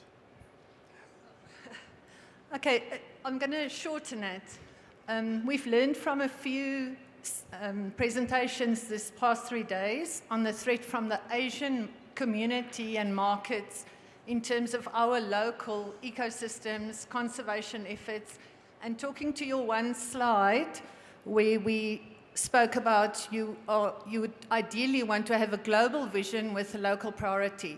Are you aware of any efforts that we should maybe think about focusing on Asian conservation awareness in terms of morally, you know, your morally contested conservation, because our eels, our rhinos, our pangolins, we've been noted that, you know, there's a threat from that market, and it's not driven by poverty necessarily. Oh, yeah, okay, thank you very much. I do not have much knowledge about Asia, but I can talk about the areas that we have worked on. And when we say local priority and global vision, it goes back to the trade-offs that we were talking about, where we look at all these global goals being set, and then at the end of the day, you realize that it's a local people or it's a local communities that will, at the end of the day, be more important in making sure that we get there. I'll give an example of where you have a global goal of 30 by 30, for example, right? And then on the ground, you look at area of expansion, it's not there. So can we find other ways how we can negotiate this kind of trade-offs, not just recognizing that there are trade-offs, but also having these explicit and very honest discussions about equity and rights. If it's a global North organization, for example, they may have the power and the privilege, but where does that stop? Where do the local people have a voice? And how does that voice look like? How do their future look like? And it's about having those conversations. And that's why, in terms of human-natured conservation, we try to collaborate so that we explicitly communicate this kind of trade-offs. And Lessa was best placed to answer that because she works very closely with the morally contested conservation project. But just from more of an outside view as well, I think it's so important to have research initiatives and programs like that that look towards the Asian market as well. As you said, numerous of the presentations in the last couple of days have looked at species that are affected by what's going on there. And so to be able to do something similar to what MCC has done, really understanding what's the perspectives, what are the reasons driving this from different types of people, different people in different geographic locations, is so critical. Thank you so much, Katie and Lessa, for that. If we could all give them a round of applause, thank you.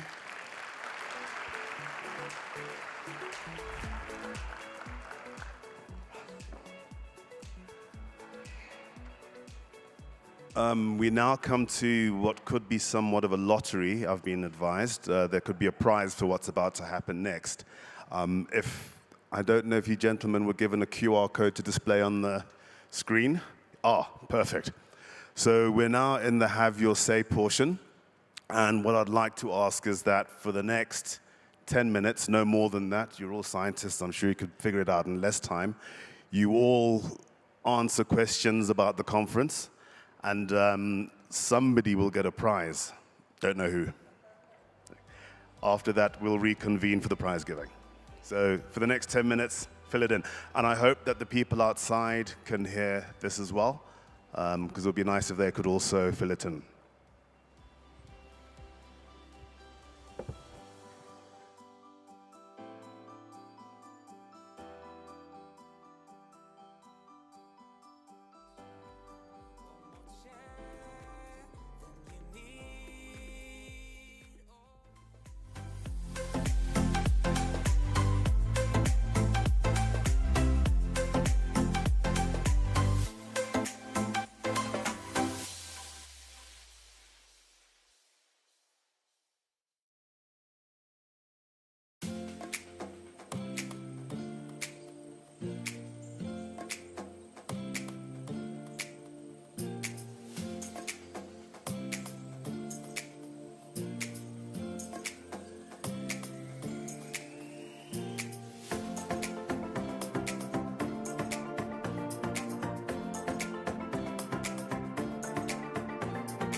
time to fill in the questionnaire.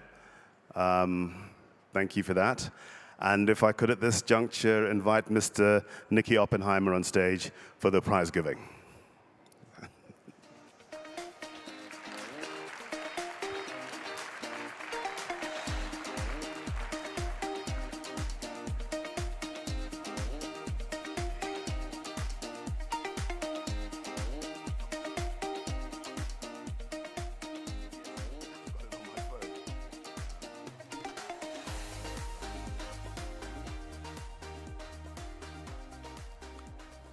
Could I possibly first ask Professor Andrea Fuller to join us on stage? She is the leader of our esteemed panel of judges and has put in a lot of hard work in making the decisions of our prize winners here today. So.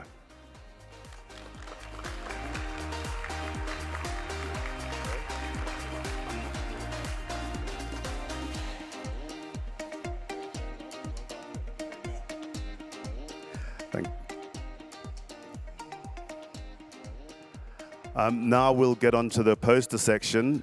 We will call out third, second, and first, and if they could come up in that order to receive their prize. So in third position is Maine Reynolds.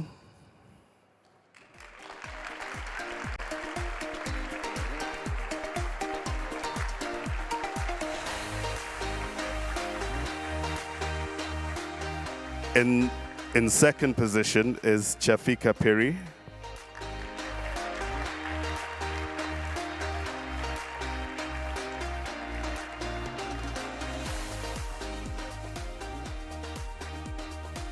And in first place is Cilius van der Merwe.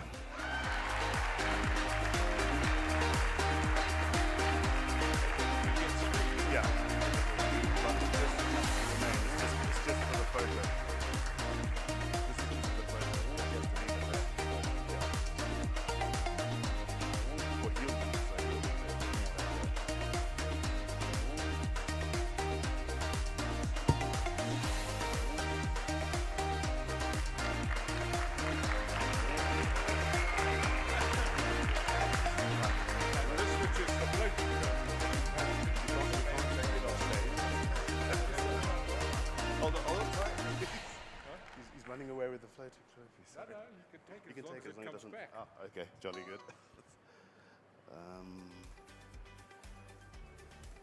Now we're going to go with the best student presentation, student speed talk. Out of 7 talks, the winner is Lauren van Dijk.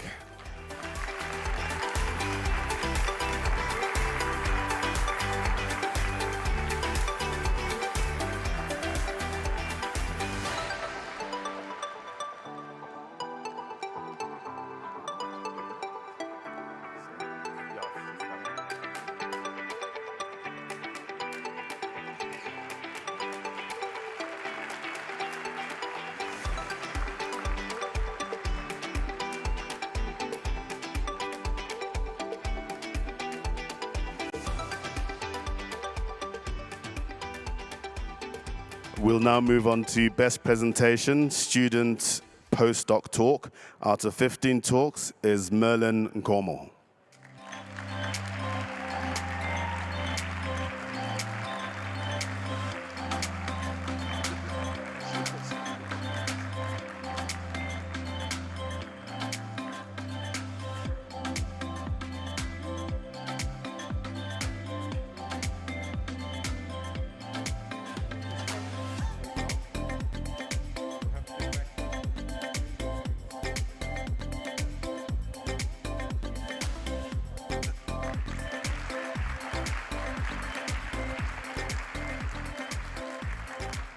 And last but not least, most outstanding contribution, mid-senior career presenter. The prize goes to Lee Baumgartner.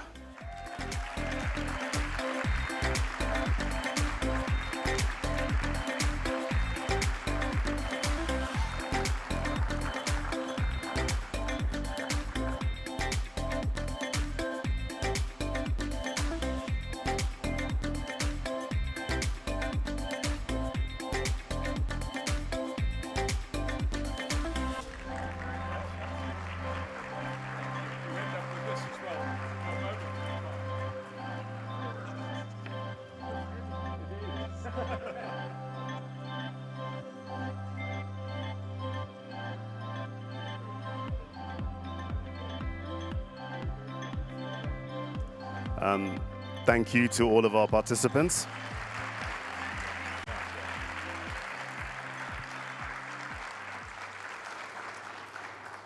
Well, ladies and gentlemen, we're coming towards the closing parts of another extraordinary conference. And I'd like to call upon Jonathan to do the honors and do the necessary to close us down, even though there is another session after lunch, so don't disappear.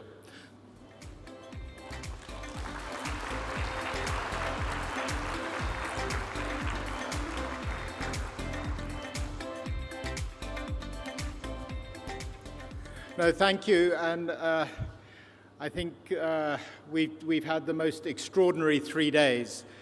And, you know, this is where Duncan began things. This is the 14th of the Oppenheimer Research Conferences. And the venue has changed. The number of people has changed. The detail of the presentations, I believe, has improved. But most importantly, the principles behind the ORC have not changed. And what we are here about is being multidisciplinary by bringing different lines of thought into the same space, having a single plenary space where those ideas have to be heard by people who spend the vast majority of their lives in their lane. And that has created the forum and the space to have the kinds of conversations that I have had and I witness being had here every minute of the day. You step outside of this space and you find people debating, discussing, and fomenting new ideas and new ways to approach their subjects because they have heard others who have different ideas and they aren't in an echo chamber. And that, to my mind, is the extraordinary power of the ORC. We create a debate which does not happen elsewhere, and that has advanced both the quality of the specific scientific programs that are supported and enabled and presented here, but also, very, very importantly, has driven the real advancements of science, with that now beginning to be manifest, as we saw in many of the presentations, in the real world. How you manage, how you use the science that is coming out of the world of your research to change and make the world a better place, whether it is inter-community, whether it is even on a bigger forum than that. And it's been an extraordinary story.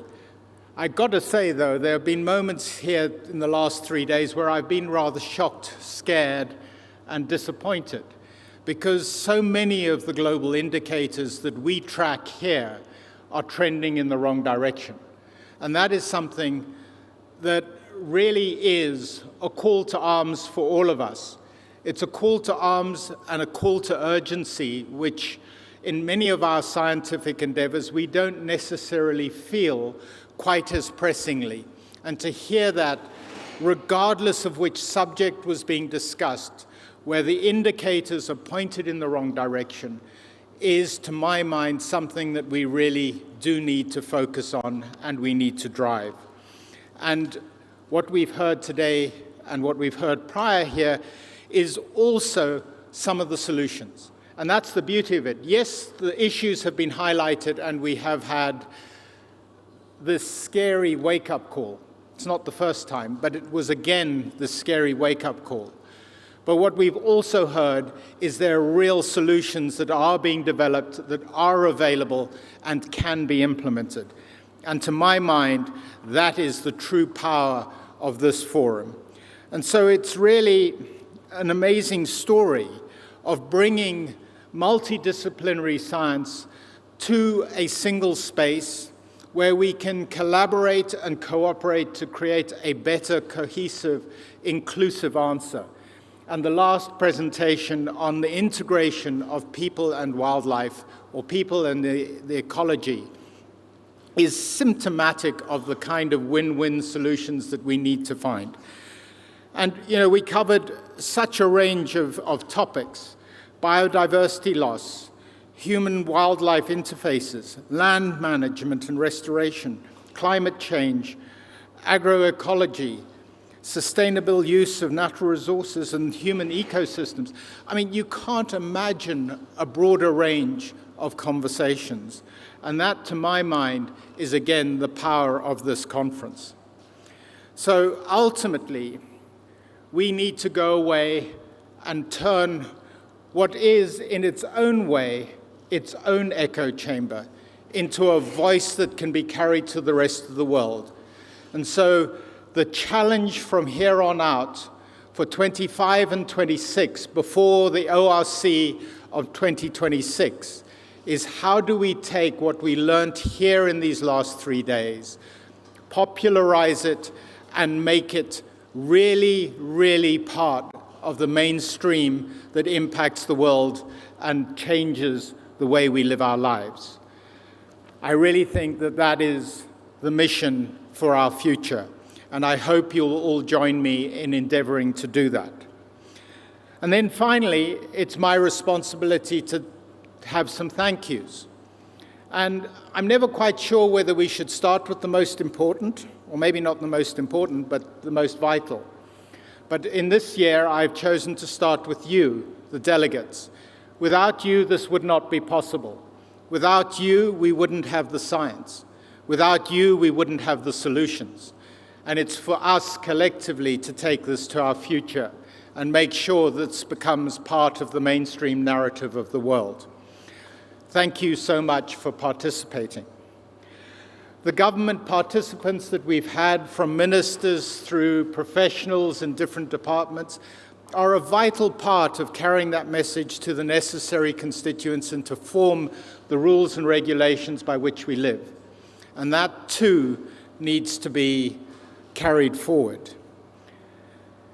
And then ultimately to the team who have delivered this. First and foremost, the Oppenheimer generation, or not foremost, first, the Oppenheimer generations team who have created this extraordinary venue, have delivered this extraordinary product.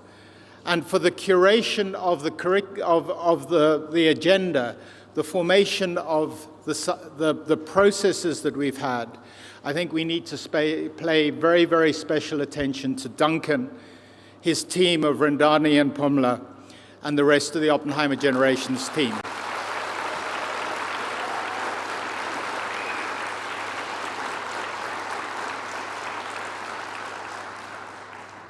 And then finally, and most importantly, I think we need to pay a real and meaningful tribute to the people who've made this possible, to the people who believe in a holistic approach, and leading that charge, and leading it from the time that I can remember 5, my mother.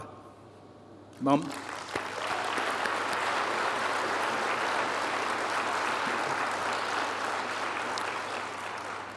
Wow, didn't expect that. She's an iconoclast. She is a true visionary, and she has been championing this space longer than anyone else in this room. And for that, I can only say thank you.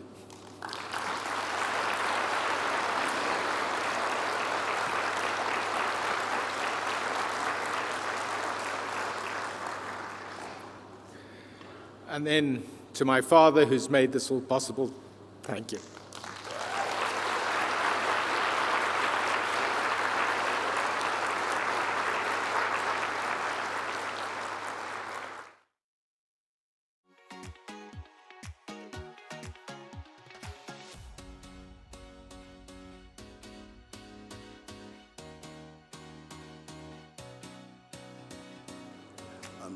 Sorry, good people, just one last thing before we go off.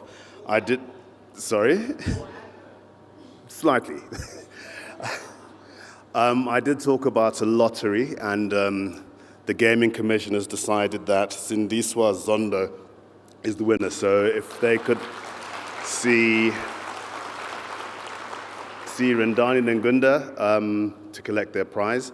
And last of all the prize winners, if you could come to the front for your group photos, please. Thank you. It's the last you'll hear of me.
Sometimes there's no one else who loves me like you used to.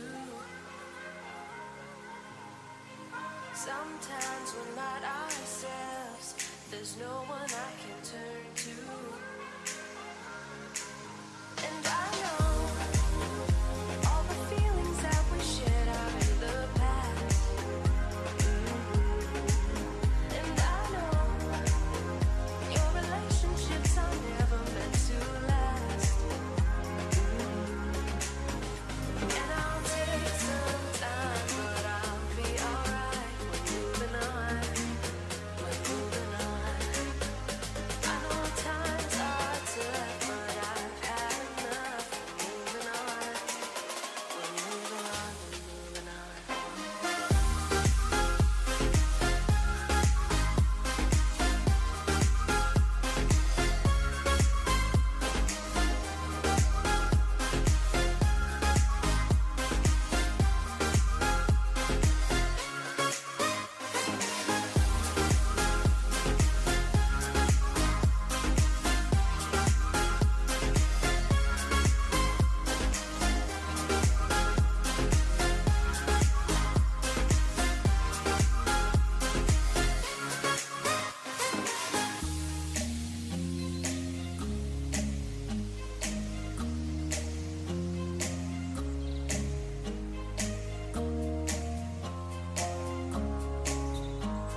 Is the mic on?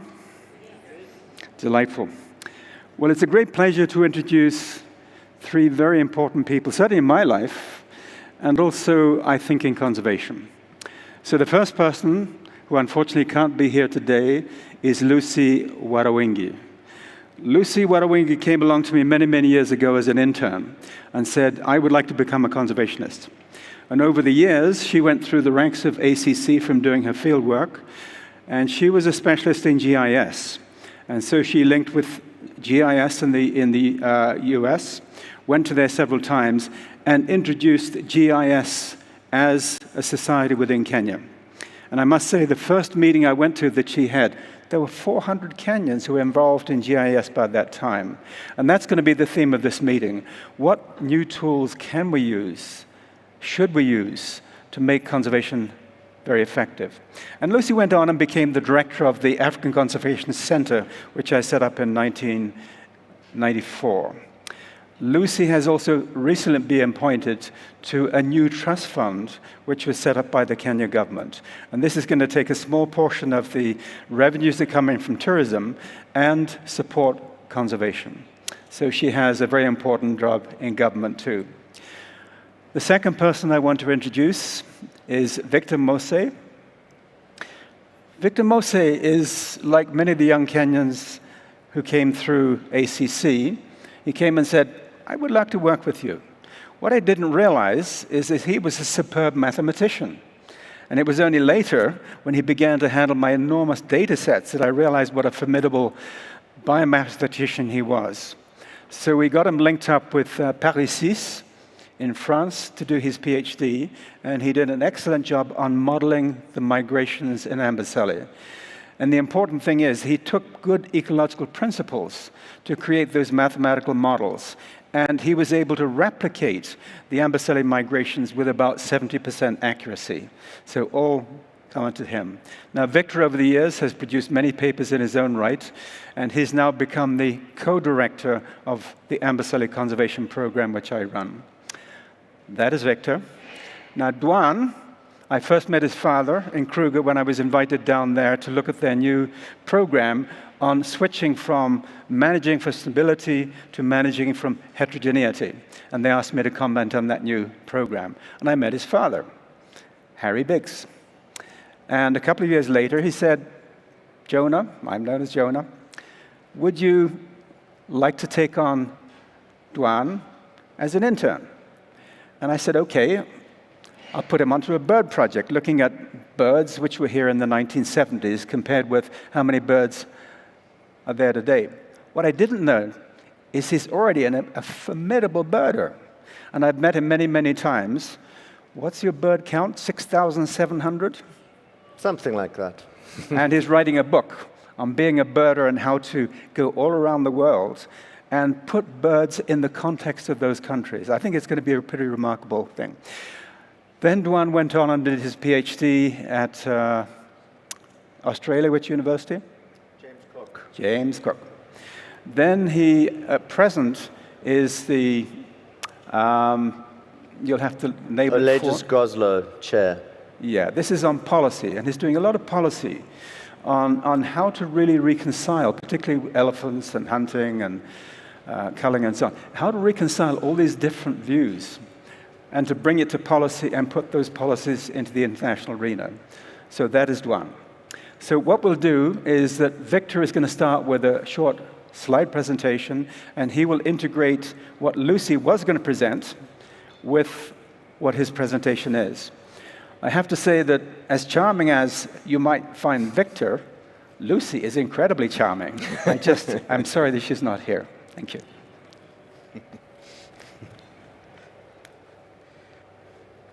Thank you very much, Jonah, for that colorful introduction. So I'm going to tell you exactly how we involve local communities in our research with a case study of Amboseli area where Jonah has worked for over 50 years now. So this is just a short story about exactly how we co-design products with the communities and involve them from the beginning all the way to dissemination. So my talk is titled Involving Local Communities in Open Research. So this is just a diagram that shows how we design the research questions. So we have the community knowledge, we engage with them at an early stage, even before we come up with some of the issues that we want to study as a project. So then we combine with the researchers, we come up with the questions, and most of these processes are automated also.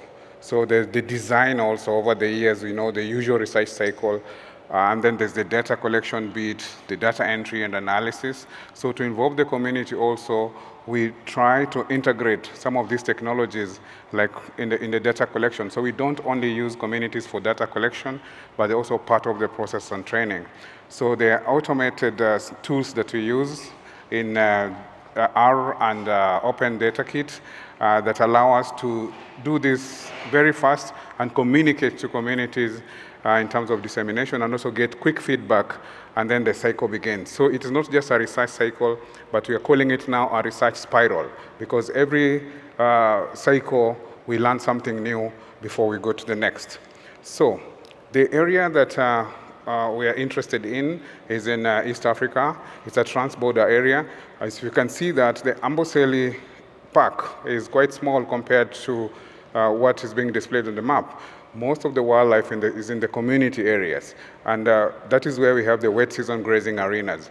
So we have to involve communities in all these designs. We are now starting a project that is going to go to the cross-border area of Tanzania, because animals do move across. They don't need passports. So we are extending the project to northern Tanzania. So the monitoring that we do involves local communities, members as part of the team. So we monitor with and for the local community. So this is ground monitoring. Jonah talked about this aerial monitoring that we do and even the satellites. You see some of the images that we've presented there from satellites. So we actually have them involved throughout the process.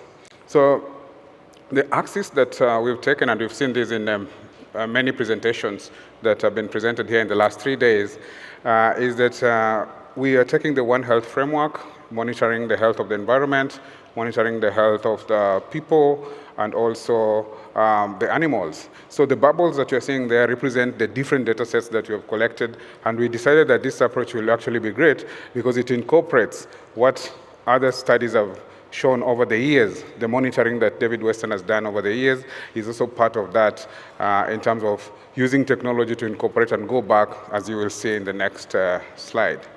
So we got curious with the technology. Also, we said, what about getting these people to imagine what will happen, if an AI system was to manage all aspects of Amboseli National Park, for example. Amboseli National Park, as Jonah will talk about, maybe it's being handed back to the communities, the local communities. So we asked them, what about an imagination of this system is now run all aspects, human-wildlife conflict, compensation, conservation. If an AI system was to run everything and be fair, or whatever results that we get, see the kind of results we're getting and the different aspects of the environment, human health, and also animal health. So we got very, very interesting results, forming a very big honeycomb. A lot of data is included there, so we are planning to get that out soon. So this is, again, continuous engagement with these people. And once we get some of these data sets, we usually come up with data products. Data products that are customized for use even by the local. So we have a local magazine that has a Maasai name. It's called Eseriani. Eseriani in Maasai is a toponym that means well-being. So they have this magazine that is periodic. So this is the volume 1 that came out in May 2025, talking about One Health. They have a word for One Health in Maasai. It's Beauty Show. So we usually get these magazines to them, written in the local language, and as part of dissemination. So there is also periodic reports that we do assessing the current situation within the ecosystem, and these are posted regularly as part of the data products. There is an actual event that took place involving local communities in horizontal learning. We take some of these headers, the local headers, to learning institutions. So we have learning institutions that we work with that have programs that are not necessarily degree offering. So we can have programs that train locals on disaster risk preparedness, how to prepare for extreme events like drought, sometimes floods. So these not necessarily do not lead to degrees, but they lead to some certification, some participation. Having these local headers engage directly with professors like the people in the room and get to exchange ideas, formulate some of these interesting questions. A good example that I like giving is that over the years we've known that conflict increases during the wet period where wild prey moves out. So one of our sessions that we discussed with the local community, they said, look, when it rains, we are now changing our settlement to tin roof. When it rains heavily, we don't even hear, when our animals are being attacked. So this is something that, you can easily miss when you're looking at a broader picture. But the nitty-gritty is what comes out when you have direct engagement with these locals. Now, look, this is one of the photos of a local reading the Assyrian magazine. He actually asked us, why don't I have a picture of my wife here? So that is on the right there. So we don't only write this magazine. Some of this goes to publication. This is a paper we did some time back on application of open source tools for biodiversity conservation and natural resources management in East Africa. And we do ask them, what is it that effectively communicates to you? So on the right, they talk about radio, television. Barazas is these informal meetings. They're even on Facebook. We are happy to see there's magazine there coming up as one of the sources of information, and of course the other online aspects, especially with the young people. Now, we do AI-assisted programming. We have platforms that allow these locals to interact with the tools that we develop, and this is one of them, trying to get a One Health Index to any dots that they click in there pops up with information about the particular ecosystem. Now, they tell their own stories also. So this is just one of the videos where they are telling their own stories. And what I've done there is to try to incorporate some of the long-term data and see if it tells the story also. So looking at issues that you talk about, for example, problematic species like hyena come up, cheetah, and this is also what we are capturing in these local narratives. So sometimes when they see themselves presenting this kind of information, they associate with the kind of results, they're part of the design, and the uptake is quite easy. Now, how do we bring all these things together? We cannot every day, be moving from place to place, from household to household. Now, this is the part that Lucy was to talk about, so I'll just give it a shot.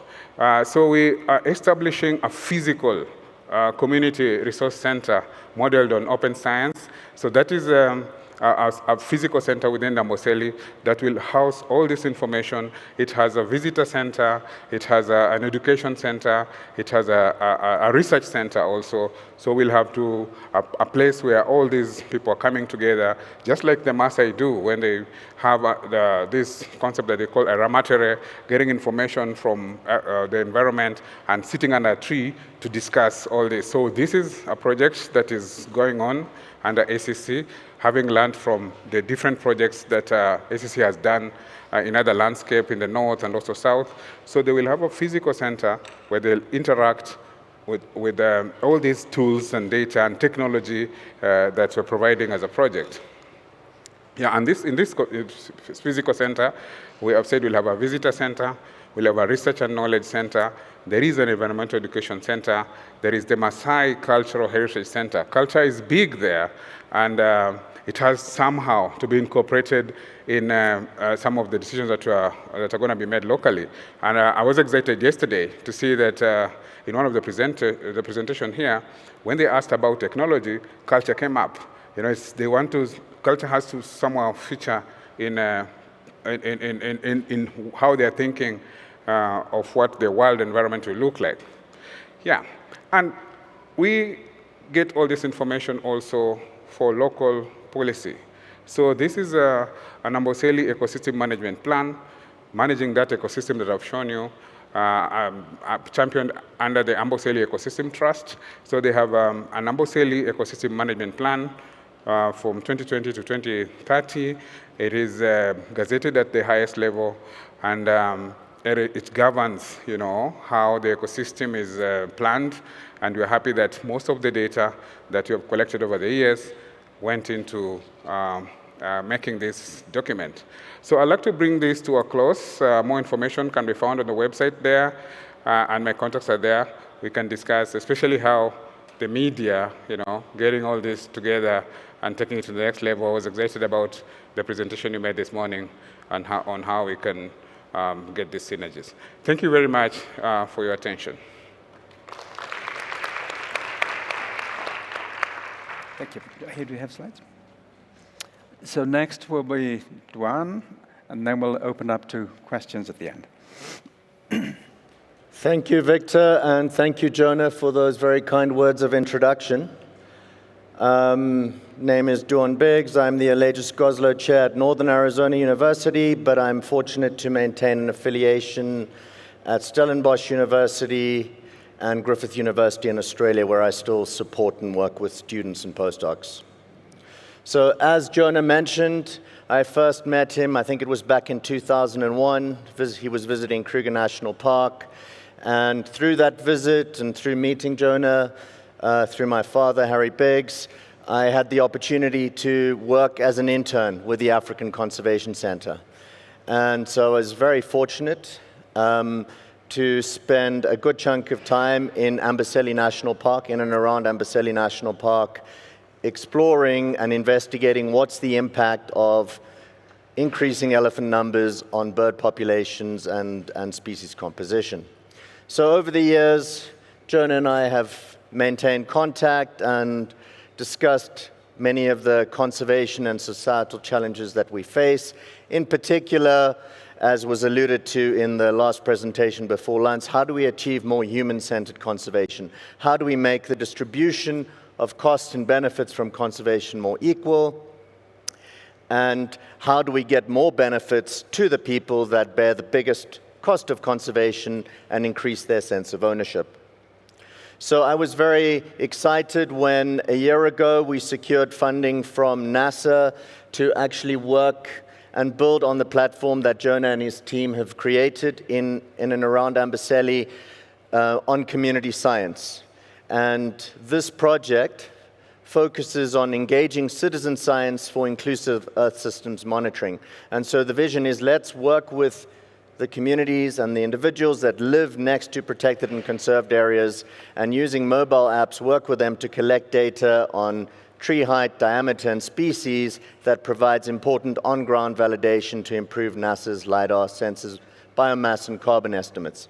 And so in terms of ultimate benefit flows, this could, if we can demonstrate that it works well, lead to the local people on the ground actually receiving some sort of benefit from all the carbon payments and credits that are going around.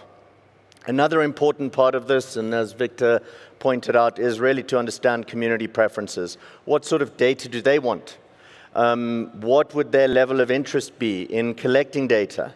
Would some sort of payment, a benefit, work for a morning, get your $10 or $10 an hour to collect data, what the appropriate fee may be? How would that change your willingness to collect data? And this is our visit in January with the African Conservation Center resource assessors and Jenna Keeney, the postdoc on the project, testing the NASA app for collecting data. Now, at the same time as we've been developing this project and got it up and running, I've been thinking at a higher conceptual level, what opportunities exist for the technology we now have, for the communications connectivity now have, for strengthening human-centered conservation. So this paper, led by my postdoc and a PhD student, came out last year in Nature Sustainability, and it points out that the to address two key challenges for meeting 30 by 30. The first key challenge is verification on the ground, monitoring that we're actually achieving biodiversity outcomes. This is something the global conservation community has not been very good at with past conservation targets like the Aichi targets. And the second one is, and this in the Kunming-Montreal Global Biodiversity Framework, this is key, how do we get local people more involved, get them a greater sense of ownership and a greater flow of benefits to them. So this paper argues, well, if we set up systems in place for developing mobile apps and linking that to benefiting people on the ground collecting data, both goals can be achieved. So I've also been involved over the past few years in a number of other community science pilots. This is a postdoc that I supported through the Allegis Goslow Chair, Alexander Brachkovsky, doing community-based carnivore monitoring in Uganda, starting with lions in Queen Elizabeth National Park. And he found, and his team, that through appropriate training and appropriate methods, you get far more cost-effective and accurate measures of the number of lions in an area than you do through much more expensive, standardly used methods. And it was amazing being on the ground there with him and seeing people come up to me and with smiles in their eyes, like living next to Queen Elizabeth National Park all their life being, well, thanks to Alex, I met a lion for the first time. So the sense of ownership, sense of connection, very powerful. Also working with Alex and in partnership with the United Nations Great Ape Survival Partnership, looking at systems to involve communities in restoration and then benefit payments for monitoring what the outcomes of that restoration are. And that was around Kiamburu Gorge in southwestern Uganda. And now some of you probably thinking, well, for many individuals and rural communities around the world, especially in the global south, collecting data on an app for use by a scientist or a policymaker somewhere in the global north probably isn't of that much interest. And I think I would agree with you. So this is a pilot that we started with the indigenous Shuar in the Ecuadorian Amazon, and using the energy and the social capital around soccer to help the community and support the community in achieving their soccer goals, and use that as an entry point to train community scientists and to remunerate them for collecting data on birds and other forest characteristics. And as I've been working on this and reading more, I've learned that quite a few different groups and individuals are trialing these sorts of systems. So Amy Dickman, who we're lucky to have in the audience here today, community camera trapping from her work in Tanzania, and getting communities involved and getting benefits flowing through camera trapping. So I was recently in Abu Dhabi at the World Conservation Conference, where I caught up with the very charming Lucy Waringi, who unfortunately isn't here today, and discussed our initiatives and various ideas. And one of the things that really stood out to me at the Abu Dhabi conference was the real explosion of discussion on alternative finance mechanisms for nature and for conservation. These take different forms. The already established carbon and biodiversity credits and payments, and we know what some of the challenges with those are, but they're emerging ideas, conservation bonds, building off the rhino bond that was developed here. Human-wildlife coexistence bonds are being discussed, and a really exciting idea being piloted by African Parks and Standard Chartered, and the land banking group out of Europe is developing a new currency for nature. So develop a system with data collection whereby a square kilometer of intact habitat represents an asset on a bank's balance sheet. So now all of these systems will need monitoring and verification for what's actually happening on the ground. And with emerging and existing technology, there is a real untapped opportunity to make this community-centered and really get benefits to flow to the people on the ground that are bearing the greatest cost of conservation. And what Jonah and Victor and their team have done around Amboseli as an example of the real long-term partnerships and institutions and support systems you need in place to make that work. So, as I mentioned, to actually enable this to scale and to take off, we need enabling institutions, governance systems from the international to the national to the local scale, and supporting policies. So ultimately, my vision with this opportunity is that we can develop a much more enhanced sense of ownership of conservation among rural communities because they're involved in collecting data, and we also collecting data, or data is also being collected that's useful to them, that there are mechanisms and systems in place to enable the flow of benefits, and so those would be non-financial as well as financial to communities. And as Jonah mentioned in his talk the other day, East and Southern Africa haven't always seen eye to eye in conservation. There's quite controversial and hefty debates over sustainable use, especially of iconic wildlife. But working together on this is an opportunity for us to come together because it would benefit both regions. But for us to get towards this vision, we would need inputs, and we'd like your thoughts on some things that we perhaps have missed that we need to consider. And there's a fast-moving space with a lot of action. Some of you may be aware of initiatives that we don't know about. So to enter into the discussion section, I'll list a few questions that can help kickstart our discussion. So any overall thoughts or comments? What capacity needs to be built? This was Lucy's important point, is that often rural communities need capacity built within them to be able to engage in these opportunities. And what is that capacity that can empower communities and so that they can engage in this meaningfully and from a position of strength, and how to achieve them? What are the key challenges for upscaling and growing community science initiatives and how to overcome them? And what are some of the potential risks and perverse outcomes? I can think if we have a system with thousands of community scientists collecting data and receiving payment, there's going to be perverse outcomes that we don't envision now. How to think about those, and then what are the opportunities for moving forward with the expansion of community science in Africa? And Andre at the back there, for those of you who prefer providing input on your phone, he will put up a QR code shortly where you can add any comments or thoughts on your phone directly. Thank you, Jonah. I'll hand over to you. Thank you. I don't think I did that. Before opening up to questions, I want to make a very salient point, and it's based on my own life history. I began in Amboseli in 1967. I spent days and weeks and months and years measuring everything I could on the ground, using very simple methods like pin frames and so on. And then I discovered that the Maasai had a word for people like me who were going out and collecting information. In Ma, they're called lentere scouts. And they are commissioned by the community to go out and collect all the information that's relevant to them to make decisions. And those lentere scouts go out and they collect information on pasture conditions, disease, threats from wildlife, and so on.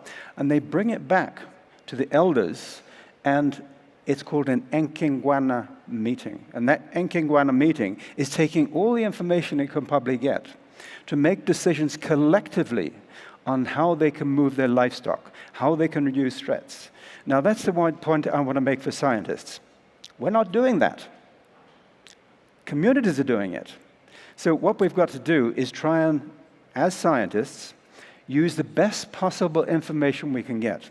And this day and age is not people like me spending days and weeks and months collecting all this information. That's only calibrating a new type of information that's coming into being.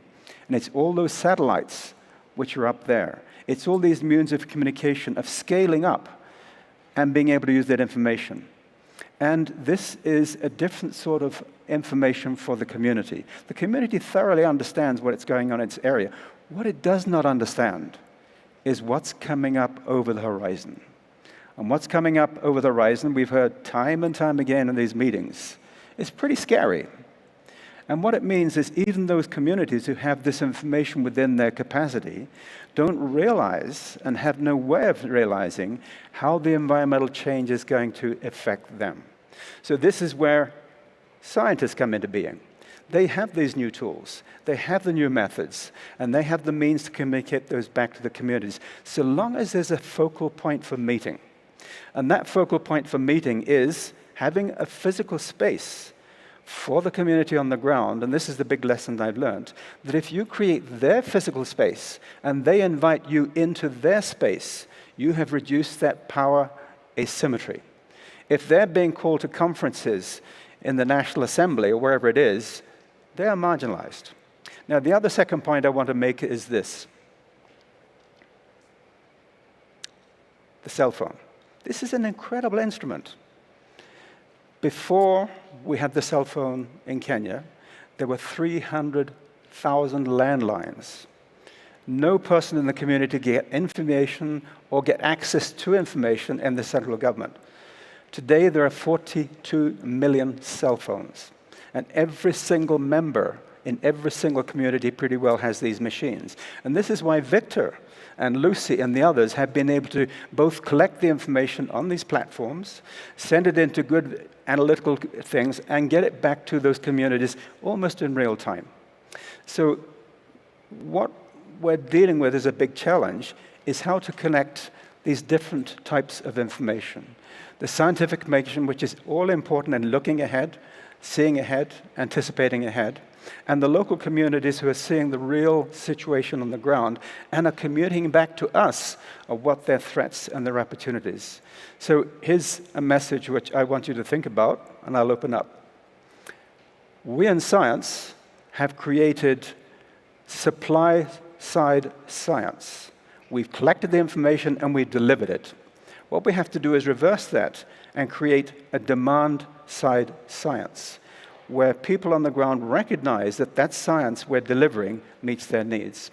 So with that, I'm going to open it up to questions and say, how do we reconcile these two different approaches which have equal importance in looking ahead?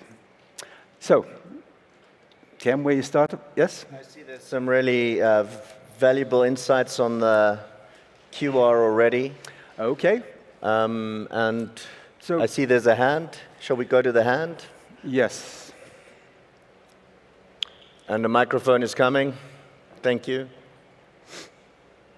And if you can, point to either Dwan or Victor, or in general, either way, and then I'll direct it to one of the two. I will try. It's a general comment, a comment to sharing of experience, and a question on something I didn't see mentioned that I think has potential. I enjoyed seeing the creation of things communities can come together for, like a community center, like a football, festival or something like that. Because a lot of our communities with the world we're in today are increasingly becoming separate. We live in a capitalistic world where families are becoming more nuclear, even in rural spaces. But the African way and a lot of global South communities move forward with festivals that they convene annually, or spaces they come together in. I made observations of this in northern Namibia, where Save the Rhino Trust is trying to create a formal football league that is drawing a lot of people from different conservancies, creating real jobs around an actual football league. And that still comes back to rhino conservation, and it's in the forefront of people's imagination how rhinos link to that league. And in that same space, those community members are also included in game counts and deciding stalking densities of the conservancies and whatnot. They take part in real science. So there's ways for them to come together and be stakeholders in real ways. I just wanted to ask, now my question to you guys is, what are your thoughts on sacred places? What is the potential of scientists, first of all, tapping into the already, pre-colonial existing national parks, if you could say, in the form of sacred places, reviving, protecting, some of them need protection now, and also being able to study them. Are they potential extended national parks? In the places you've worked, and just thinking about them on a global scale. Thanks. Yeah, so perhaps I should answer that one for this reason. The Maasai cover most of the rangelands in Kenya. They have come together as a Ma nation, and they're having every 2 years a Maasai festival. And next month, early November, the entire Maasai nation is coming together to say, what is our story? Which will be the center of that cultural center you said. They also have a Maasai Olympic, which brings together people from all over the land. But what's even more interesting is that another student of ours, Sikimba Kamiti, who is the son of the resource assessor who had for 47 years, is doing his PhD on toponymy. Now, toponymy is how all these place names come into being. And it's an incredible visual picture. Every single place on the landscape is named, and it means a good grazing area, bad for this disease, and so on. Included in that are the sacred names and the respected people. So if, again, you can use, and I think this is a very important point, if you can use those festivals to bring together people on a regular basis, I think it will address a lot of your questions.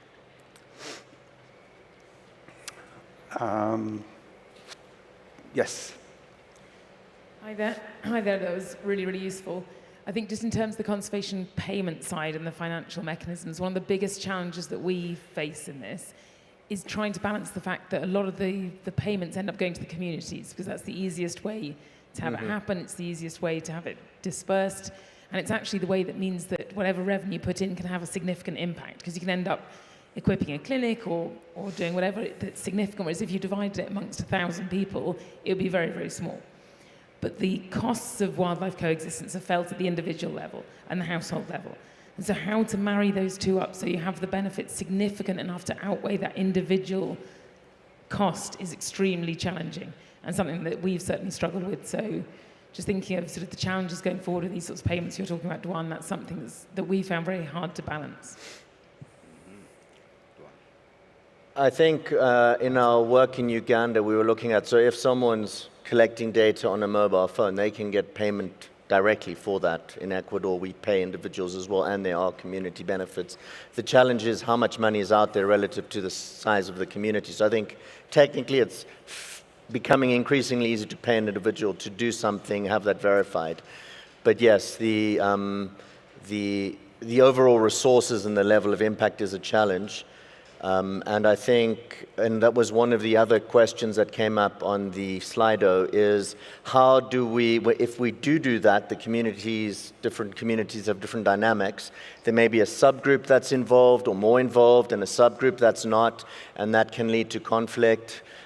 Different tribal groups will have different views on this, and I think these are why I think pilots are important, and as we've discussed before, I think bringing these together in guidelines, because the one challenge we do have is in those discussions, for example, in Abu Dhabi, there's real interest in something scalable, easy, give us a measure, how do we engage 500 different communities across Africa so that we can get these systems in place. So I think those there's an opportunity to connect to that, but thinking carefully about those nuances on the ground is key. And that will be a key task moving forward. This one at the back there. Thank you so much. I love the fact that you spoke about communities and how you're trying to give back to the communities in terms of benefits. And you mentioned financial benefits and non-financial benefits. So my question is, on the non-financial benefits, what kind of benefits are you providing or are you planning to be giving back to the community? That's the first question.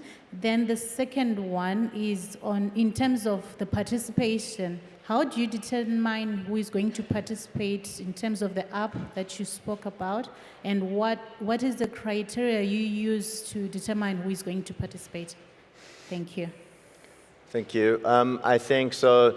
First question was non-financial benefits. And to that, I think people are people. So a rancher out in Arizona where I currently live, or in Texas, or a community member, if they are involved meaningfully in collecting data on the land and on the resources they live around, research demonstrates the benefit from that. The sense of cohesion you build, the sense of community pride around their resource, those are all non-financial benefits. that I'm referring to, and we need to understand those better and how to maximize them. The second question as to who is involved, and Amy may have some thoughts from their pilot in Tanzania, but in our case, that's determined together with the community that we're working with. So they decide who's involved in that. There's costs and benefits and potential challenges to that. Jonah, I don't know if you and Victor, from your extensive Kenyan experience, have some thoughts on that, who to involve and how? Yeah, so some of the non-financial benefits that we see within the areas that we work on is the training. So we do train a lot of young people in these technologies, and that also helps them to, get accepted into other, alternative careers and stuff like that. So that really helps in terms of co-designing with them, and some of them are actually aware that the information they're collecting is helping in research, especially in the diseases that are affecting some of these their livestock. Some of them also want information on early warning, when to sell, so that they can be able to offset before the prices drop. So these are some of the things that they really want to be involved in that are not necessarily inclined towards being paid.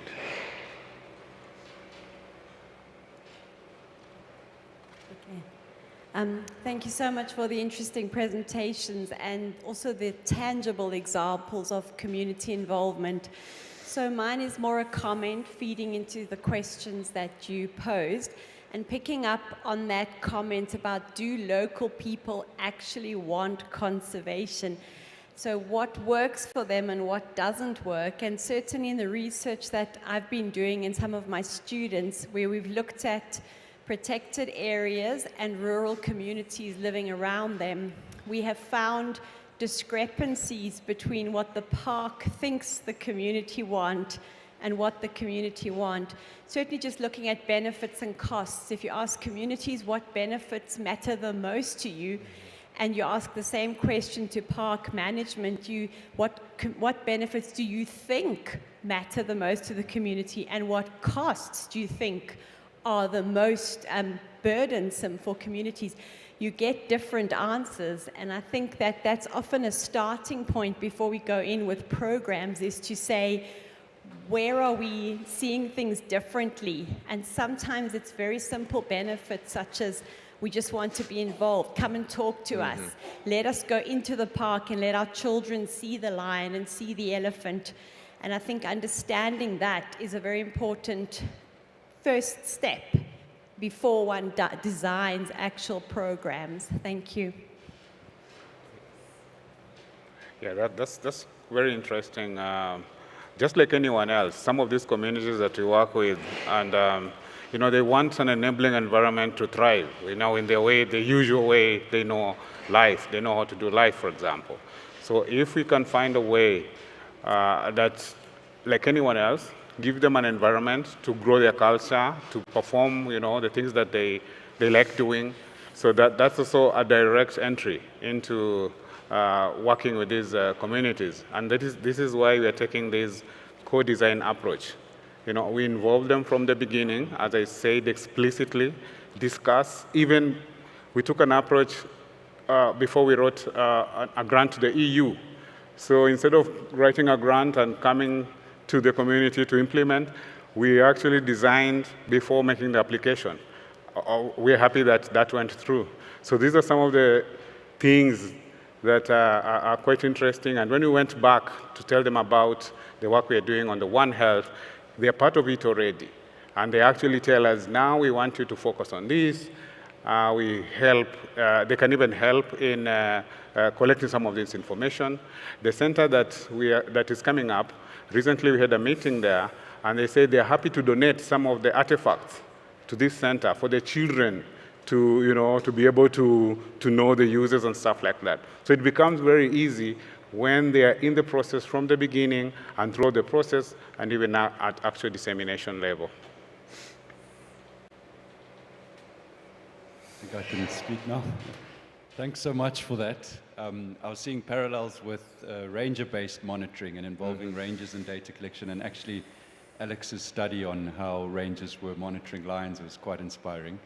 And through my PhD work, I spoke to rangers in Zimbabwe, and the motivation was interesting because I thought, they weren't getting much feedback. This was part of the CITES MIC program where they were collecting data on elephant carcasses, and the rangers weren't getting much feedback on that, and I thought that would be an issue. So I asked them about their motivations and thoughts of around collecting data, not just on elephants and other things. And interestingly, a lot of the rangers just saw it as their duty to collect data, and they didn't need feedback necessarily, which I found was quite interesting.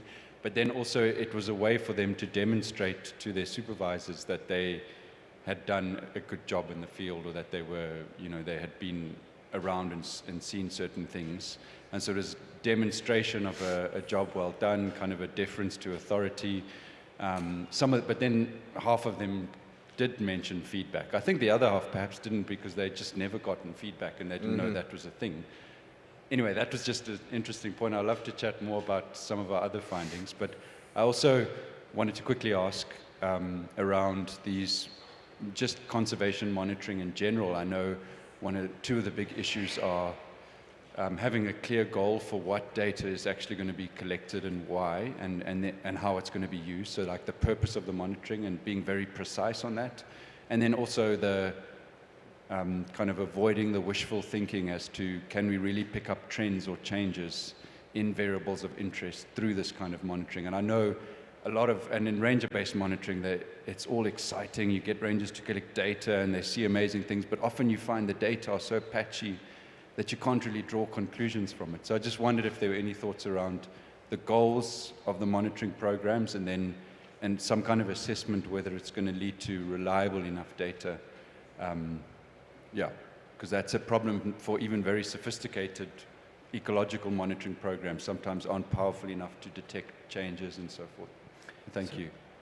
Would you like to talk about the One Health and how that starts and spreads all the way around to disease and other things? Yeah. So he has asked me to talk about the One Health approach that we are advancing now in the Amboseli ecosystem.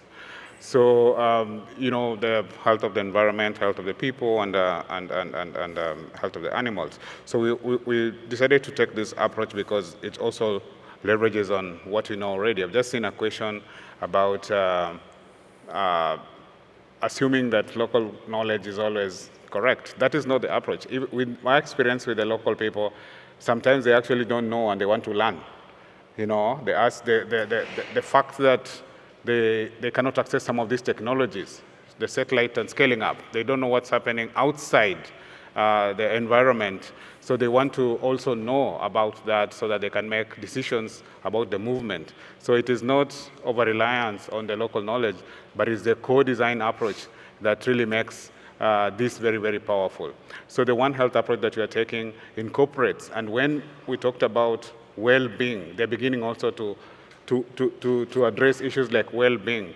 When drought comes, for example, and their worry is surviving these extreme conditions. And when their herds are swept away, they start things like depression, for example, after they lose all their livestock and stuff like that. So these are some of the things that they didn't know. They just think maybe this is a condition, but it's actually a mental issue. So if you tell them that you need to seek medical attention for this, they think, oh, when it rains, I'll be okay. But these are some of the issues that also we discuss in the broader context of the One Health. Okay, thank you so much for this very interesting conversation on community involvement in conservation and use of their local and traditional knowledge. I wanted to make a contribution on terms of the benefits. I think it's been highlighted that cultural identity is one very good benefit that I appreciate. I actually come from Kenya, and I know the Maasais have received a lot of support in terms of sustaining their identity. So cultural identity is one benefit. And what's also important is that at the beginning, they need to be a conversation for them to understand what are the benefits that are going to come out, whatever initiative it is. so that they can be able to make a judgment. So full disclosure is they usually appreciate that very much, rather than realizing that later on, actually this is what was coming out and we were not aware that this is a potential benefit for us. Also, there was the aspect of the cultural sacred sites, sacred knowledge, sacred areas. I know the Maasais, somehow they have been sorted, but in some communities in Kenya, we find that where the sacred forests are, they are not secure. It's not secure because of the governance system does not recognize the local traditional governance arrangement, to the extent that the formal governance system has sidelined them, and many things are happening to those kind of cultural areas.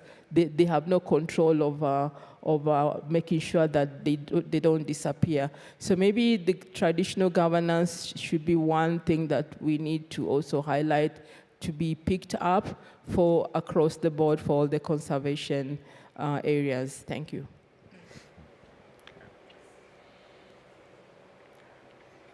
Yeah, some of these local communities also, in interactions with them, they also wanted to document what the visitors are saying, in that particular center, for example.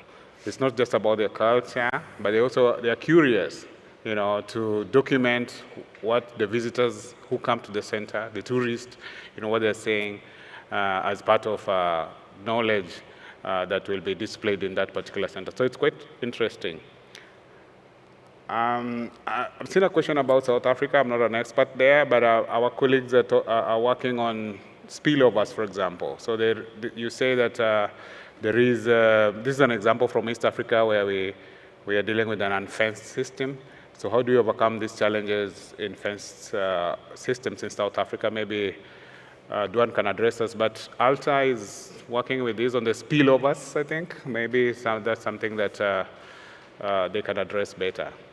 I think that's a really good question. I think in that sense, the approach in, say, well, it depends. You're doing commercial land in South Africa. It may be similar to working with ranchers in the United States. You are working with a landholder, someone on the land to collect valuable data. Conceptually, a lot of the benefits are similar. Potentially the levels of relative benefit of the payments might not be the same, but I think those systems can certainly be applied here, and I think there are examples of that happening already with carnival monitoring, etc. I'm not familiar with the spillover example you spoke about. I think there's a question there about the misidentification by community scientists, and I agree that is certainly a challenge. We've seen it in our pilot project in Ecuador, and their technology can help depending on what's being monitored. There is a measure of verification in that. It's machine learning models embedded in photos that are taken. Was this identified correctly? But yes, systems very much need to be in place. I agree fully that one cannot assume that someone that is from an area is going to identify a species correctly, or whatever is being monitored that is of interest. Okay.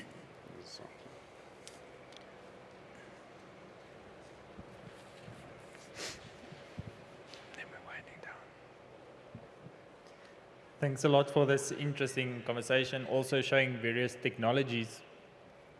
Working with communities, also working with data, and I think the most important community is the one around you.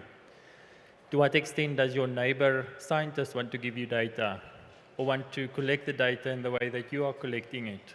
Just as a thought. So one of the things working with people was when they are collecting data is what are they collecting, and understanding that they understand what the definitions mean, what the data means, and why they're collecting it. One of the issues that I ran into was asking people, what data do you want to collect? Mm-hmm. The biggest answer I got back is, I don't want to do science, I want to get my job done. And scientists only come back with answers 4, 5, 6 years later, and they never show you the paper. So in collecting these data, when I see that you want to give money back for data collected, it's science, all right, with an answer 10 years down the line or 5 years down the line. So how can one also instill this importance of data collection for management in communities, and even in ourselves, monitoring what you are doing with a purpose, with a focus going forward? Because many times what we are running in with technology is we're running behind technologies instead of the question. And the second part of it is it's the process, getting the answer, that makes the community stronger and that makes yourself stronger rather than the answer itself. And many of these projects, once the money is gone, the data is gone, or in certain instances with rangers, when nobody is looking at the cell phone, they're not charging it anymore and it's there in the corner.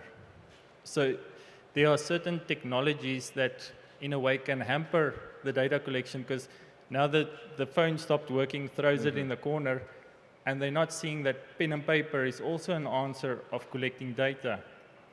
So I think in short is, to what extent will this process, if your whole platform, I don't hope for you it happens, but if your platform falls away, there's no more electricity, there's no more internet, will those people still be resilient enough to use the knowledge that they've learned through the process to get to the same answers and grow in in being a community and thriving there together with conservation? Thanks a lot. Maybe I can answer that one in that I've already said that traditionally among the Maasai, they would have the Enkingwana meetings where people would come together. So where the technology has really added to that is the rapidity of information we're collecting from satellite imagery and the scale at which that works. Now, most pastoralists are located in a certain area for a certain period of time. Then they want to follow the green flush. But if they don't have that information about where the green flush is or where the droughts are, they're operating blind. So I am actually surprised at the extent to which the cell phone and access is given that. But it doesn't mean to say they rely exclusively on that. What we've also done is borrow from a tradition of rangeland ambassadors. Now, these are very knowledgeable people from the community who are both collecting the information coming through from satellites, but also these grazing committees who is going around and collecting the information. So even if that satellite imagery failed for some reason, you've still got those local community assessors who's collecting the information. So I would strongly urge that what you've got to think about, too, is those decision bodies who are ultimately making the big decisions with and on behalf of the community about how to act, where to act, and also what information. And I would add one other point. In most traditional societies, we don't have peer-reviewed journals. What they do have is trust in individuals. And certain individuals become very trustworthy within those societies in feeding back that information. And if you don't deliver good information, you're excised from that decision-making, you're shamed. So I see we're drawing to an end, and I just want to make a very important point. It has to do with language. Most of you, and I came before conservation biology, were brought up in the era of conservation biology. I went and looked on Wikipedia to understand the way in which you, and to me to some extent, were using the word conservation. Do you know what I saw? Conservation is about conserving species and habitats. Now think about that. We have synonymized this entire area of husbandry science, managing the land, managing water, resource management, into a single idea that conservation is about wildlife. That is where we've got into real trouble.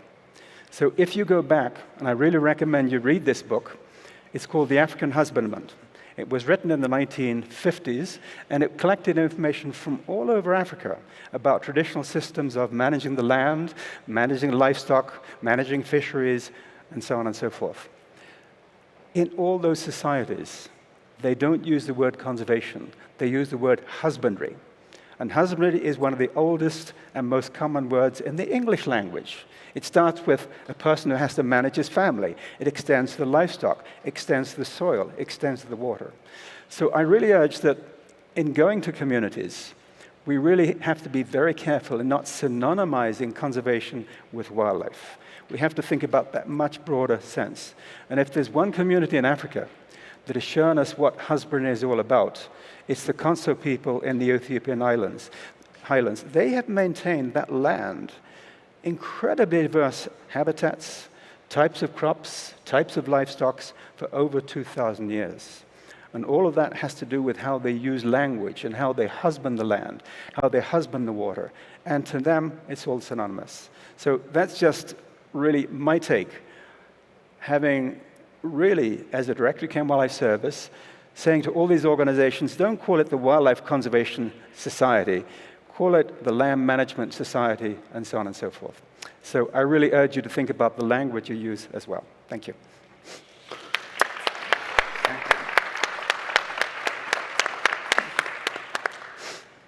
Okay. Thank you. Thank you, everyone. Thank you, everyone, for coming.